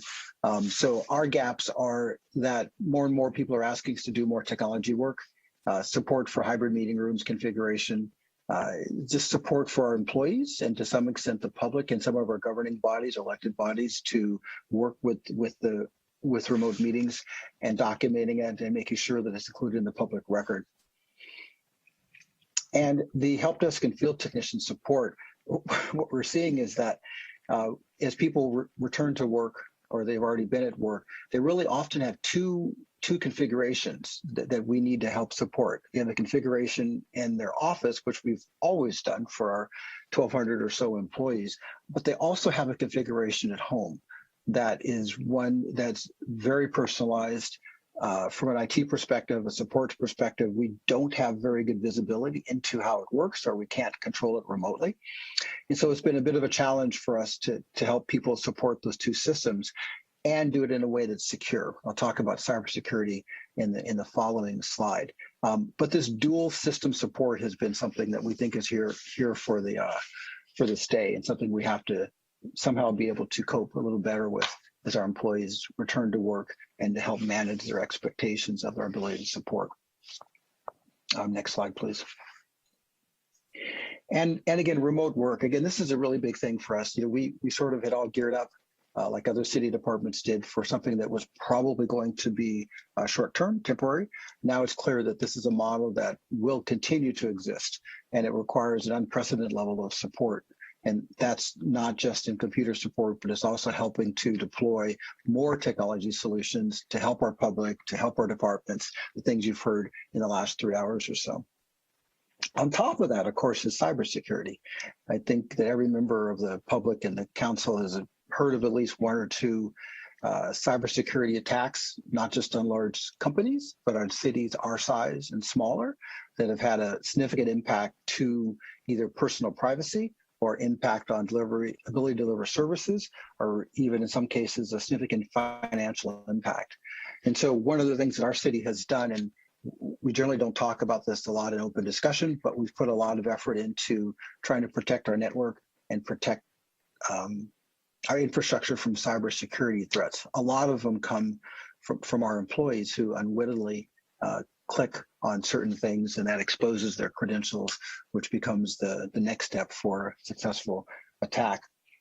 Every employee in the city for the last 6 to 9 months now goes through a mandatory cybersecurity training process.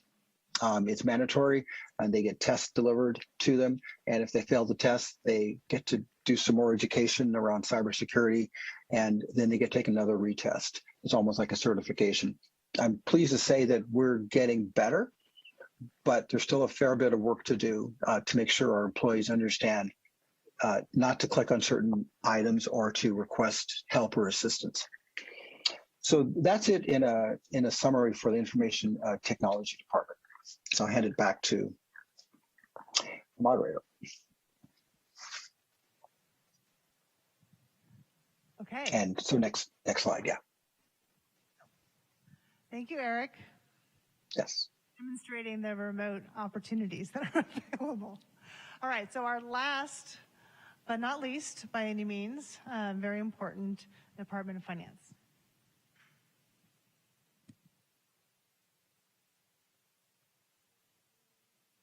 And council members, I'm Jan Mazik. Next slide, please.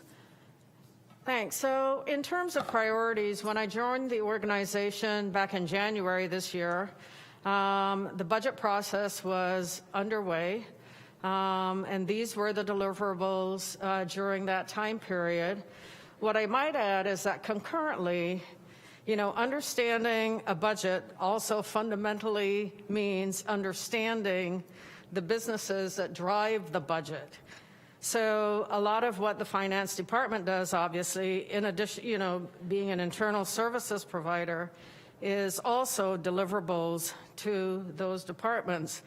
So a lot of my own learning happened in the first 6 months, perhaps just in line with the budget, but getting to know departments, whether it was public works, what do you need sort of on an infrastructure basis, what happens with vehicle replacements, the golf course, visiting, the homeless services departments, Secure Families, Sam Jones Hall, and really getting to see firsthand what those businesses require, need, and how we best fulfill those priorities. Next slide, please.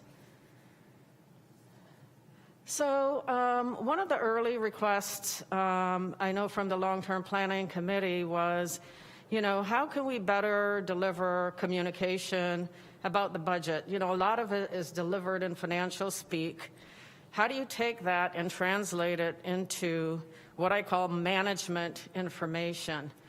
One of the things about that, though, is having timely communication, quarterly. That's something that we have implemented this year. We'll see how it goes. We're in the first quarter of that priority.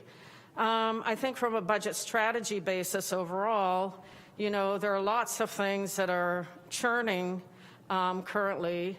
Where we go with Measure O from a polling perspective, do we keep it the same? Do we alter what it looks like? And, where do we prioritize, making that happen? Budgetary practices and policies, mid-year review. We talked about the quarterly review, but getting to a place where there's a formal decision mid-year. Do we stay the course? Do we alter the course?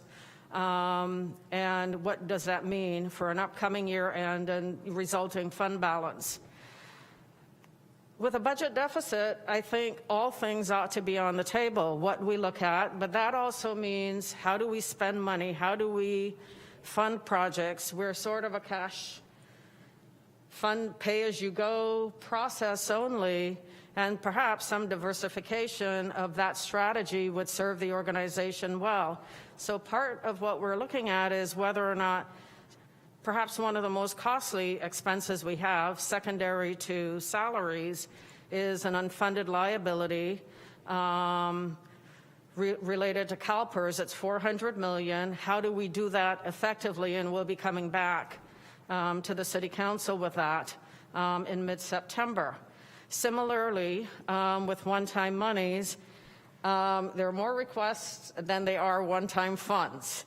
And we'll see what that looks like on October the 19th. Next slide, please.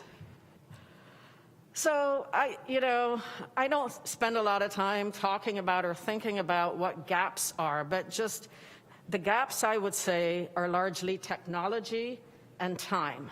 And how do we effectively use both of those things to communicate with the goal of really getting, how do you make decisions on an informed basis, putting both of those tools together? And so we're working on some technology. It means something to me when I say taking financial information, which is what comes off of a system, and putting it into terms, mostly with charts or diagrams or easy to understand communication, so that we all can use it for informed decision making without a lot of complexity.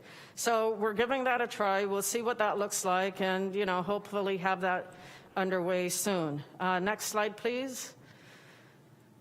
Break. Thank you.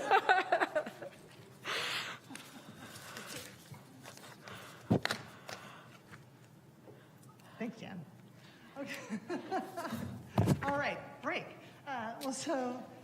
We are at 2:15. That's all of our staff presentations. First of all, let's just say thank you so much for all of the effort that went into providing those updates. I would like to hear some reflections. We can do that first and then take a break and regroup, or does that sound okay to go around the horn? I would like to hear from each person just kind of your observations, some of your takeaways. We've been taking copious notes as well and have some themes that we will report back as well. So we think about priorities and the discussion that will follow. I will preview that as part of, is it not on? Is that better? That's a lot better. Thank you, Claire.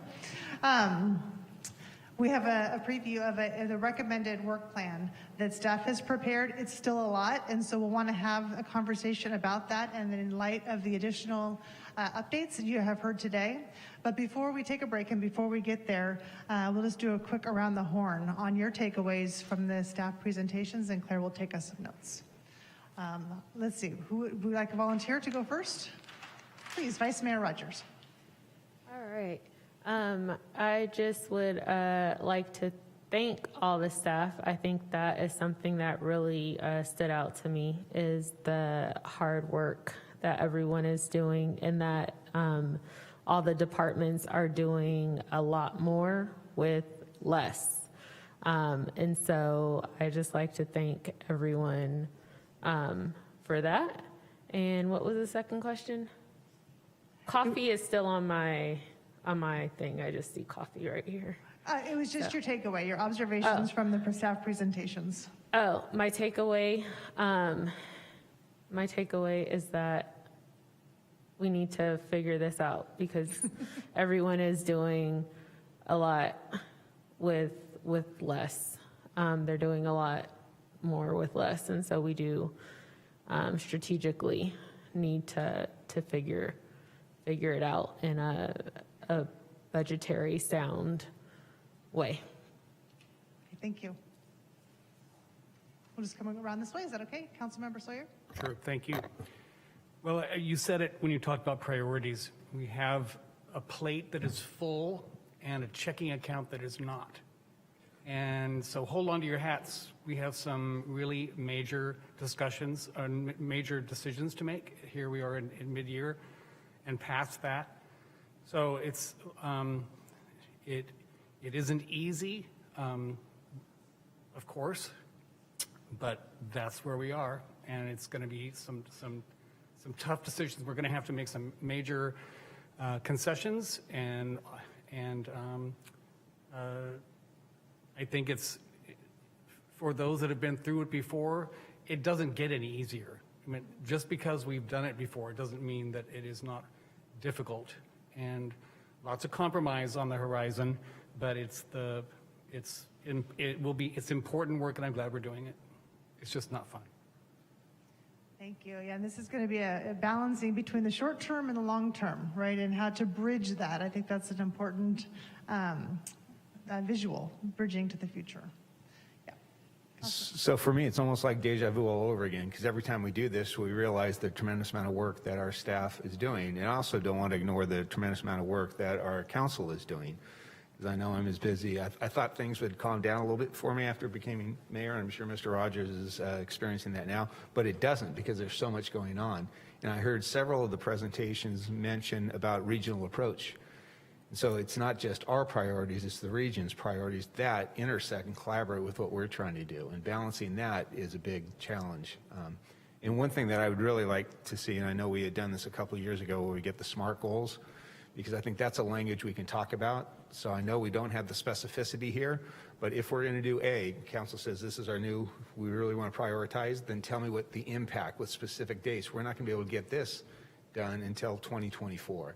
And that's the little piece that I'd love to have entertain some of those discussions, maybe for the city manager. What are those impacts going to be? Not just it's going to go lower on the list. Let's have specific information so we can really laser focus and be very strategic in the next 6 to 9 months about what really we have the capacity to accomplish. But I really appreciate all the work that staff has put on, because these type of presentations just don't happen overnight. So I really appreciate the depth and the information that is contained in this presentation so far. Yeah, we heard a lot about long-term planning in a variety of departments and areas, and it's about bringing those pieces all together, I think, as well at a citywide level. We'll come back around here. Councilmember Alvarez. Thank you. For myself, it's really the realization that we have a large group of Santa Rosans who are really dedicated to providing a great service to our neighbors. For me, it's evidence with the slurry project in Roseland. My mom actually had the schedule of the road repairs before I knew what day they were going to be. And for her, she actually decided to take the day off, close the business down, took a day off, and she actually called me. She goes, do you know when Sebastopol Road is going to be repaired? On the 11th. She actually knew the information before I did. And it just shows how dedicated staff is to really doing that outreach to the community. And it shows the love that we have for Santa Rosa, and that's really my takeaway from today. Thank you. Thank you very much. Mayor? Yeah, I think the biggest takeaway is that we're still in crisis mode. At least that's how we're responding to most of our priorities, is as they're a crisis. And what I heard a lot from staff, specifically in the GAPS discussion, was better processes, better technology, better planning, that allows us to get in front of a lot of what we're dealing with so that they're no longer crisis, they're normal course of business that provides some breathing room for staff. Building in the time to create those systems to be more forward-thinking and less responsive. Thank you. Right. All right, Councilmember Fleming. Thank you. It's pretty obvious that staff is feeling under-resourced, and it's pretty obvious that the council is looking at a financial picture that's not going to change the resourcing, in any short order, and that what we're really going to have to do is improve our tax basis in order to solve these problems, which is going to mean that we're going to have to demand more creativity and more synergy. And so what I'm looking at, Councilmember Schwedhelm mentioned this. When he was mayor, we sat down and did SMART goals. And the benefit of sitting every department down around every goal and every initiative is that each group comes together and thinks about what they can contribute, but also what they can draw on in terms of resources from other departments, and creates efficiencies and also opportunities for synergy and creativity. And rather than what I'm hearing a lot of is understandable, and I have a lot of empathy for it, but as a defensive crouch against what the council is asking. And really what we're asking is to get us around this inflection point, this bend, so that we can be the vibrant and frankly, fiscally sustainable agency that we can see just around the corner. There is a light at the end of the tunnel. It won't always be like this. Thank you. Yes, thank you. Do we have Councilmember Tibbetts with us also? Yep, I'm here. After hearing this, it's funny, but it's actually not funny. We talk about crisis every year, and of the now 5 of these gatherings I've been part of, we've been in crisis every year, and the gradations of crisis vary depending on the year. They also certainly vary compared to times before I was on the council, when we arguably had real crisis in the 2008 downturn of the economy. So I'm going to try to focus my comments beyond the concept of crisis, but I guess, I think we need to be careful about, what's happening to staff. I guess my takeaway is the lack of resources. Sure, financial, they're always financial. We always say that, and then the sun keeps shining. But what I am noticing is that maybe the sun keeps shining because we keep not refilling positions as they come available in the budget. And that's the greatest concern to me. Is I'm seeing a lot of staff turnover at the city right now, a lot of really key leadership that is leaving and leaving very quickly. And I think that's going to be our single greatest problem this year. And whatever we need to do, whether it's bringing on a city manager more quickly and prioritizing that, so we have hands at the helm of the ship and leadership from the top down to support a strong bottom-up culture and work ethic among staff, then that's what we need to do. But yeah, staff resourcing is going to be my prevailing concern. Thank you. Sustainability and longevity is what we're talking about here. I think in order to be able to achieve the goals and the priorities that council has laid out, which I don't think anybody would dispute as important and desired by any means, it's how do you build a bridge to ensure that you have staff that are not so burnt out and have the bandwidth to support those things, as well as the ongoing practices and processes. Okay, thank you for those comments. Let's take a quick break so we can kind of regroup our themes here, and then we will come back. Let's do 15 minutes or so. So it'd be 22. We'll come back and we'll try to regroup on the topic of prioritizing the priorities, if you will. Okay?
Here. Councilmember Fleming? Here. Councilmember Alvarez? Present. Vice Mayor Rogers? Present. Mayor Rogers? Here. Let the record show that all council members are present. Okay, Nancy. Okay, welcome back. Now's when the fun really begins, right? Just kidding. Okay, so we are going to spend the next part of our afternoon together really reflecting on a recommended work plan and the priorities, the highest priorities from council's perspective. And so as you can see from the staff presentations this morning, first of all, a lot of work went into those, but a lot of work goes on every day. And I think that's quite apparent. When you look at the 9 focus areas that council identified in February, there's been progress made in all directions despite the limitations, and that's to be commended of staff. So we do have a little presentation. We'll kind of walk our way through. We might modify a little bit as we go through, but I want to start off by asking the city manager to make some comments and thoughts from this morning. Thanks, Nancy. You, like I, have been sitting here listening to the last few hours of presentations from our departments about their ongoing work efforts, their accomplishments, and some of the gaps they see in the next 6 to 9 months. And one of the themes that stood out for me and intent, talking to Nancy, the same thing, is around the sustainability of our efforts. And many of you have recognized that.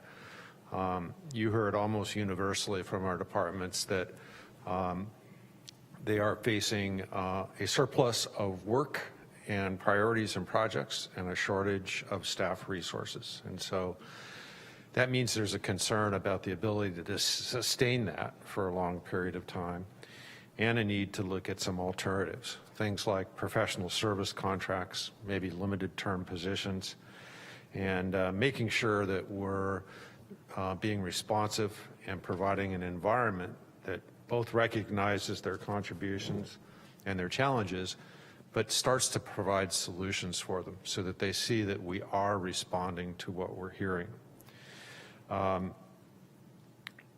We will have an opportunity coming up in October when we talk about the allocation of the remaining PG&E funds, the $7 million that's there, as well as the ARPA funds.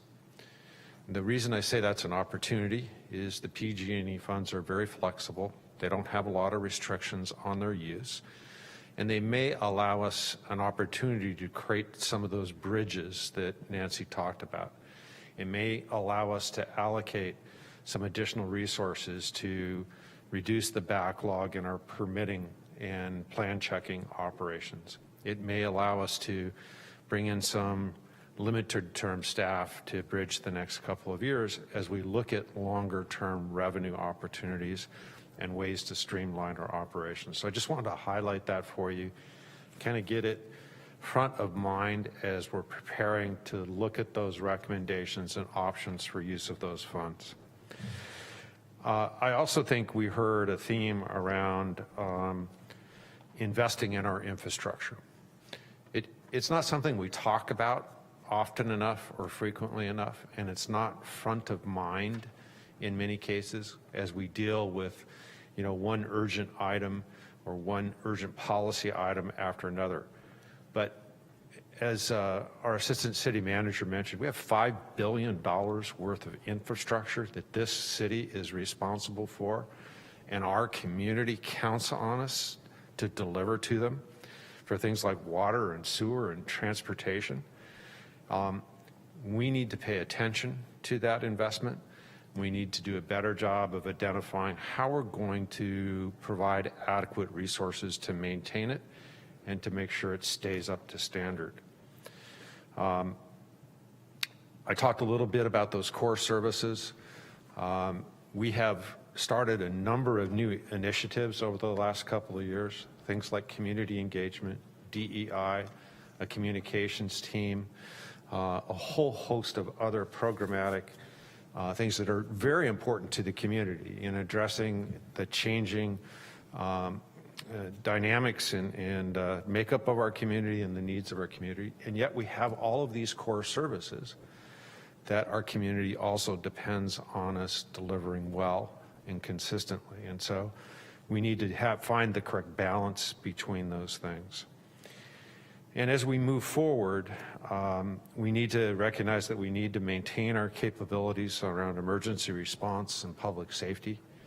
That is a non-negotiable item as far as I'm concerned, and I think you share that as a city council. If we're going to fail, that's not one of the areas where we want to fail. And so we want to make sure that we maintain our preparedness and our capabilities for emergency response and public safety. I also heard an opportunity perhaps to look at using technology more effectively. And we've seen a number of examples identified during the staff reports from our departments about that, how it's already been incorporated. And I think there's additional opportunity to design more public-facing technology that perhaps allows us to redirect the staff resources to other services and needs within the city. Equally important is this next exercise is going to have you look at some recommendations for the next 6 months in terms of work plans focused around your focus areas or priorities. And we're hopeful that you're going to be able to narrow that focus a little bit. We think what's listed up there, even though we ask staff to be realistic and identify the things that need to occur in the next 6 to 9 months, it's a pretty ambitious plan. We hope that you'll help identify what are the crucial things to get done in the next 6 to 9 months, and what are those that, if they didn't get done, would be okay. And then once we get that agreement, which I think we will, I'd like to have a conversation about what happens after we come back to the council and have this adopted formally. So it's a public-facing document, and you've all agreed to it. And then 30 to 60 days down the road, when that next good idea comes to a city council member, or that next urgent need is identified by the public and it comes before us, how do we address it? How do we bring it forward to council and have a discussion around how does it compare to those other priorities and work plans? What are the impacts if we decide to move it up on the list of priorities to a first tier priority? What are we sacrificing? What's the impact? And I think we need to have an agreement between staff and council about how we handle those on a regular basis. And I think it's just reality that we're going to have those kinds of things coming up all year long. Even though we do regular council goal setting, we do budget sessions, all the other stuff, you're going to have a regular series of requests that just don't fit into that timetable and those processes. And hopefully we can reach an agreement on how do we handle those in a way that allows council comfort and flexibility to address them, and also gives certainty to staff that you recognize the impacts and accept them. Thank you. Okay, yeah, this is in part going to be distinguishing between what can be on a longer term horizon, longer term plan, and what really is urgent and needs attention in the near term, in the next 6 months or so. While you were on break, I did hand out the work plan we're going to take a look at, so you'll have that as a resource. I just want to make sure that you see that. We're going to come back to it. We'll walk through it, through the slides in a kind of an abridged version, but the content there, that's what we'll be reviewing to help us prioritize. But before we do that, I thought we'd just set up some context. And I had written down some of the themes that I heard this morning, but Jeff has already articulated them so nicely. I don't know that I need to even recap them. But this is, really, again, that period of transition. So let's go ahead and move through our slides here quick. So long-term goals versus short-term priorities. I had an opportunity to speak with nearly all of you, and I appreciate your time.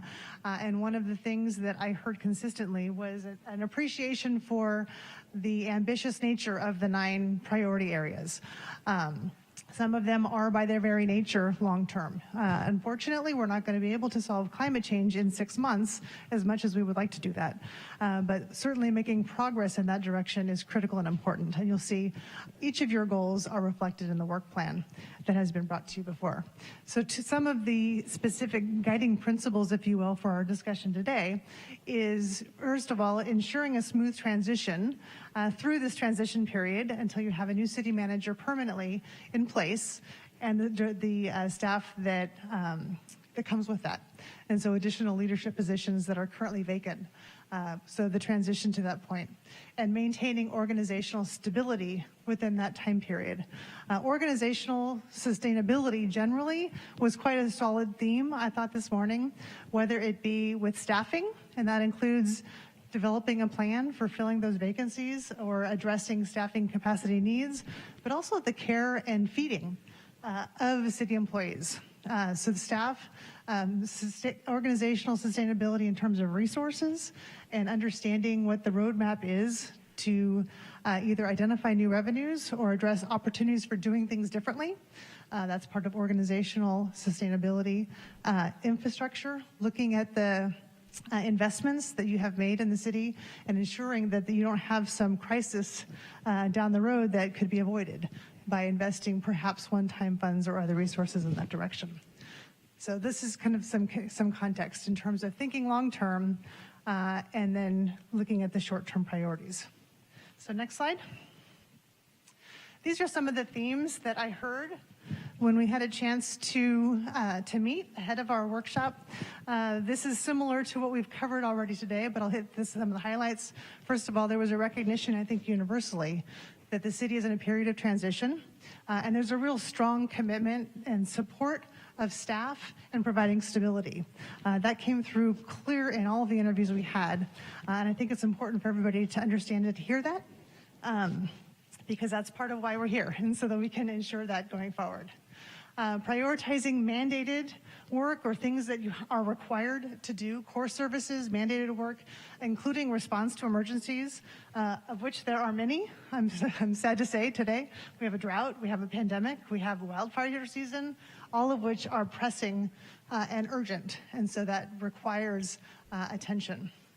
Housing was also certainly identified as an emergency in the area, and homelessness as relates to that.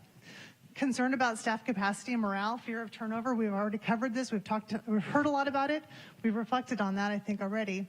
And prioritizing organization health and sustainability is important.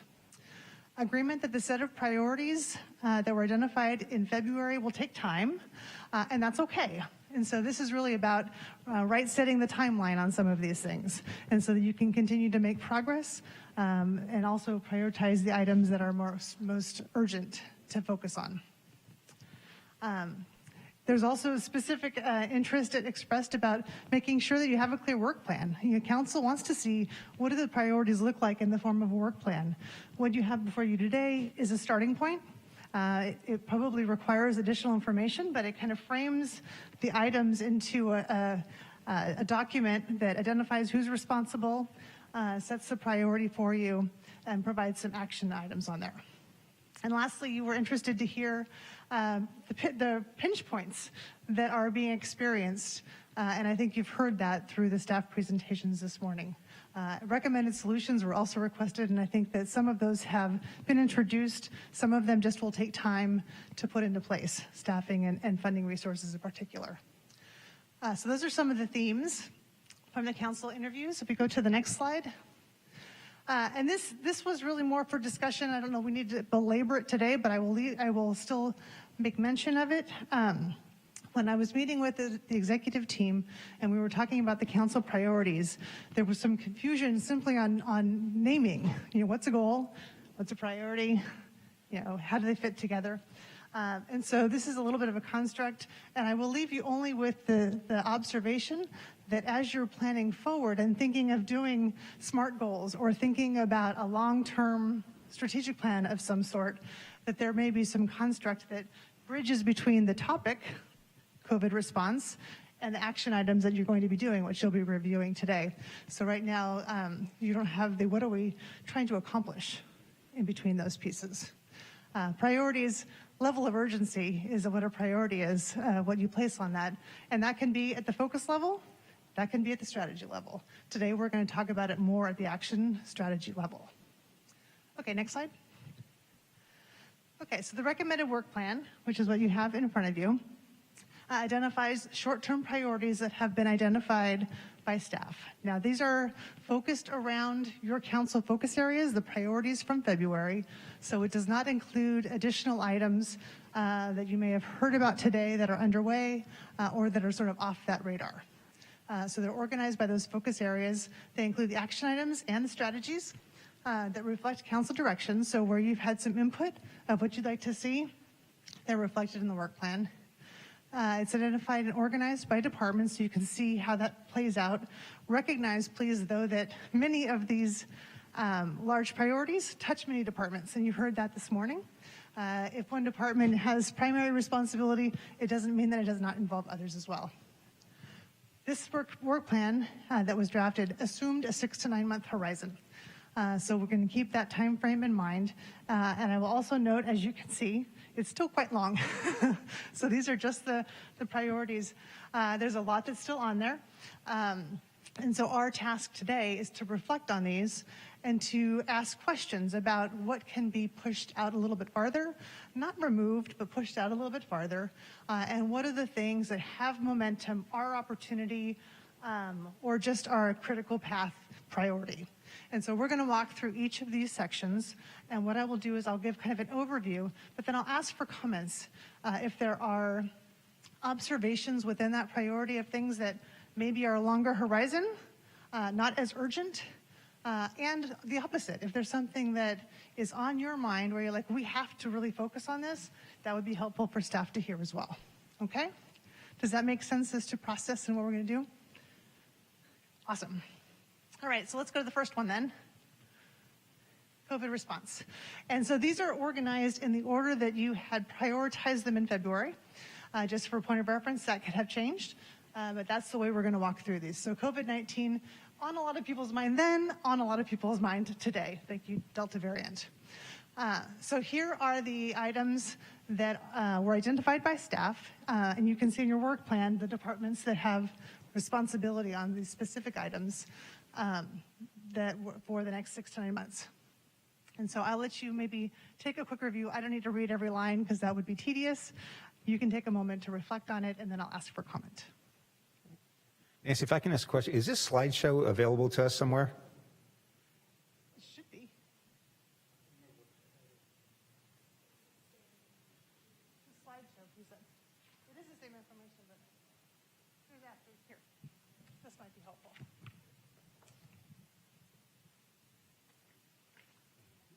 Sure. There we go. Sorry, I thought it was on your pads too. Here we go. So we are on slide 7. If there's anybody else that would like copies?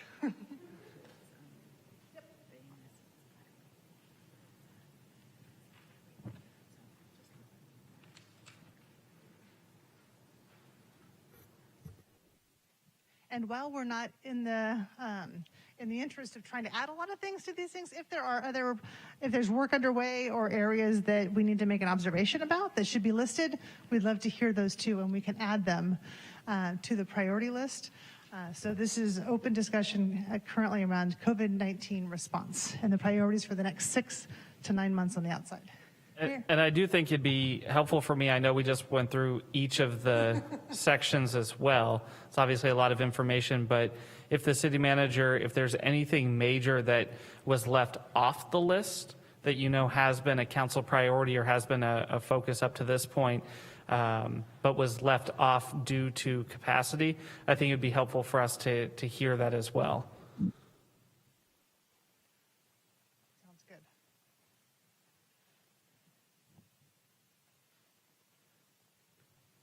Councilmember Sawyer.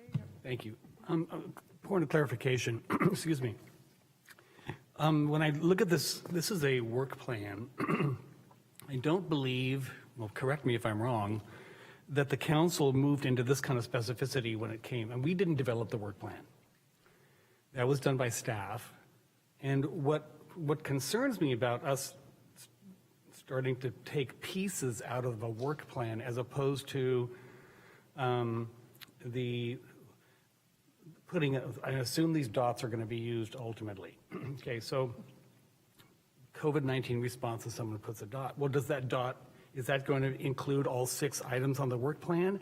Because what concerns me is that we would, as a council, for the first time, be micromanaging how the staff would accomplish a particular goal.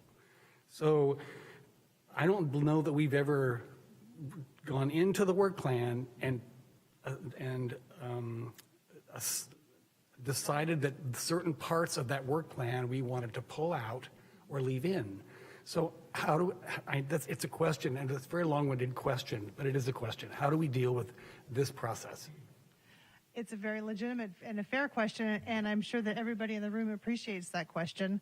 I think that what we'd like to hear are if there are thoughts or observations about key elements of the work plan that have been identified that are, from your perspective, the highest priority or not for the next 6 months, to provide some input into that. So, I mean, this is the thought of the document that was prepared by staff for your observation and insights. You're right. The document that was put together in February really had strategy level items on there. I think the interest here with the detail in the work plan is to sort of reveal the specific nature of the work that's being accomplished by staff. And so maybe it's better to have comments. Go ahead. Thank you. And this is more, I guess, a question for the city manager. So with this document, if we were to say, yep, we're good with this, these are reasonable expectation with the due dates, barring any unforeseen, another suggestion from council or other sort of significant challenge that the city would face. I think it's an ambitious list of work plan tasks and efforts. Some of them on here are contingent on funding. An example I'll point out is taking the in response team from 10 hours to 24 hours. We're not going to be able to do that unless we identify funding for it. And there are several others on here that are based on the availability of additional resources. We know they're in a council identified priority or part of the focus area, but we haven't identified the resources to do them. And so I think it's a combination. It's a statement of what we think we need to do to accomplish the focus area and what, given some additional resources, we could address in the next 6 to 9 months. What we're looking for, I think, as Nancy mentioned, is if there are some of those things that are more important to you to see happen in the next 6 months to 9 months than others, we'd like you to indicate that. If there's a whole focus area that you see up there that you say, you know, given all these other ones that were ranked higher in February, if we didn't see significant progress on this whole group of things for 6 to 9 months, that's okay. We'd also like to hear that. Or on the opposite side, no, they're all important. We want to have you keep working. That means you may see less progress. You know, we won't go as deep into the list on some of them than if we had a narrower focus. In my question, the reason I brought that up is consistent with what John brought up. I don't want to say you do this and not that, you know, and try to keep it at that higher level. And that's why we hired an intelligent city manager to help us implement these goals in a reasonable time frame. So. I don't mind telling you guys what I like and don't like. Shall we start? Well, and if we keep in mind that this is your input in providing observation on the work plan, not as a do-don't do, but as order of magnitude in terms of priority, then I think that would go a long way to building the bridge between concern over providing over direction into staff day-to-day operations, but providing clarity around council interests in terms of these priorities. Was that a no, Nancy? You don't want to hear what I have to say? No, I do want to hear what you have to say. Oh, I'm just checking. So I can start? Please. Okay. So return to campus policy. I think that with the rise in COVID-19 cases, I think that I would prefer to see how we can have people continue to work remotely, except for the departments that we need to have on campus, like in order to operate. And maybe, like city manager said, invest in technologies that allow for some of those departments to work remotely in order to get some of those tasks completed remotely.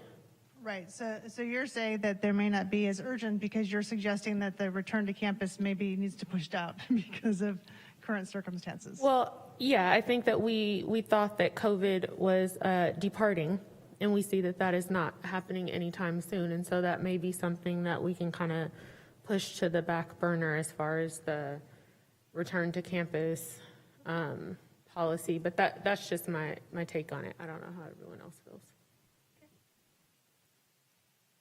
This is just for clarification. Is it safe to assume when we say Sam Jones Hall, we're talking about this whole footprint, both the annex and Sam Jones Hall, or just Sam Jones Hall? Both. Both, thank you. Yeah, I'm comfortable with the plan as staff is presenting it. I think even if we have the return to campus policy, I think it's something that there are broader conversations that are happening, whether it's just city staff or in conjunction with the health officer and the county and our businesses and what they're doing.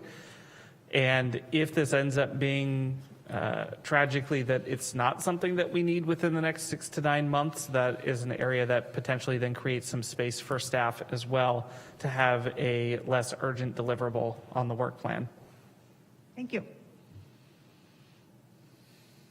Councilmember Fleming or Tibbetts, do you have any comments on? Yeah, I want to just say that, not to be a naysayer, but I really struggle with whether or not it's appropriate for council to be getting into the operations at this level, and really trust that our assistant city managers and our safety chiefs and our city manager are in place to make these decisions for us. So on this one, I'll limit my comments to a policy matter, which is, I believe that the council should be, or not the council, excuse me, that the city manager ought to be instituting a mandatory vaccination requirement for employees, and that would remove a lot of the risk around and whether we should or should not come back.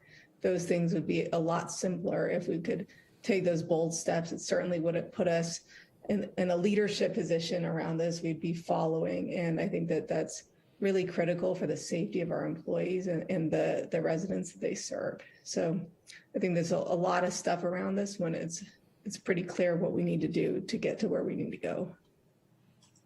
And if I can, Nancy, I just want to do a quick little reframe because we've heard from a couple council members now that we're telling staff what to do.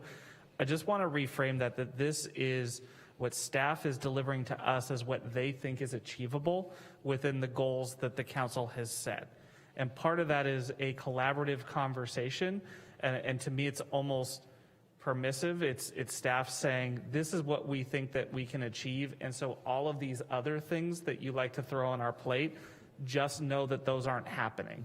And so for me, I'm not trying to micromanage staff. I'm trying to hear what is actually realistic within the capacity and within the goals that we are asking them for. That's kind of why I asked the city manager to point out if there are significant things that he's heard from council members that we would like that did not make it onto this list, so that way we can discuss if we have to create capacity somewhere and how to prioritize. So I just want everybody to give it a shot. I know it's different than how we normally do it, but this is what staff thinks they can achieve. Exactly. Thank you for your comments, and I think well said. This is what was presented up to say, here's what we think we're going to be able to accomplish in the next 6 to 9 months. Is there anything missing? Are there major areas of focus from the council priorities that you want us to pay attention to? Councilmember Tibbetts, did you have any comments on the COVID-19? Yeah, thank you. I'm going to offer quite the contrarian position to a lot of the things my colleagues have said. Respectfully, I think that we do need to have a conversation publicly to our employees, to our staff about vaccination requirements. If the city manager is ready to take a unilateral action about it, I'm fine with that. But I suspect that he's not, and I think that our employees are going to look to us as the council that, dictate the ebb and flow of the city for kind of the ultimate word on this issue. I wish we didn't have to divert staff time and resources to it, but I think that we have to. It's for whatever reason, it seems to be a question that is really important to different people depending on their position about the vaccine. The other thing that I wanted to offer a contrary opinion on was the remote work policy. I do hear where the vice mayor is coming from completely. We probably are going to be continuing to do hybrid meetings or remote working as the Delta variant kind of comes out. But one opinion or perspective I want to share, or two rather, is first, I think that our employees, as they are working from home, would probably like to know kind of what's coming or where they stand vis-a-vis returning to work. I noticed that as we started to reopen at the city before the Delta variant really emerged, I know that I was on my own Facebook feed and talked with our employees. There was a lot of kind of concern and questioning about when are we going back to work? What's that going to look like? What's my work experience going to be like? And so I think from just an employee morale perspective, we should take the time to publicly discuss that, do a study session on it. And then the other thing too is, what I hear a lot at these goal setting meetings is Santa Rosa needs to be a regional leader. We need to, show the North Bay that we create innovative policies. Well, this particular remote work policy is something that it sounds like our planning department has already implemented, and we should hear about what that looks like at a minimum. But B, this is an excellent way to pick low-hanging fruit. It doesn't have a significant cost of operation to the city. At least I don't think it does, but a study session would help me better understand that. But show the rest of the region as we eventually come out of COVID that there's some really easy yet innovative work to dramatically help all of our regional climate goals. So I don't really want to put that particular conversation on hold for those two reasons. Testing and vaccination waivers at Sam Jones Hall is very, very important in my opinion, that we as a council develop a policy around, and it's not fair to assume that Catholic Charities should shoulder the political burden of making that decision either way. As an operator that has dealt with COVID outbreaks at our facilities, it's so important to have a protocol and a procedure in place. We were blessed at our shelters because we offered financial incentives to people to get vaccinated who are in our care. So we had a high vaccination rate, and we're also non-congregate by definition. So when we had an outbreak, we were able to squash it at just one infection. We absolutely need to talk about our congregate shelters and vaccination status. And that's it. Okay. Councilmember Alvarez, do you have any comments on this one? For me, a couple of points were brought up. The part of the mandatory vaccinations, if we were to require them, and I believe the statement was made that a lot of the other issues would not be as high on the priority list. With that being said, would that allow our staff to free up? And if so, how much? So I'm pretty much in the listening stage at this point. Okay, thank you. All right, let's go to our next area. and what has been identified as a work plan for staff for the next 6 to 9 months, bearing in mind the observations made previously about the level of detail, but this is what was on the work plan presented by staff. So the topic is homelessness. And you can see the list of 8 items listed here. Part of the, sorry to interrupt the thinking, part of the observations by council during our interviews was homelessness is a large problem, but it's a regional problem and is going to take longer term regional solutions. So some of these are reflective of that.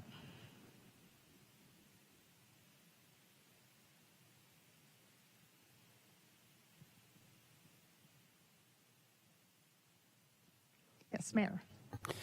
I think my question is actually for Councilmember Schwedhelm, because these goals that we have in place, how do they line up with what the continuum of care is trying to accomplish as well? And going back to that regional conversation and regional response to an issue like homelessness. What I was going to start with was the first bullet there, the housing and homeless ad hoc. I feel very well informed, and we have been having those very conversations. So I'm sharing what I learned at COC with city staff, and so we can try to coordinate all of those efforts. So I think they are very much in sync. Did you have another question? Because I had one question somewhat related to that.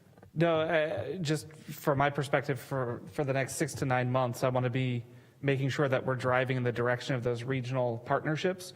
And so if that's the mechanism to do it, to get everybody on the same page, I'm fine with the work plan. I think it's definitely going in that direction. We'll see if the vice mayor agrees with that. But the other thing is, are we anticipating any other funding streams? Because to speak what you're speaking about, Mr. Mayor, the COC strategic plan has kind of shifted a little bit to focus on HHAP round 3 funding, which will be coming in a couple of months. And rather than do an emergency, we got a month to figure out how we're going to spend $4 million. Let's start doing it now. Are we anticipating, because I know the city does not get HHAP directly, the COC and the county does, but is there CDBG funds or ESG funds that in the next 6 to 9 months will be coming our direction? Because if so, I would say that needs to be in the priority rather than we got to make this decision real quick. There's going to be another round of funding coming available, and so we can add that to the work plan. Because it speaks to what the mayor was saying too. I know you and I have had that conversation. Let's involve thoughts of the COC about how we are going to do it. The decision rests with this body, but at least getting that input and feedback from the COC so that we are looking at regional approach, although the decision does rest with this body. So that would be just the other thing I'd like to add then. Thank you. Okay. And Claire, you're getting all these items right there. Not okay. Thank you. Go ahead. Thank you. Just a question for clarification. Councilmember Schwedhelm, are you suggesting, and I go to my committee members because I consider them, at this dais, there are subject matter experts. Are you supporting all of the elements in the homelessness section because of how they're interdependent they are for success? Absolutely. And again, at the ad hoc, we've talked about the order, and I agree with the prioritization of the RFP orders. You know, and I could be, as the city manager said, cautiously optimistic. The complete encampment strategy, because I'm looping out to some other members of HUD related that they may have had, other cities have found success. So if we find a model that I believe would fit here, we'll enter that in the conversation. But yes, I'm very supportive of the direction that we're going here. Vice Mayor Rogers, did you have anything you wanted to add on this one? Okay. Councilmember Fleming or Tibbetts, do you have anything to add on this one? Yeah, so this might be a small point. If Councilmember Schwedhelm and Vice Mayor Rogers are satisfied, I'm good with this with one question, which is, have we opened the Portland Loo yet? And if not, let's get that open. We shouldn't have a piece of infrastructure that could be serving people, homeless or otherwise, who need to use a restroom. That shouldn't be closed when so many other places have been closed lately.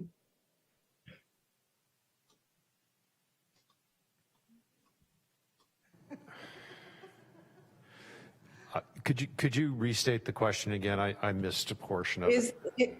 Is the Portland Loo closed? Yes, it currently is, and we're looking for a dedication date for it. I'll just offer that I'm much more concerned about it being used than it being dedicated. As nice as that would be, like we need to get our services. I don't feel like we have the luxury of just withholding services because we can't dedicate them. I'm seeing a lot of nodding head and activity from our directors. Perhaps the assistant city manager wants to respond.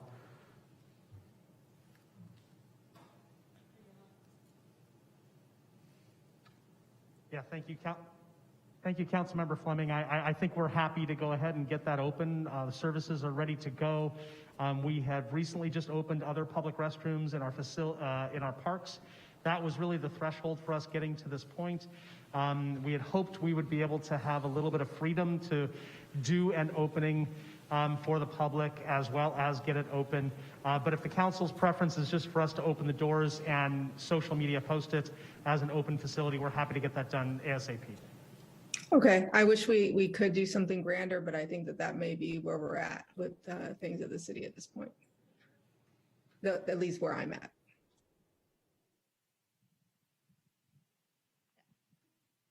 Okay, thank you.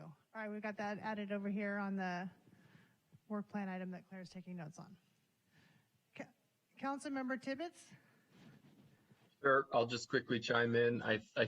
I question the RFP, the spending for the homeless services strategy. To me, it would seem like we should be following kind of the regional COC model, but if there's a reason for that, somebody please let me know. And just as an aside, I definitely want to hold the scissors for the ribbon cutting ceremony of the Loo. Mayor, if I could respond to that particular question. The RFP for the homeless services contract is for the operator of our homeless shelter. And so this would be similar to the services that Catholic Charities is currently provided. So it's intake, supervision and operation of the homeless shelter, et cetera. And we're developing the scope of those services that we're looking for a contractor to provide. Got it. Okay, so we're not going out and determining the kind of what the aggregate approach should be. So it's not so much a strategy; it's just a homeless services contract. Actually, may I clarify? Because there's actually 3 different RFPs that are being prepared. One is exactly as the city manager indicated, which is for homeless services for Sam Jones Hall outreach and other similar services. Second, of course, is for the Safe Parking Pilot Program. But the third is for a homeless services strategy, for a city strategy, but it is intended to follow the COC strategic plan, so that although we may begin to prepare the outlines of that RFP would not go forward until the COC strategic plan has been adopted, and it would track the regional approach, but be a little more city specific. That's the Thank you. Region followed by city. Correct. Councilmember Alvarez, did you have anything? Okay. Any other comments on this priority area? Okay, we'll move to the next. Related but different, housing and affordable housing. Here are the items that are being proposed to be on the staff work plan for the next 6 to 9 months.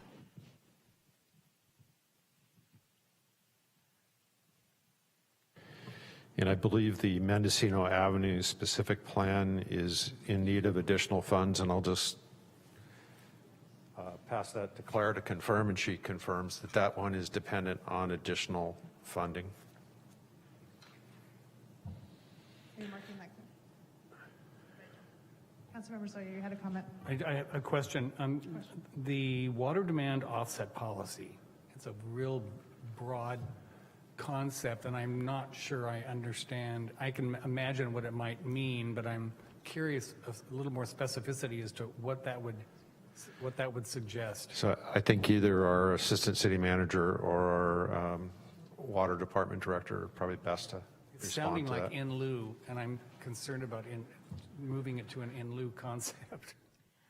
So the water demand offset policy is spelled out in our water shortage contingency plan. And when we hit shortage stages of 30% or greater, we need to have new development basically be water neutral to offset their impact to the system. So we are working on a policy that we will bring forth to the council. It'll go to Planning Commission and Board of Public Utilities first before going to council, but we are looking at a fee that would provide for the ability to implement conservation savings at existing sites so that development can continue to occur when we don't have enough water supply at the moment during a drought. So does that mean that person A is building a home and they don't necessarily want to put in certain energy efficient items? That they, in another building that they own, they want to retrofit that building to put in water saving items. Would that end up being a possibility, or is it contained within the new development? So the fee would allow us to implement savings in existing development to save up, in essence, enough water so that the new development would be demand neutral or water neutral. And I would just add to that that all new development and all redevelopment has to meet current code requirements for water conservation. So it's not an optional in one building. It's required that they put in, when they're building, that they put in water saving technology. It's not something you can do over here and like credits, like buying water credits.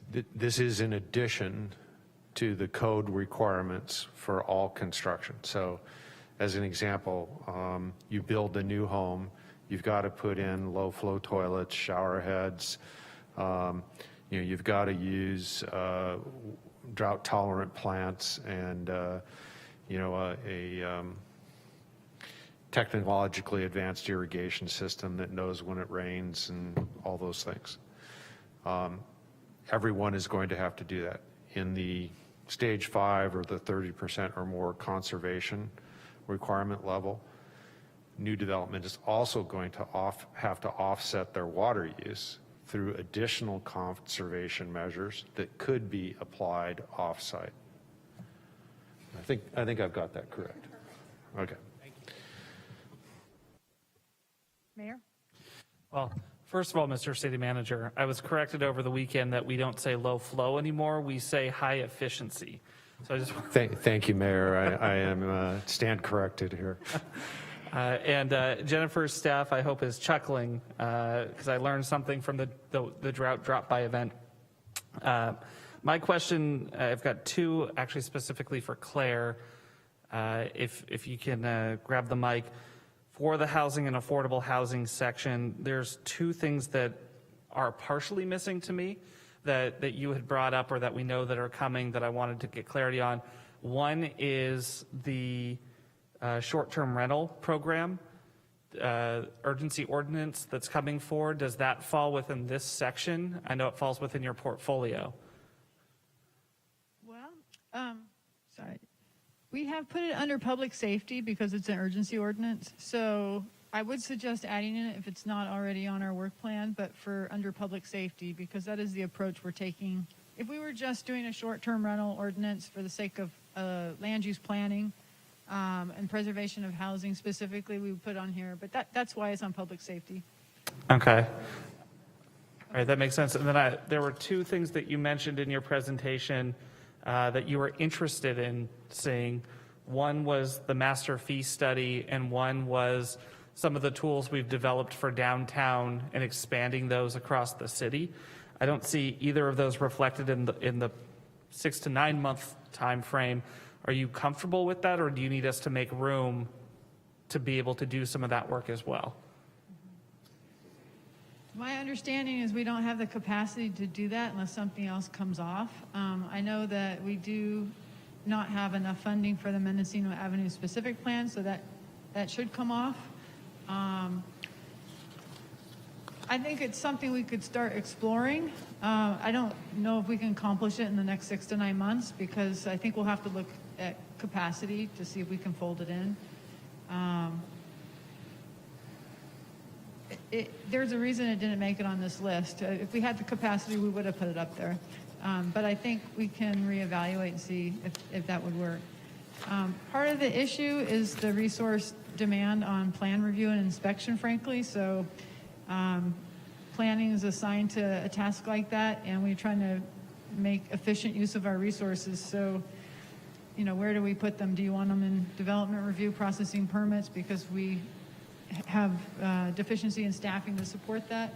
Or do you want them to do a policy initiative and looking at fee incentives for supportive and affordable housing? That's the kind of choice that we have to make. And I'm here to seek your direction. Yeah, well, I'm happy to follow the lead of the department on what you think you can accomplish. It just also strikes me that something like the fee nexus, if you end up reaching a sustainability point, you add staff that's able to accomplish other goals long term. So it's sort of a chicken and the egg, and I understand that. I think the master fee study is going to be shared across departments. So to me, that's an organizational move to look for new revenue. And so I don't know where that will fit. The city manager can speak to that. But that's something that is not specific just to housing. It would be citywide. Okay, thank you. And that would be included under one of the fiscal stability funding and services items where we talk about present a plan to the city council for a package of revenue increases and expenditure reductions. Okay, thank you. Yes. And it may be somewhere involved in some of this past discussion, but I know members of the community have contacted several of us, and my understanding is, Claire, you've been having some discussions about the impact fees for permanent supportive housing are at the same level of market rate housing. Is that something that we are going to resolve within the next 6 to 9 months? Because I didn't see that specifically called out anywhere here. No, and I think that was similar to the question that the mayor raised about broadening our policy to be more citywide. That is a major task for us. It's not just as easy as saying we're going to waive impact fees for affordable housing. That would cause us to have to go to a different methodology overall for calculating the fees and understanding what the impacts would be to the rest of the system's customers if we did so. Great. Thank you for that. Thank you for that clarification. The only thing I add, if I may, is there's the master fee study, which is what city manager was just referencing, and that is very comprehensive, and that's going to take time. The other experience that we've had in Santa Rosa is we've been a little bit more nimble, and we've activated pilot initiatives. We have several temporary, I would say temporary because they have a sunset date in our downtown. That's the type of initiative that I know that the letters of support have been about, trying something new, even if it's on a pilot level, not dissimilar to how we evaluated ADUs when we did it with the accessory dwelling unit ordinance. We evaluated, is there a square footage threshold where a sweet spot, if you will, where we can afford, because you're still receiving impact in new dwellings, where you can afford as a city to accept those impacts, but streamline that specific type of development by doing exempting or significantly reducing the impact fees. That's what that initiative is. It's more short-term, testing something out, maybe even on a pilot level. It's not on the list because we don't have the capacity. It's a great idea. Claire, move the microphone up. Thank you. It's not on the list because we don't have the capacity. We would probably have to look at taking something off to fit it in the next 6 months. We can check back in next year, and we can, if we don't take anything off, and we can start on it when we have more capacity. I did have a quick question about the Mendocino Avenue specific plan. Additional funds needed. I'm wondering ballpark, because what happens if we don't have that funding, about how much time are we freeing up with staffing? Not on purpose, Claire, not on purpose. I'm just processing. The Mendocino Avenue specific plan does have a timeline in terms of the grant that we did receive, which we have $600,000 in grant money, and we do have to expend it on a specific plan or towards housing production by a certain date. It's possible we can reprogram that funds, but certainly to do a specific plan, you're looking at adding another $400,000, $500,000 to cover the environmental costs and the program costs, plus the staffing to oversee the project. So it's not just money, it's staff time to oversee the project and facilitate the engagement. Even when you work with consultants, it's still a lot of staff time. And so because of those two reasons, I would recommend we take it off of this list. I think it's overly ambitious. One thing I know that we are looking at is alternatives with using that $600,000 and reprogramming it in something else that would still be housing initiative, and we would be able to find capacity to do that kind of work. And we would come back to the city council with what we would come up with that we could do, that we could accomplish, and not lose the money, and maybe partner it with some other funds that we have within our means. Okay, so I'm pretty sure this is not going to be the first time nor the last time that I am very confused.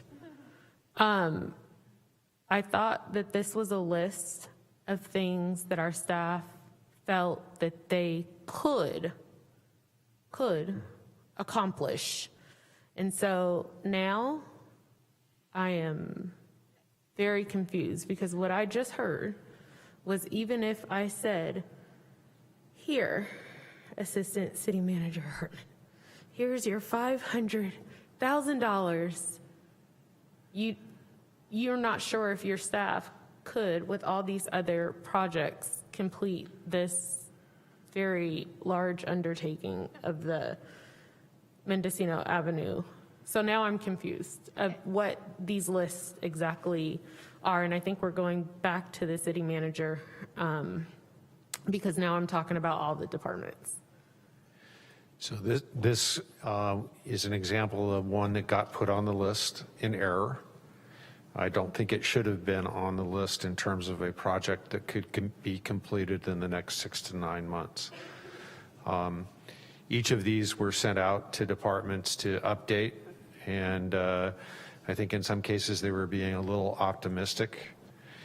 And so just a reality check, I want to make sure as we go through them, the ones that need additional funds in order to accomplish, I want the departments to call those out, or if there's an extraordinary staff impact, I will also want them to call those out. So then are we able to add something else in lieu of that? I don't think we're saying that.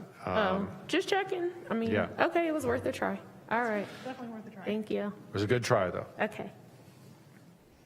Okay, well, and staff has heard the message, so if there's an item that has made its way here and there are concerns, they should be voiced, and then we can talk about if there are solutions or strategies or if it should be removed. Okay. All right, any other questions for anyone or comments? Yeah, I'm here ready to make comment and just say that we, along the Mendocino corridor, do anxiously await housing, but understand that there may not be capacity and encourage staff to hire or contract where necessary to get that done. But my comments are more around the general principle of, we don't have enough staff to get it done on the housing front. It's very clear to me that we don't have enough staff, but the only way we get more staff is by increasing our tax revenues. And the only way we do that is by getting shovels in the ground and getting housing done. So I implore you to come to us with a plan to hire contractors or whatever to figure it out as far as the fees go, and getting this master fee study done.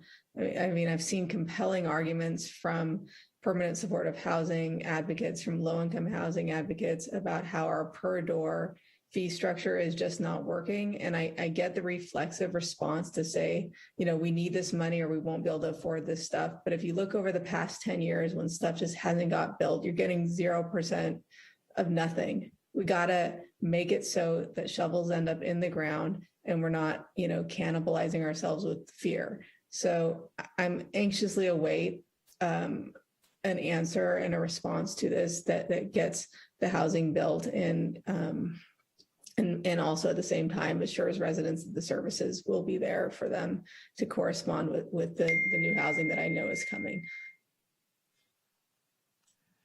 And when we move to our next topic, you'll see the second item there, which is specific to revenue more inclusively, and that I think is where it was intended to present options, which would include presumably a master fee schedule as a part of the options that come forward. But before we move there, I want to ask Councilmember Tibbetts or Councilmember Alvarez if you have any comments on housing and affordable housing.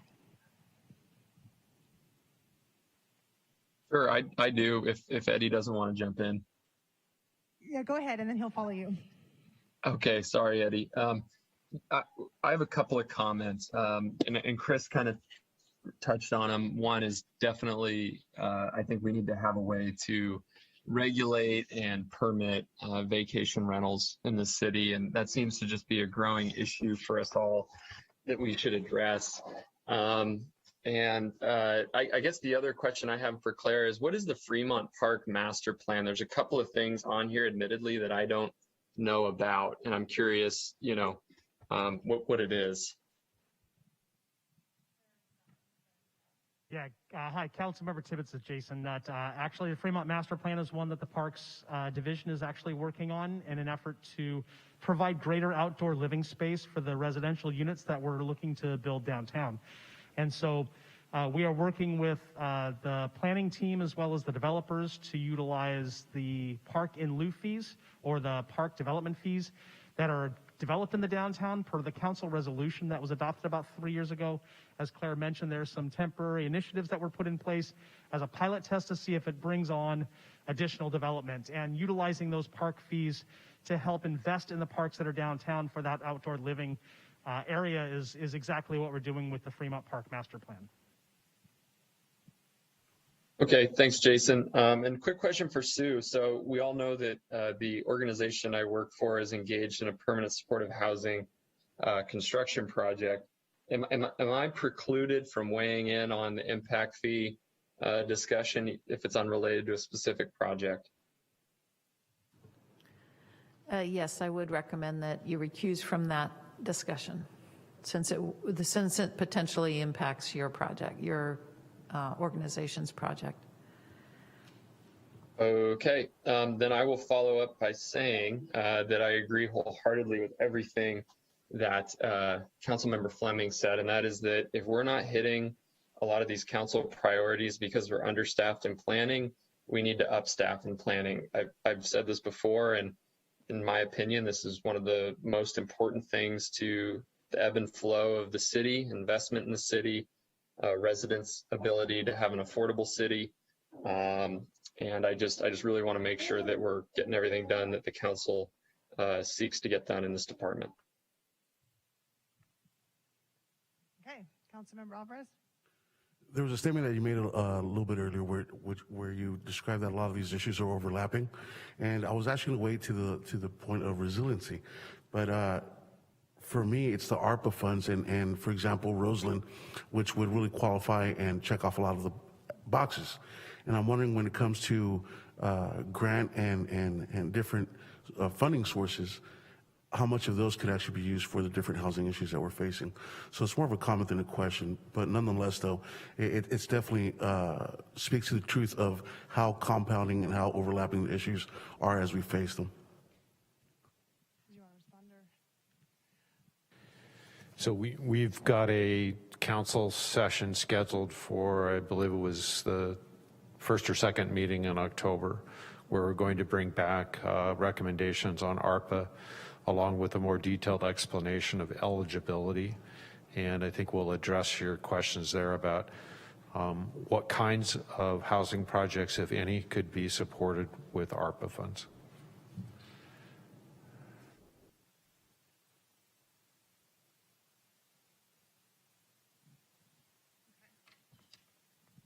Thank you. Okay, let's move to our next area. And we've already touched on some of the content in there. So this is the fiscal sustainability funding and services focus area. So I think there are actually 2 slides, yes, that contain the work plan items that have been identified by staff.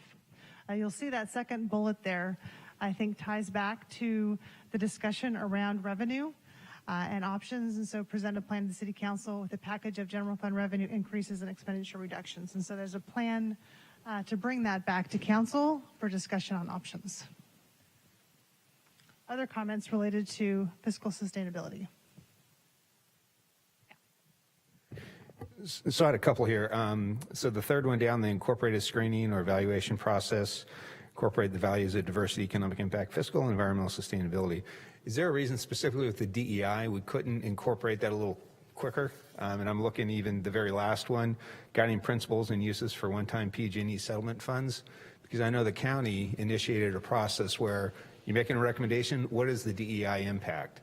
And I would just suggest that could we potentially add another category with every staff report, just like we do fiscal impact, environmental impact, DEI impact, so that not only staff is filtering everything through that DEI lens, but council, every time we read a staff report, we're filtering it too, because it's a learning curve for me.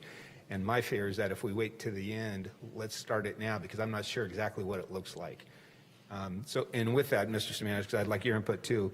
So it shows that finance and city manager is responsible for that, this department, or EEO officers within the HR department, and I know a lot of other organizations have directly reported to the mayor and the mayor form of government or the city manager. And I'm just wondering if there's a little disconnect, because just like we've talked on a lot of issues, DEI work, I think, has got to be organizational stuff and not just HR related stuff, even though HR touches every department. I'm interested in your thoughts about that, but also those other specific suggestions regarding DEI work on staff reports and on this issue and the PG&E settlement dollars. So we have planned to follow the council's direction on the ARPA funds and PG&E funds, which was to have an evaluation process that includes the diversity, sustainability, and I believe the final one was economic impact. And so we've put together a set of some screening criteria and a point system and a committee that reviews them, that includes our economic development staff and a team of staff that would run them through that evaluation criteria.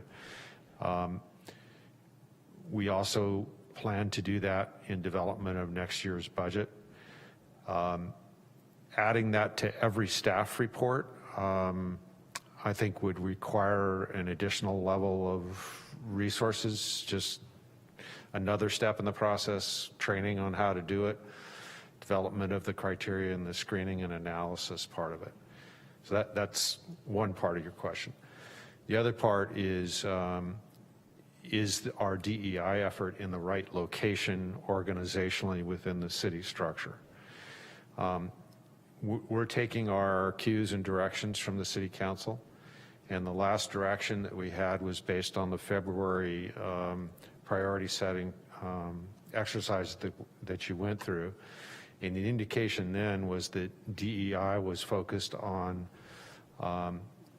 the inside look of the organization. It was focused on our recruitment efforts, our employee development, our training. And so it was combined with the SEED collaborative contract and placed within the HR department as an internal organizational effort. Based on that, I think it's the right location, it's the right place. The job spec was developed around those directions and requirements. And so the level of the classification is not at a department head or a higher level within the organization. It's reports directly to the HR director. Okay, so then just my feedback would be, I would like, because to me this is going to be long, difficult work, and it has to start with the individuals, including council members. And I think if we keep, I don't mean to say kick the can down the road, but if we don't deal with this regularly, when are we ever, because I heard you might have even said it, culture doesn't change overnight, or I think Amy might have said it, it's happened a while. So if we don't put this in our forefront, I don't think we're going to change that culture. So I would be an advocate, and I'd like to know, okay, if we were to do that on the staff report, that if every staff member, when they did a staff report coming to council, had to talk about the impact of DEI, what would that impact be? Because I don't know. And again, I'm just thinking away. If we're going to change culture, we have to do it a step at a time, but it's got to be regularly in front of the council. And for that reason, I think it may be a better fit for that position to be with the city manager's office, because everything should be looking at through that lens. So, thank you. Yeah, I couldn't agree more with Councilmember Schwedhelm on his points. I can understand why it may have been, why perhaps the DEI position was put in HR, but I think that it's really problematic for a couple of reasons. One is that the position that would belong in HR would be an EEO, not a DEI person. A DEI person's a director level person. And, I lose sleep worrying that, there's going to be a problem where the DEI person and the HR person disagree. I mean, the DEI person needs to report directly to the city manager, because it's not just internal, it's external, it's all over the place with equity work, and it can't be 3 levels down under HR. The HR director should have an equal employment officer working for them, not a DEI employee. And further, I would suggest that we've really missed or needed a COO, an operations person, a deputy, whose job it would be to help all of our departments work through beyond their silos and evaluate everything so that nothing gets to the city manager or the council without having been vetted for equity, sustainability, and environmental sustainability as well, economic sustainability, equitability, and so forth. Those principles. And I'd love the idea of every staff report looking at those things. I think if I could ask every staff report to include those things, it would be great, but we need some sort of stopgap so that just nothing goes forward without people making sure that they're working together and working sustainably within, and asking themselves, is what I'm bringing forward in line with council goals, not just in line with making my budget pencil in my department. So what I'm hearing too, as a part of this, is kind of thinking fast forward. We talked about how this is kind of a period of transition as you're awaiting the arrival of who's going to be your permanent city manager. And when you're thinking about some structure options and alternatives, I might offer the suggestion that that would be something that a new city manager might want to have an imprint on, and what that would look like and who could fill it. So that's not so far off. I don't know if that's something that might be considered as you're thinking about kind of that internal structure and operations piece, kind of to the points that were made earlier in terms of overseeing the operations from a staff perspective. Please. Just a quick question on this. This is the third one down on the second page of the of the fiscal sustainability.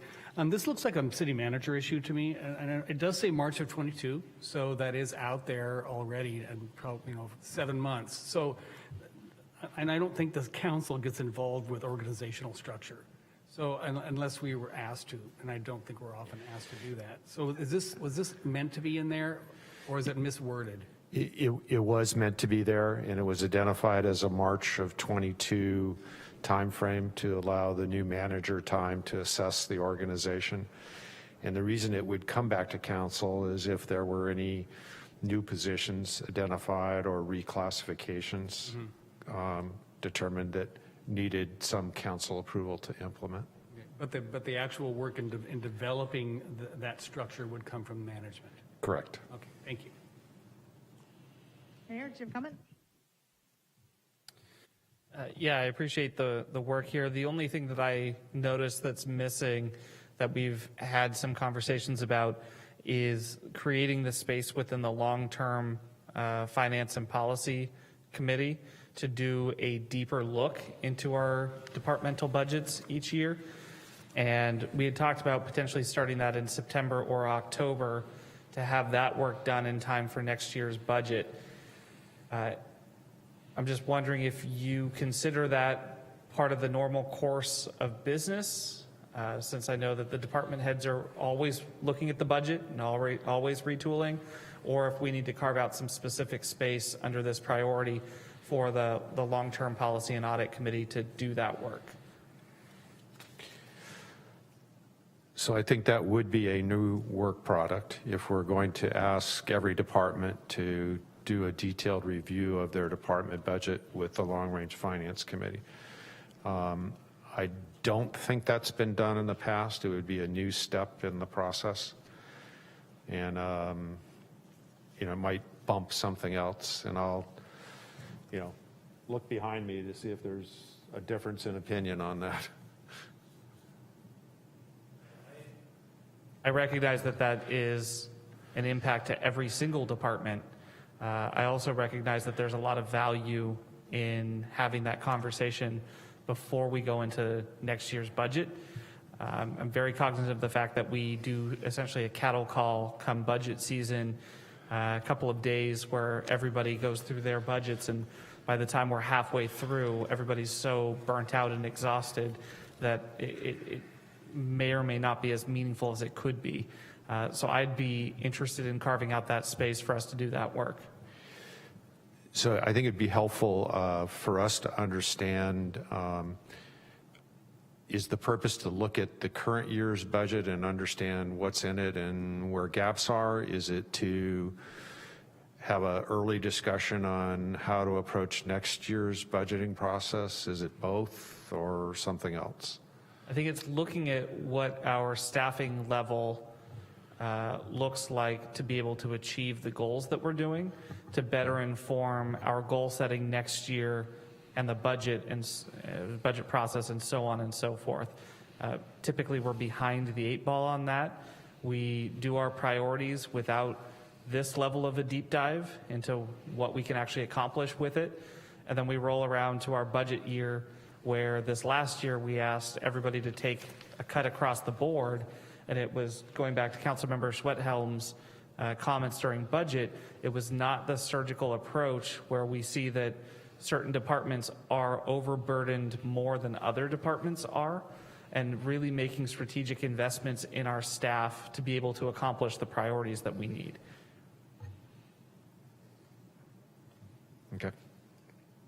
That's helpful. Thank you. Other comments or questions? If I may, this is Jack. One thing that I was hoping to see on this fiscal stability, funding, and services section was, we've talked about it a few times at the council, and that was looking at our tax structure to get rid of regressivity in our tax structure, as well as increased resiliency to recession. I'm hoping that can still be done somewhere. Maybe start with the long-term financial subcommittee. And then the other thing that I wanted to say, I just wanted to back up to the last slide. I'm sorry to bring us back, but yesterday I had the opportunity to speak with the Golden State Manufactured Owners League. And this is more for Megan Basinger and the Housing Authority, but we have $750,000 in fee revenue that we levy on mobile home owners that is just sitting there. And I think it was originally created to help us develop a rent control ordinance for the manufactured owners only. There's about 6,000 of them in the city of Santa Rosa. And I wanted us to have a discussion about that money. I know a lot of folks in mobile home parks are experiencing the need for making repairs to their units. And that might be maybe a loan program gets developed out of it, something, but that's a perfect example to Chris's point about doing deeper dives into our budget. We've been sitting on $750,000 for about 5-6 years, and we should talk about how to spend it, and it's low-hanging fruit for the council.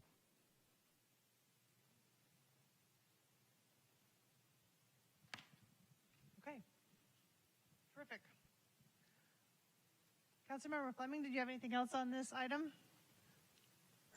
No, I made my comments. Thank you. Okay, and I just remind that we are taking notes up here on the discussion items, and so this will be coming back to you in a final version. Okay, let's move on then to the next focus area, which is economic resiliency, including childcare.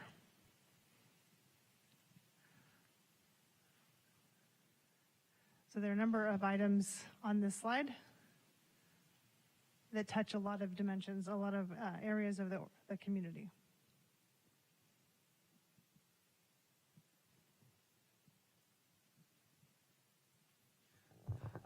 I'll jump in and I'll say it's a very ambitious list, and if it's one we can accomplish in 6 to 9 months, I'll be incredibly proud of it. So I have nothing to add to it. Best of luck, Raisa.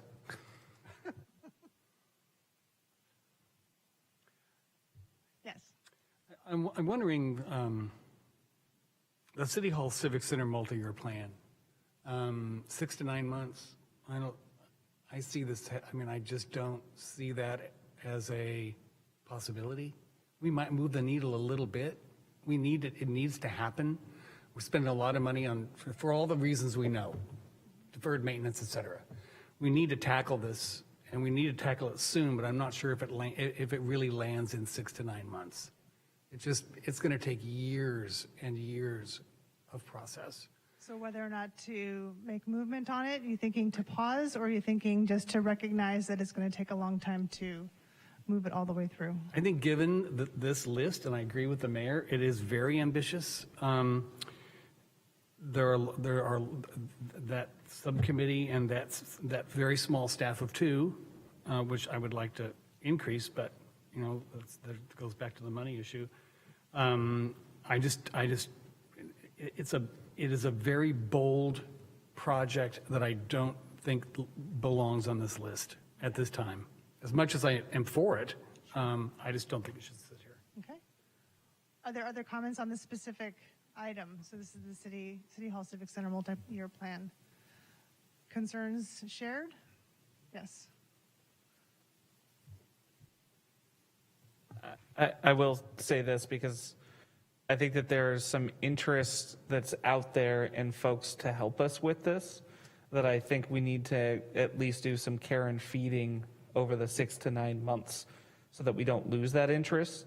And so I'm comfortable with leaving it on the list and understanding that staff knows we're not asking them to solve this in 6 to 9 months, but that we're creating some space for them to put us in a position to be able to get this across the finish line down the road.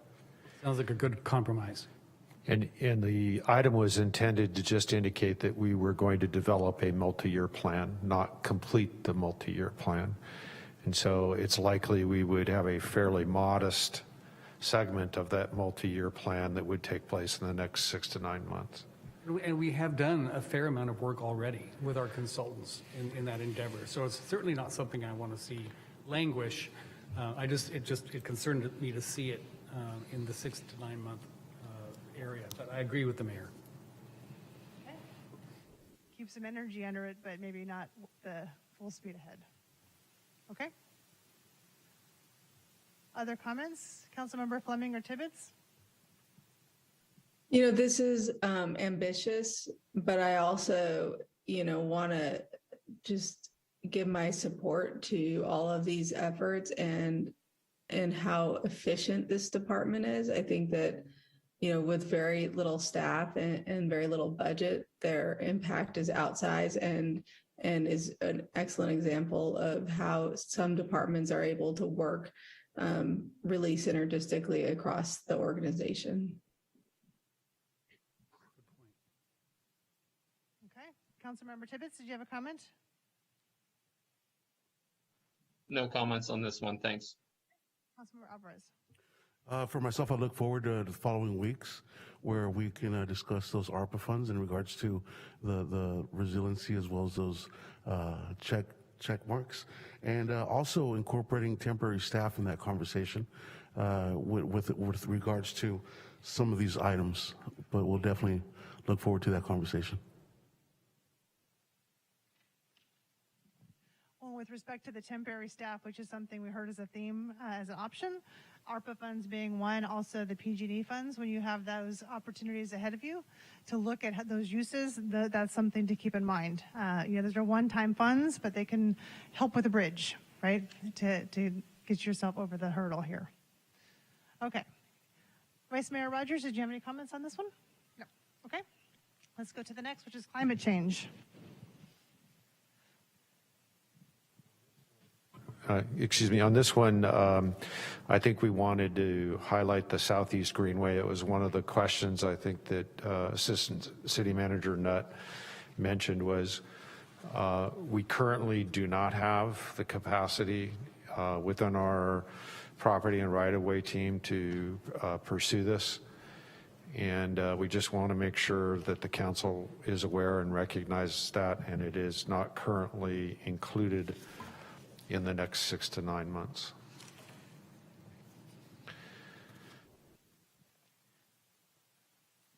Comments? Mayor? Yeah, and I do think that that's one, given the community energy and the amount of time that's been spent on that I don't want us to miss an opportunity there, particularly given where they're at and after all of the work that staff has done on that one. So I'd be interested in potentially moving something else off of this list to make room for the Southeast Greenway. I do know how important SB 1383 is to the city. I know that there's a lot of movement in Sacramento to push back some of those deadlines. So if that were to occur, perhaps that creates a little bit of room. I'm seeing shaking heads from the Assistant City Manager. Is that effort now dead? Is it a done deal that January is going to be the implementation date? No, Mayor. I think the issue is it's the staff that's involved. They are not the same staff members, and so the challenge is the real estate division they've been heavily impacted by both the downtown initiatives, but also the capital improvement program. And so adding the Southeast Greenway is above and beyond the current program for that team. And so the question is, how would we reprioritize the requests to that specific division if we're going to incorporate what looks to be a fairly significant effort to be able to bring Southeast Greenway into the fray? And if we don't have Southeast Greenway on here for the next 6 to 9 months, what's the impact to that project's ability to get across the finish line? Realistically, probably a lot of emails and phone calls to each of you from members who are really supporting and pushing this. We are at the point where we're submitting the final maps to Caltrans, which is really the beginning of the negotiation to acquire that property. If we delay, it may just chill the initiatives that we've already been able to put in line with Caltrans. They do seem willing and interested to begin that conversation, and they are only willing to work with the city. They're not willing to work with any of our private or nonprofit partners. So it is a risk if we choose to cool it for the next 6 to 9 months, but it's all a function of the number of individuals that we have able to deliver the vast amount of requests that are coming forward with these priorities. And so if we choose to prioritize it on the flip side, what are we giving up from the city's perspective? So it's probably either a combination of reducing some of the downtown strategy by not moving forward with some of the RFPs with our vacant properties, or it's looking at reducing the amount of support for capital improvement program. Those are the two primary aspects of support. And it's legitimately just a limited number of resources. We've tapped out all of our private and consultant services, and we're utilizing them to the greatest extent to extend. But it's at a point where we're overextended, and this may put us too far over to make it work. Okay, so even if in the one-time dollars conversation, if the council were to allocate a little bit of funds for an outside consultant to pick up some of that slack, it's sounding like we're at capacity with consultants as well. We have not at this point suggested that a consultant try to pick this up, but every time we've gone with other requests, we've been told that they're at capacity. Okay, thank you.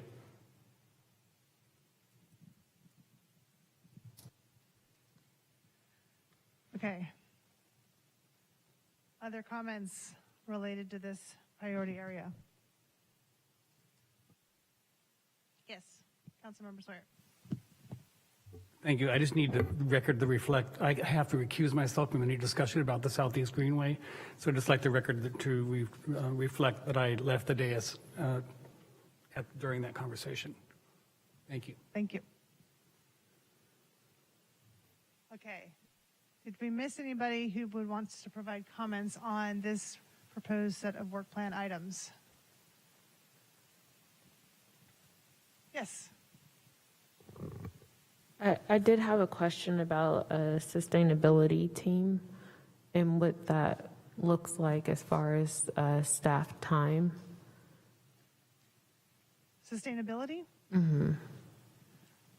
In a specific approach or specific? Well, instead of having like a director, but he knows what I'm talking about, but having a sustainability team and what that looks like as far as staff time is concerned, and if that is something that we could do, what does that look like? Yeah, so thank you very much, Vice Mayor. Right now, if I try to model off of some of the programming that the Santa Rosa Water Department has done, they actually have a sustainability coordinator within their, within one of the divisions, and I can't remember which one, within two of the divisions. The idea would be to try to support that with a third sustainability coordinator that would be focused in on the general fund aspect, so that they would be able to take on those items that are outside of the water fund.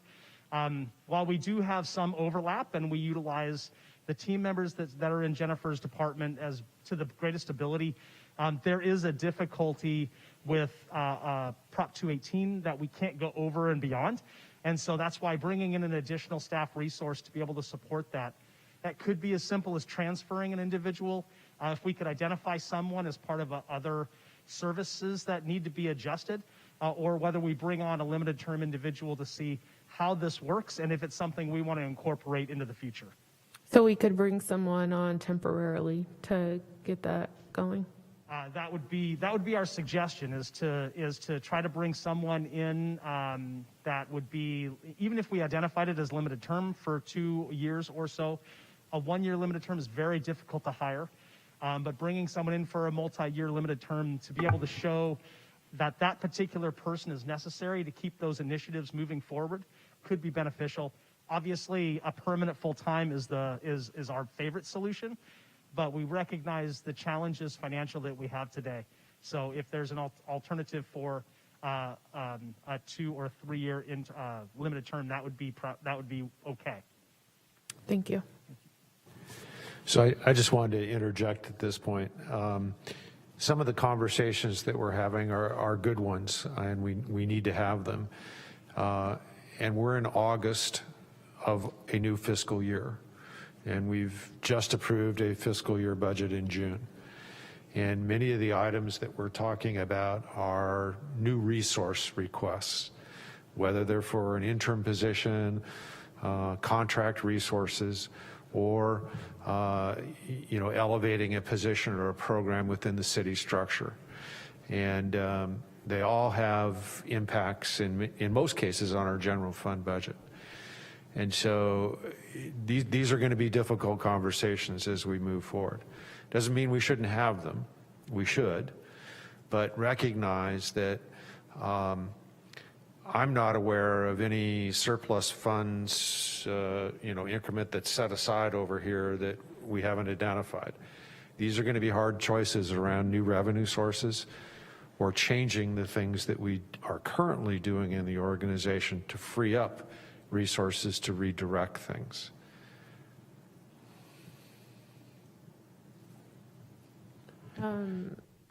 City manager. So I don't know about everyone else, but one thing that I always tell the staff when I meet with them is I ask them to be honest with me about what it is that they need to do the job that we're asking them to do. And so it's really important for me to always have my eyes and ears open to, one, be able to hear that and be receptive of what it is that they need from me. and hoping that my other council members hear that also, of what we need from them and what they need from us. And so I'm always trying to brainstorm, not saying we have this large pot of money, but saying I hear you, and maybe we can think out of the box to try to find ways to make things happen. So, and I say that respectfully because I know the position that you're in. But we got to sometimes just try to think out of the box to try to get some of these things done, or we're going to, like Councilwoman Fleming said, we're going to get 0% of nothing if we don't start thinking out of the box and starting to tackle some of these tasks that we want to tackle. So. Yeah. And I support and encourage those conversations as well. I just wanted to make sure that there was also an understanding of the challenges that we may face as we try to move forward and address some of those concerns and needs. And I too agree that economic development done appropriately can positively impact the bottom line of the city organization. It takes time. You're not going to see the benefits of housing development impact your budget next year or the year after. And so you have to plan to invest up front, both in the policy development and the incentives, and allow time for the development to occur, the residents to move in, and then for the retail and commercial activity to follow it, which is where the city receives the majority of its revenue from. We do not, in most cases, receive revenues in excess of the cost that we have to serve residential development.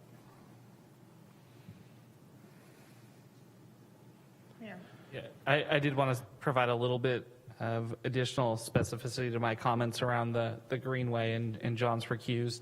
But I'm comfortable if we have to allocate some staff time to the Greenway, and that does create a time impact on some of the other things like RFPs for the parking garages.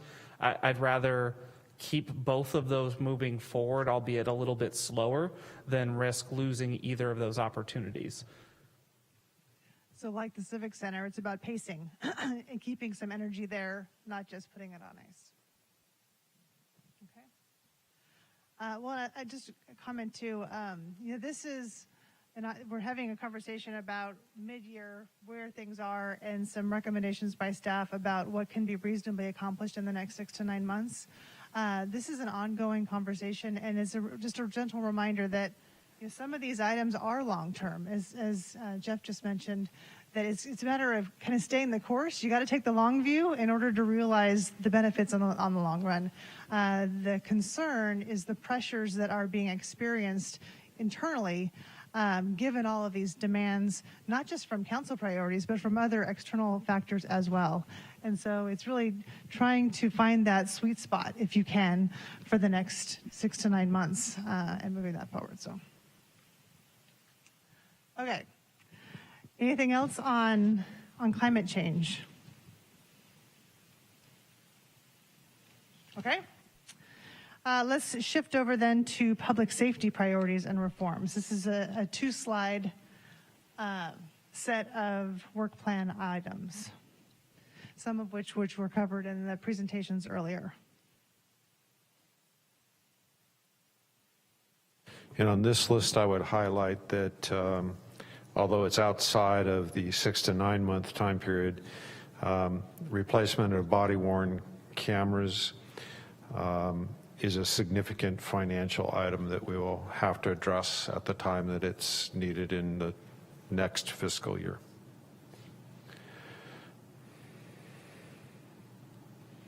Yes, Councilmember. Thank you, Mr. Cohen, for that. I'm curious, are we putting in budget line items to start building some cash to deal with that?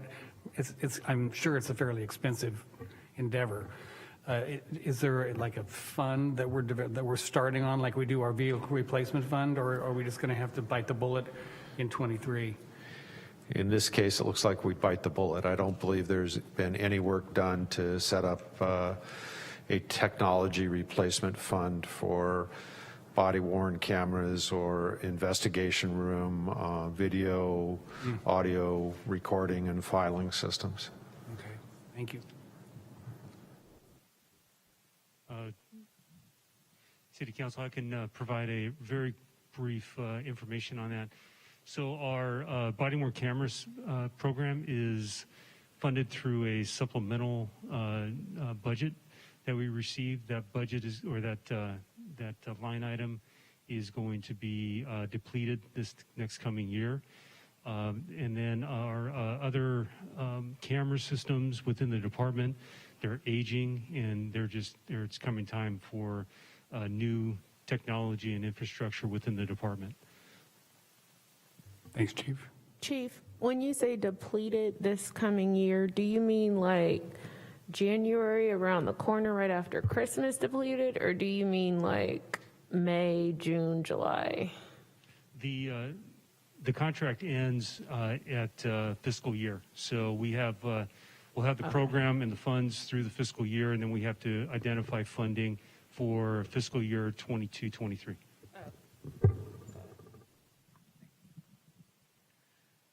Okay. Yes. I just had a question, 6 to 9 months with the in-response team, 24-hour response team implemented. My understanding that was year 3, 2.5 million. Are we going to, is the expectation we're going to do that within the next 6 to 9 months?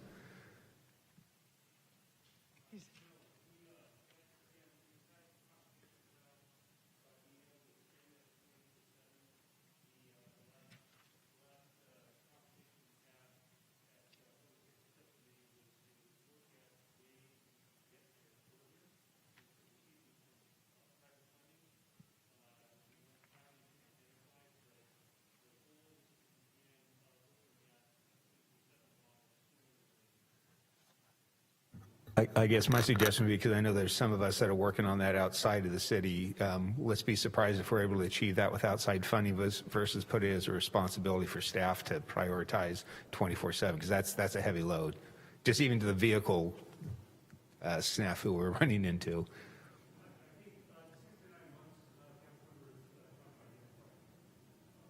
Funding. Versus, because it says implement. I was going to suggest that we give him the microphone so that it's Yes. Uh, part of the recording. Thank you. I was just going So to we say. could hold and the chief to it, and is if what it you're saying, helps, Madam staff can use one of the 2 podiums also. I can activate that microphone because it does affect the recording. Yes, so be reviewing how we can get to that 24/7 model, and we don't have the funding at this time to go to a 24/7 model. So we will not be able to go to that model within this next 6 to 9 months. Correct. So I'd be supportive of taking it off the list is what I'm hearing. Is that your intent, Mr. City Manager? Yes. Thank you.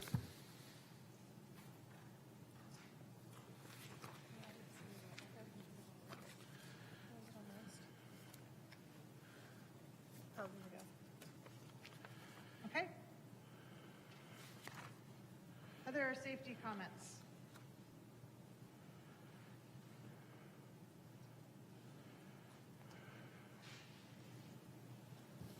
Councilmember Fleming, Councilmember Tibbetts, do you have comments? No comments from me. Thank you. All right, so we'll make that adjustment on the 24-hour. Yeah, 24. I did have one that I don't quite see in here. We've done a little bit of it already, but over the 6 to 9 months, it also feels like that's potentially the time when we'd have to do the most education around Measure O, which this council has pushed forward as well. So I just want to make sure between Adrian and Scott and Ray that you feel like you have the capacity that you need to be able to do that type of outreach work. And Magali, who's not in the room but I know is watching. Okay, great. Thank you. I got a thumbs up. All right. Okay. Let's go on then to DEI, Organizational Diversity, Equity, and Inclusion. We've had some discussion about this topic already. Here is the work plan that's being proposed.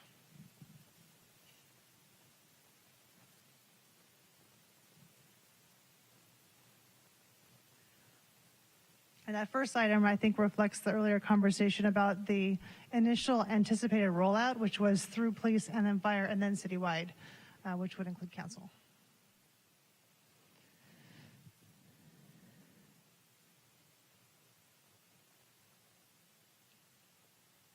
Comments? Yes, Councilmember Alvarez. Definitely a comment. The thing of the DEI is you can't have equity without having inclusion. And although the acronym would spell DIE, it's important for us to point out that it's definitely important for us to invest into bringing the people to the table before we start deciding what is equity and what isn't equity. Thank you for that comment. Councilmember Tibbetts, do you have a comment?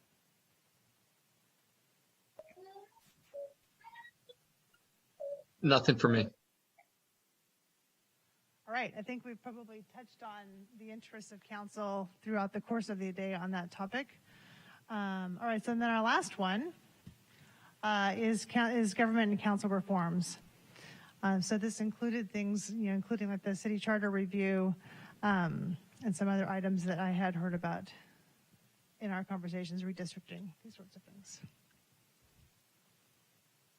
Comments? Again, my comment is it's a very ambitious plan, and I know that there's a lot of things on here that we have to do.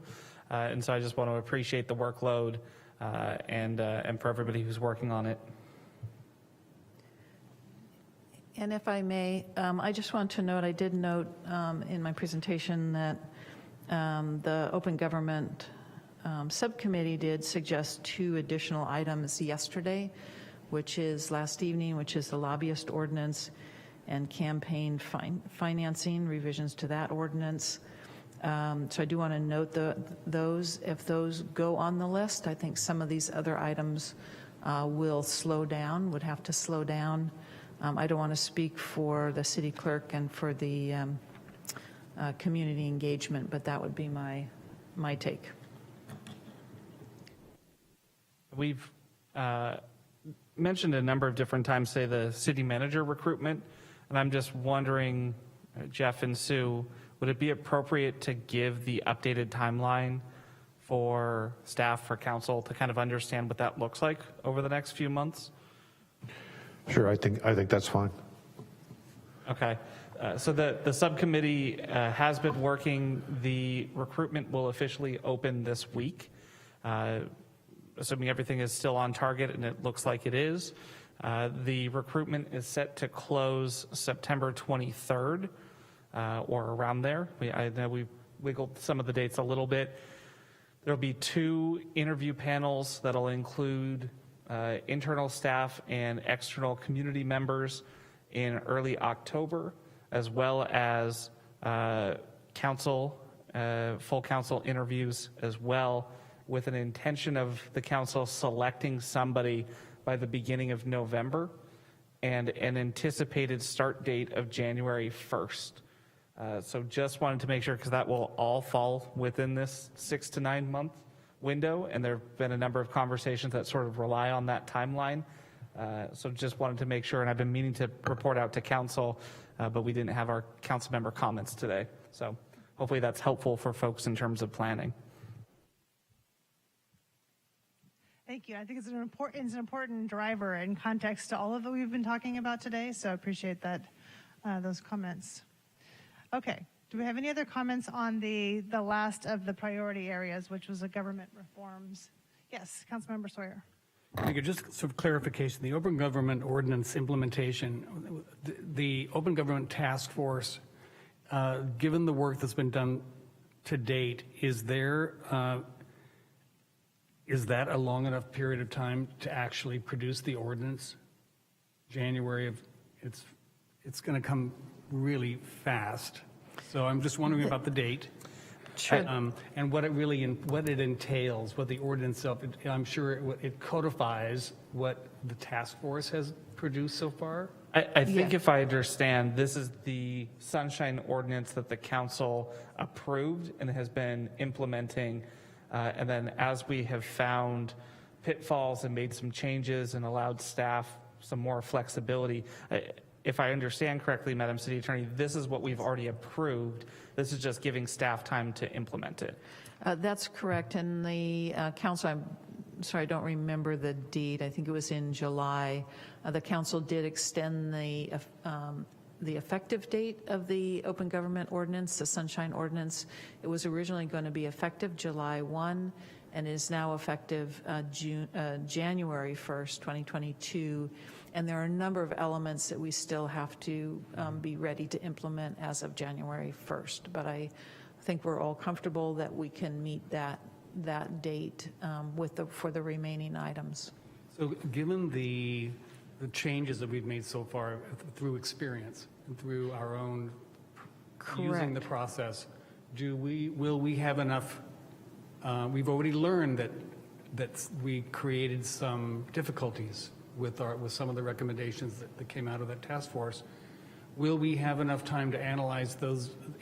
If we start in January, once it is in an ordinance, how flexible, how nimble can we be once it's in an ordinance like that? And let me clarify, we have implemented the new agenda deadlines. Those were changed at the council in July, so we are now operating under those new deadlines. Again, the ordinance is not yet effective, but we have implemented those early. We will see how we will have the opportunity for the next, 6 months from July, but now whatever, 4 or 5 months to further evaluate whether that schedule works. In addition, we'll be looking at some of the Public Records Act provisions, the open data portal. You heard Ms. Mertens speak of that earlier today, and then get in line to implement various appeal and challenge procedures that are in the ordinance. We would not, we may implement those as we move forward. Certainly the open data portal, as soon as we're ready, we'll be building that. Public records, same way.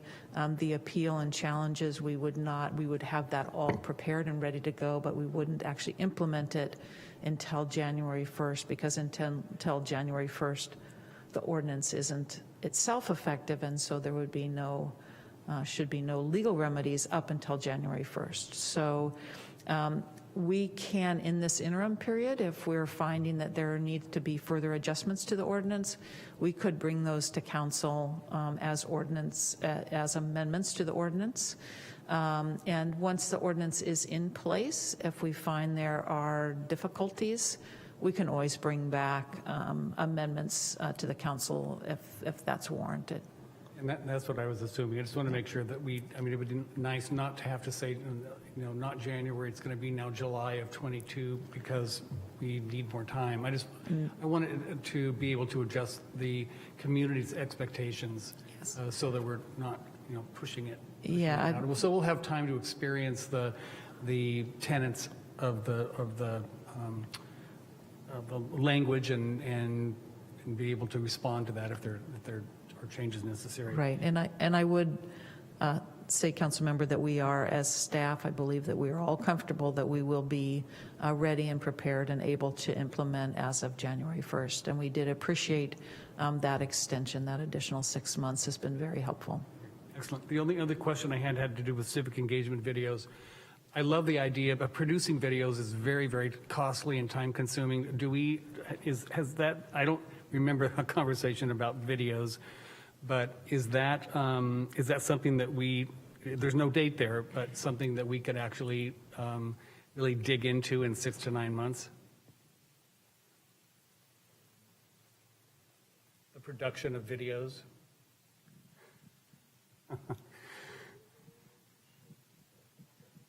Hi, sorry.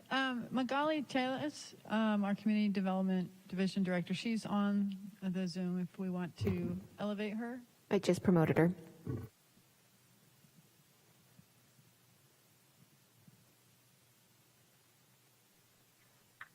Good afternoon, council members. Magali Teles here. And yeah, I just wanted to let you know that we have already paid for, with our contract with For the Arts Productions, we paid for 5 videos in English and 5 videos in Spanish. So those have already been paid for, but the subsequent ones, we've not identified funding for yet. So it's a hope, but not necessarily it's not written in stone that they'll be, that's why there's no date, because it's something you want to achieve, but not sure about the resources or a planned date of completion. Oh, with the scripts are done. We are just going to be launching into the actual filming of them. So the hope is before the end of this fall, we'll have those delivered for sure. Great, thank you. Mm-hmm. So the date was the missing piece on that one, it sounds like. Okay. All right, any other comments on this? All right, well then, thank you for walking through all that and for asking such good questions, thoughtful questions of staff about what it takes and what's realistic, and the appreciation on that. We will forego, for a number of reasons, any kind of dot voting, but I would like to take an opportunity just to ask of each council member to share from your initial perspective your highest priority, what's on your mind, and I recognize that it's no single thing necessarily, but I think it will be helpful for staff to hear where there are items that are particularly important to you. So we'll do that, and then I have one kind of final question I want to take us through, and that is, how can staff be supportive of council? How can council be supportive of staff through this transition period in terms of holding each other accountable, but also being supportive of limited resources for the next period of time? So starting off with a question about top priority, and I won't call on anybody directly because I want to give you a chance to think about that. Let me know when you're ready and we'll go around.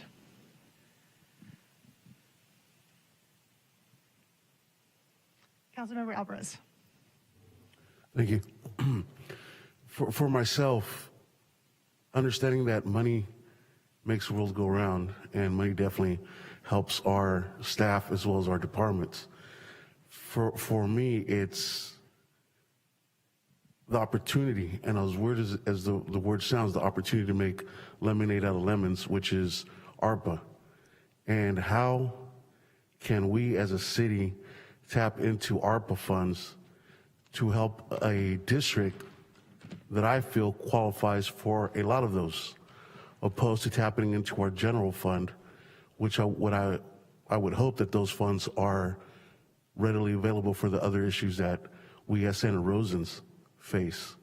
And I believe that's what I take away from today, is really seeing what can we qualify through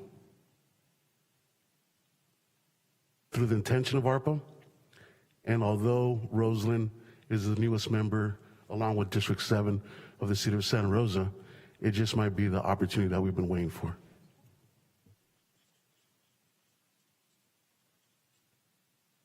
Thank you. All right, who would like to go next? I saw a hand, okay.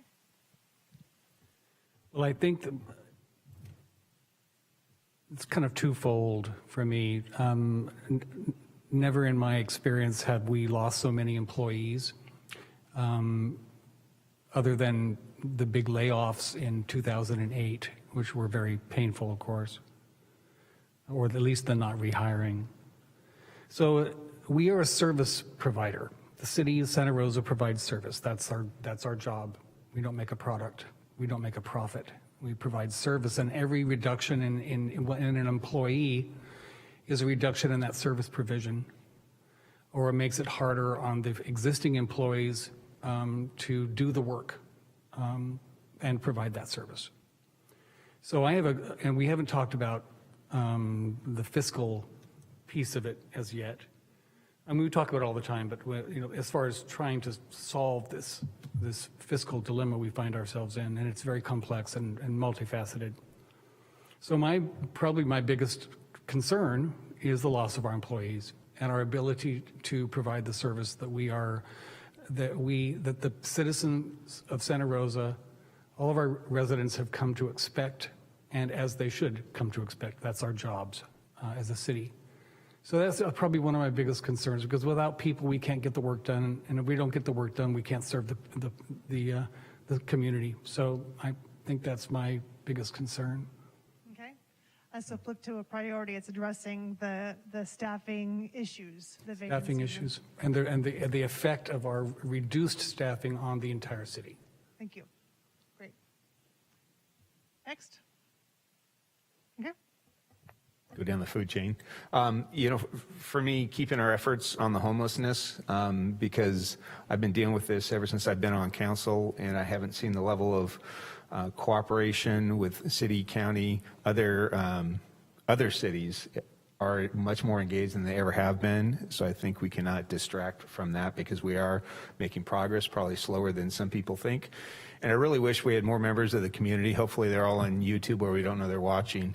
But to hear the first part of this presentation about the tremendous work that the city staff is doing, it's, we've all commented how appreciative we are, but unfortunately I don't think the majority of Santa Rosans know the work that's going on right now. And homelessness is a great example. They just see some issues, you guys aren't doing anything, why don't you do something? And it's somewhat frustrating, but we need to keep the course. For me, that other top priority is the DEI work and the questions I brought up about that, because if we're going to be changing our culture, we need to start working on that now. And even if it's not applicable, what leads someone to whatever we're talking about? Because to me, if we are going to change, make our city more inclusive, it's got to start with us. And so that would be a big priority for me. And the other thing, your other question is, what can staff expect for us, or what can we expect from staff?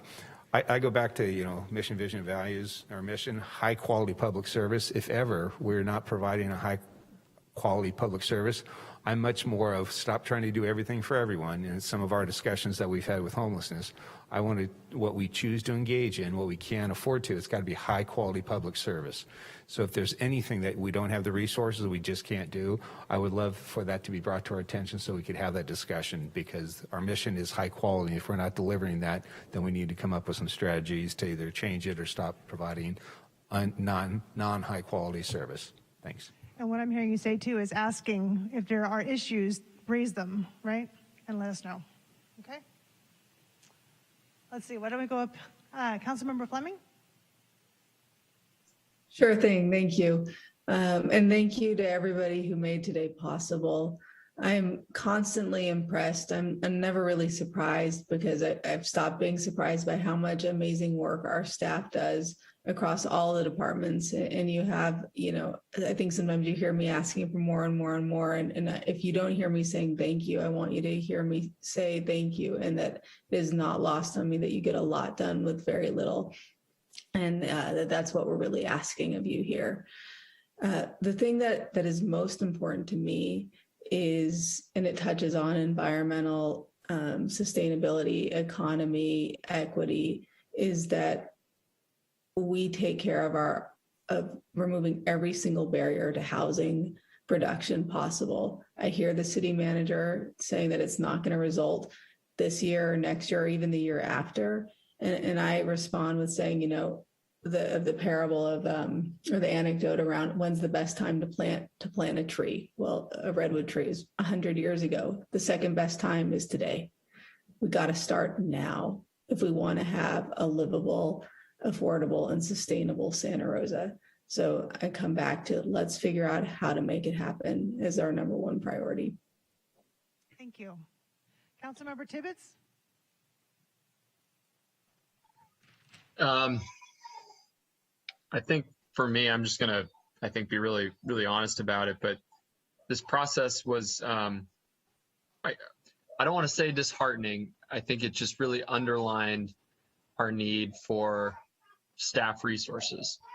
I thought that it was a little bit it was difficult for me to hear that we had priorities that the council had that just flat out couldn't be addressed. And meanwhile, as John said, this is probably one of the most significant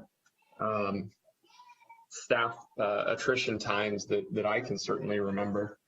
So I hope that one of our priorities actually becomes, how do we stop the brain drain from the city, or how do we come up with creative ways to enlist the help of people who can help drive some of these council priorities? Because the selection of a city manager or a deputy city manager should not stop our ability to move projects forward. And one thing that, and I'm not saying that they do, I recognize that there's a lot of priorities on those lists that are getting done, and I am deeply grateful for that. But I hope that we can come up with a creative way to maybe, I don't know if it's hiring independent consultants to basically on a contract basis take something and work on it, or if we need to farm more stuff out to consultants to help through an RFP process. But you know, that, or we just really need to put front and center getting a city manager in here as quickly as possible. Thank you, appreciate that. And focusing on strategies to build the bench, rebuild the bench, is in the long-term interest, obviously, and creative solutions to do so is going to be important to consider, for sure. Okay, Vice Mayor Rogers. I would say my highest priority is to continue to provide services to the community, including services that people don't see or take for granted, and that includes staffing those positions. And what can we do and what can staff do? I would say continue to communicate, to work as a team, and to be innovative, to see our way out of this.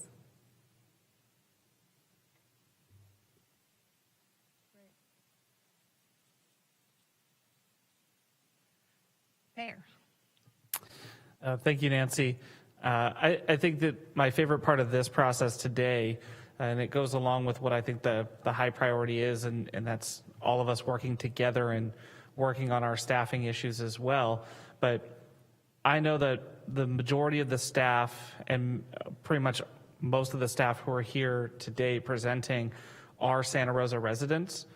And so while the 7 of us get to set the priorities and what we're hearing from our community and our constituents, I'm also very cognizant when I talk to staff that they live in the community as well. They see the cracks just like we do, and they have an innate understanding on how to tackle those problems. And part of retaining good staff is making sure that everybody understands that their voice matters, and that they're working on issues where they're going to get to see the impact in their own neighborhood as well. And that comes through in spades when I start to see the prioritization within each of the programmatic areas as well. Many of the department heads are subject matter experts. Their staffs are subject matter experts. We're really talking about broad concepts and the end goal that we'd like to get to. And sitting here and listening to the work plan from them as the roadmap on how they think we can best get there, while also understanding that they're exhausted, that they're overworked, they've been asked to do a lot over the last couple of years, and that this is achievable. And I think will go a long way to not just meeting our goals, but also working on make sure that staff feel supported and want to continue to work for the city. Excellent, thank you. All right, I think I caught everybody on that last.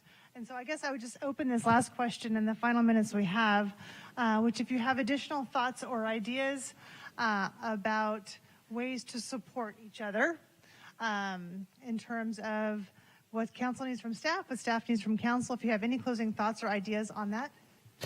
I think if I can, I think that the city manager brought up a really important question for us to leave here with earlier today. And that's, now that we've gone through this priority list, what happens when the next thing arises? How do we as a council hold each other accountable for sticking to this plan and not getting so sidetracked and putting more on staff as each little thing pops up. Mr. City Manager, I just want to give you space to have that conversation because I think it's a really important end cap to what we've done today. Thank you, Mayor. So this is a conversation I hope is a two-way conversation between council and staff. We want to have that conversation so we can reach an understanding and establish a set of principles that we can use and understand together. In some other experiences, we've set or discussed an estimate of the amount of staff time or resources that might be needed to accomplish a new task or program, and talk about a threshold limit. If it's more than 10 hours of staff time or 20 hours of staff time, then it triggers another level of review where we would then write a short staff report, estimate the amount of work required and identify the potential impacts, and then bring that forward for discussion with the City Council. That's one approach, and there may be others that we want to talk about and design. Yes. I'm just curious. I don't think this has ever come up in any of the meetings I've attended, but a new issue moratorium, where unless it's an emergency, unless it is an absolute need as opposed to a want, that we, at least for a period of time, agree to a new issue moratorium. And I know that it's hard to swallow, but when we look at the work plan already before us, if we have to take something off to put something else on, and we have to create a staff report to do that, and that 10 hours of staff report time is 10 hours that they're not going to be working on this. So I'm wondering if we can restrain ourselves as a council, and unless it really rises to the point of almost an emergency situation, which probably going to be brought to us by staff and say, we really need help here. Moratorium is a kind of a scary word in most cases, but if we at least are willing to embrace the concept of being very diligent, or not diligent, but very sensitive to the work before staff right now, and careful not to throw more work at them and have them, and then even if we can justify it, because something else is going to have to come off. And we've actually done pretty good about been good about doing that in the last few years with Mr. McGlynn, and he was very clear about, you can ask for this, but this is going to come off. But it takes work to know what's going to come off. And the whole idea is to allow staff to do the work that we've set before them.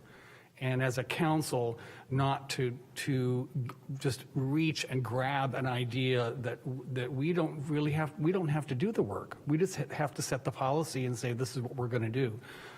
I think we should just agree as a body to be very, very careful when adding more workload to our already reduced staff. I just think we need to be more careful. Thank you for saying that, John. There's a question that I once heard when I was a department head at a class, and it really resonated with me, and it ties into just what you're saying. And so I'm going to ask you the question, Mr. Cullen, for all the department heads too. I'm not expecting an answer, but where does innovation occur in the organization? Because here we have all these to-dos. Where do you have the free time to actually get creative and innovate? And I even look at it amongst the 7 of us, we're pretty busy too. And where does innovation, that new thought? So I'm supportive of that, and I will try my best to take that moratorium pledge because I think innovation and giving employees space to innovate actually is job satisfaction. And that's nowhere on the list, was there? Just give us some free time to focus on making the city a better place to live, work, and play. On the comments earlier about moving from crisis to being able to be innovative and forward thinking, that's the shift. That's the long-term shift that you're trying to move toward, but it does require some space and commitment to be able to say we have a lot going on, great stuff, and doesn't mean that things stop, full stop, but that you're not adding more and you've got some reasonable expectations about the timelines with which things can be achieved. And I think what I'm hearing, and Jeff and I have a weekly meeting where we go through everything.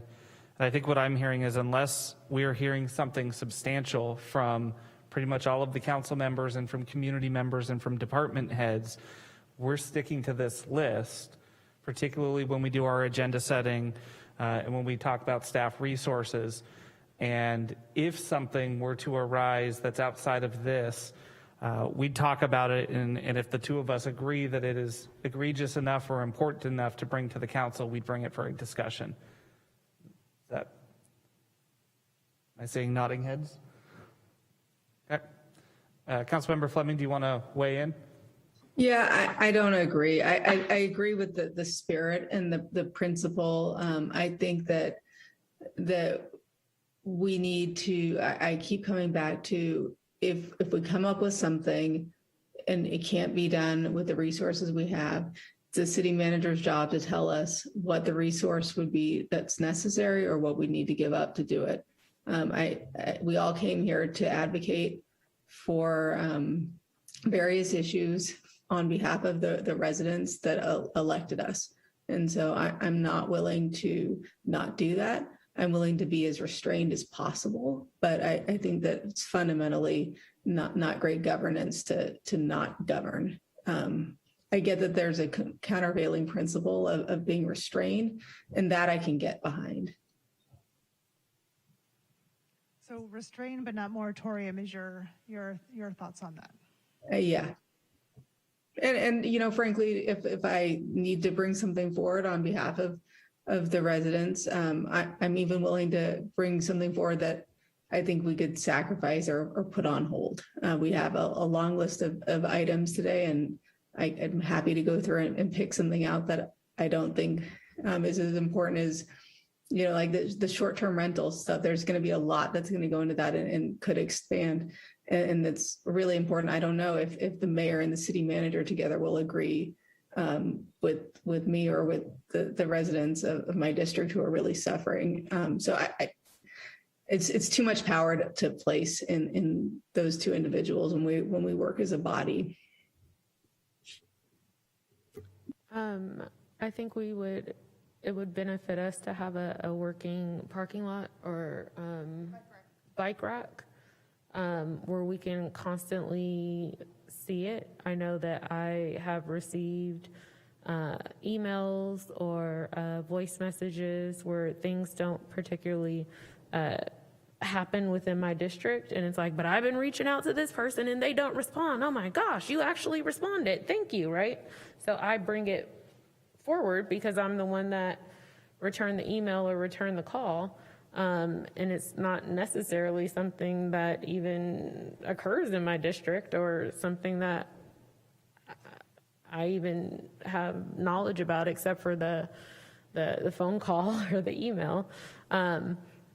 So I understand what you're saying, and I think that we do need to keep in mind staff time, but it would help me if we had a bike rack, because as Jeff will know, on Wednesday, when I talk to him and someone brings something to me, I'm like, Jeff, this is it on Wednesday. And then the following week, when I've had my other 20 meetings and I talk to him next Wednesday, I'm like, Jeff, I have 1, 2, 3, and I have 3 more things. And then when I talk to him the next week, and then I have 4 more things.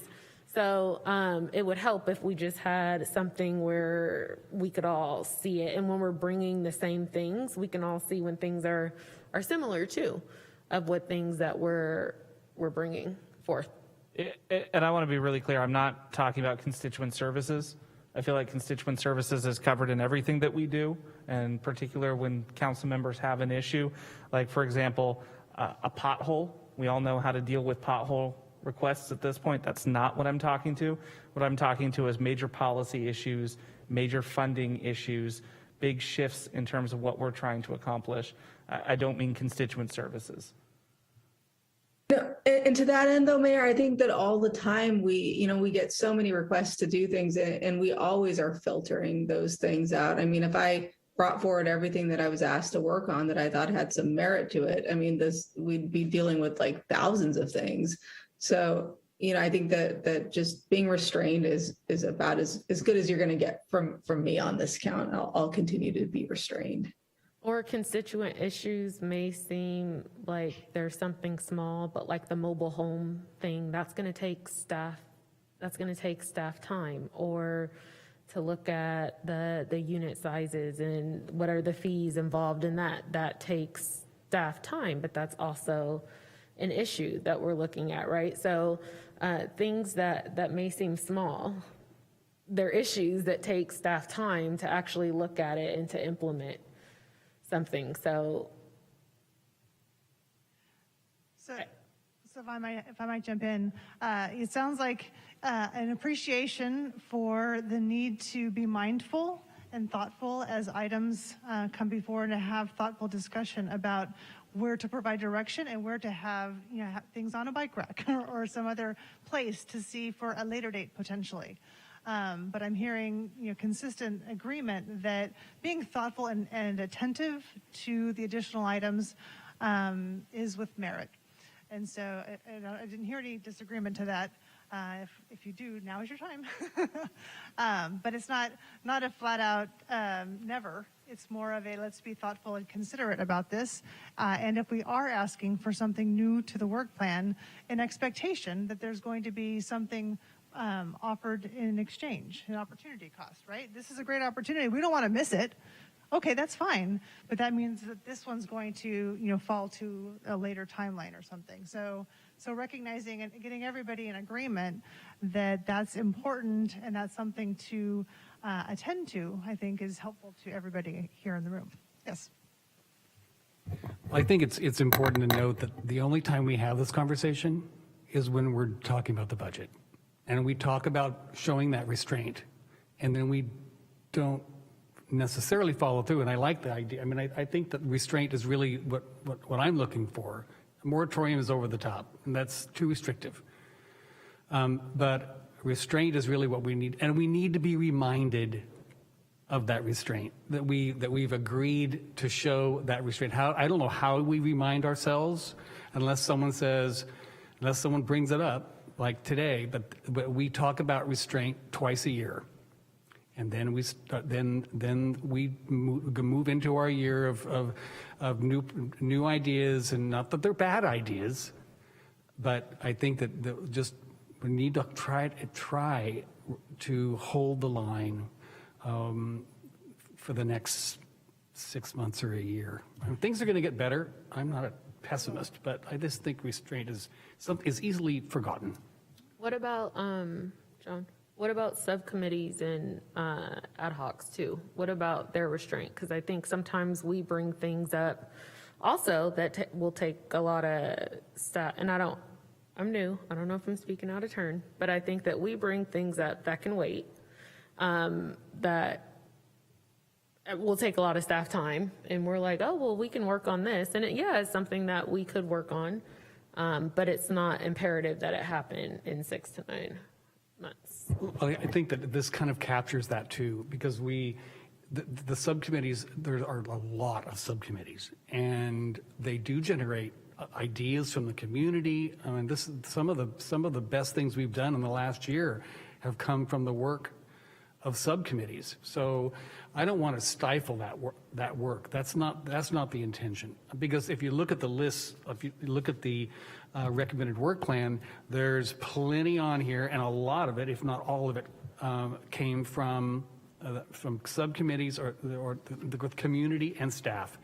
People have had a long opportunity to bring things for us to work on. So I think I'll stop there. It really is that showing that restraint that is important to me. So the word of the day, as they say, right? Restraint. And I think there can be, some self-moderating here in terms of when items are coming and having, holding each other accountable, but also having staff empowered to say, that's fine. If you want us to look at that, this is what it's going to take, and that's going to take extra time. So you're informed of those choices, right? And that would make it easier there around. So, okay.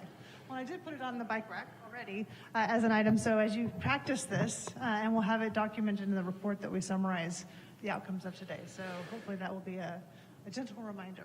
And I think I heard the mayor and the council say, let's be more aware, let's be restrained, but let's not lose the opportunity for innovation or to address urgent needs that are coming forward from the community or through the ad hoc or committee process.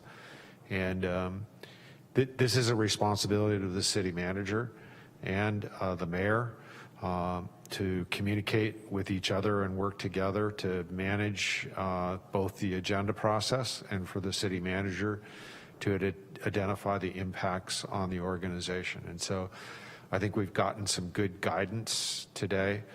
And when we do the final report, we can try to define that clearly in the written report for you.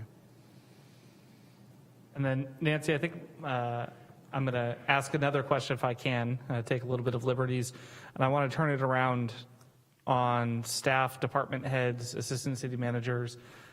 Is there anything in hearing this discussion of the work plan that it triggered a reminder of, or that wasn't said, or that is missing that you want to make sure is out in the open for us to discuss as well?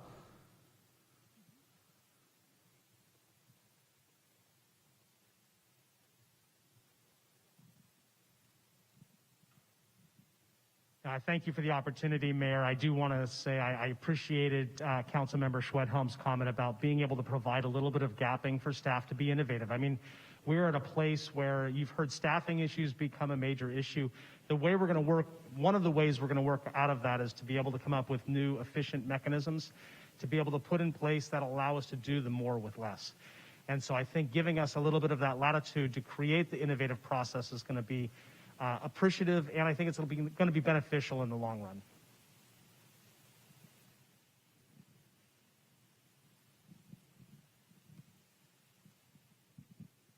Yeah, and I would like to add that shortly you will be deliberating on one-time funds, and there are a lot of additional needs requests from all the different departments that will address certain efforts that some of which are on the 6-month work plan, a few of them, and then others are not because we didn't put them on because there's just not a lot of predictability if we would get the funding.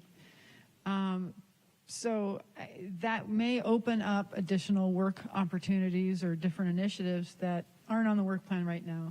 So I appreciate the restraint, but not moratorium, because we live in a creative space and we do want to be nimble and flexible as funding opportunities come, whether it's through one-time funds or whether it's through grants. Just the ability to communicate, I think communication is going to be key, getting to council or getting through subcommittees and talking about it and weighing those opportunities as they come up, as opposed to just a blanket moratorium. So I really appreciate the comments that I've heard tonight. Thank you. Anyone else? Okay. All right. Okay, well then we run over slightly, but I appreciate the extra time. I think this was a very important conversation to kind of round us out for the day. As was mentioned, we'll be taking the notes and summarizing and bringing back a report that will come through so it'll reflect the conversations and the final work plan. And hopefully that will give some guidance for the next 6 months, 6 to 9 months or so. Any final closing thoughts before we adjourn? Okay. That's a good one. Jeff, did you want to make some comments? Just once again, thank you for taking the time and having the candid conversations with us and being willing to work with us as we go forward in the next 6 to 9 months. That's probably the most important thing that I can emphasize is we are deeply appreciative of the support that we get from every single member of this city council. and the recognition that we receive for the work that staff does. That doesn't occur in all organizations, and I just want to say from the bottom of my heart, on behalf of your staff, we really appreciate you and the role that you play in leading our city. Thank you. All right. Thank you so much, Mr. City Manager, and thank you, everyone. Thank you, Nancy and Claire. With that, we will go ahead and adjourn our special meeting.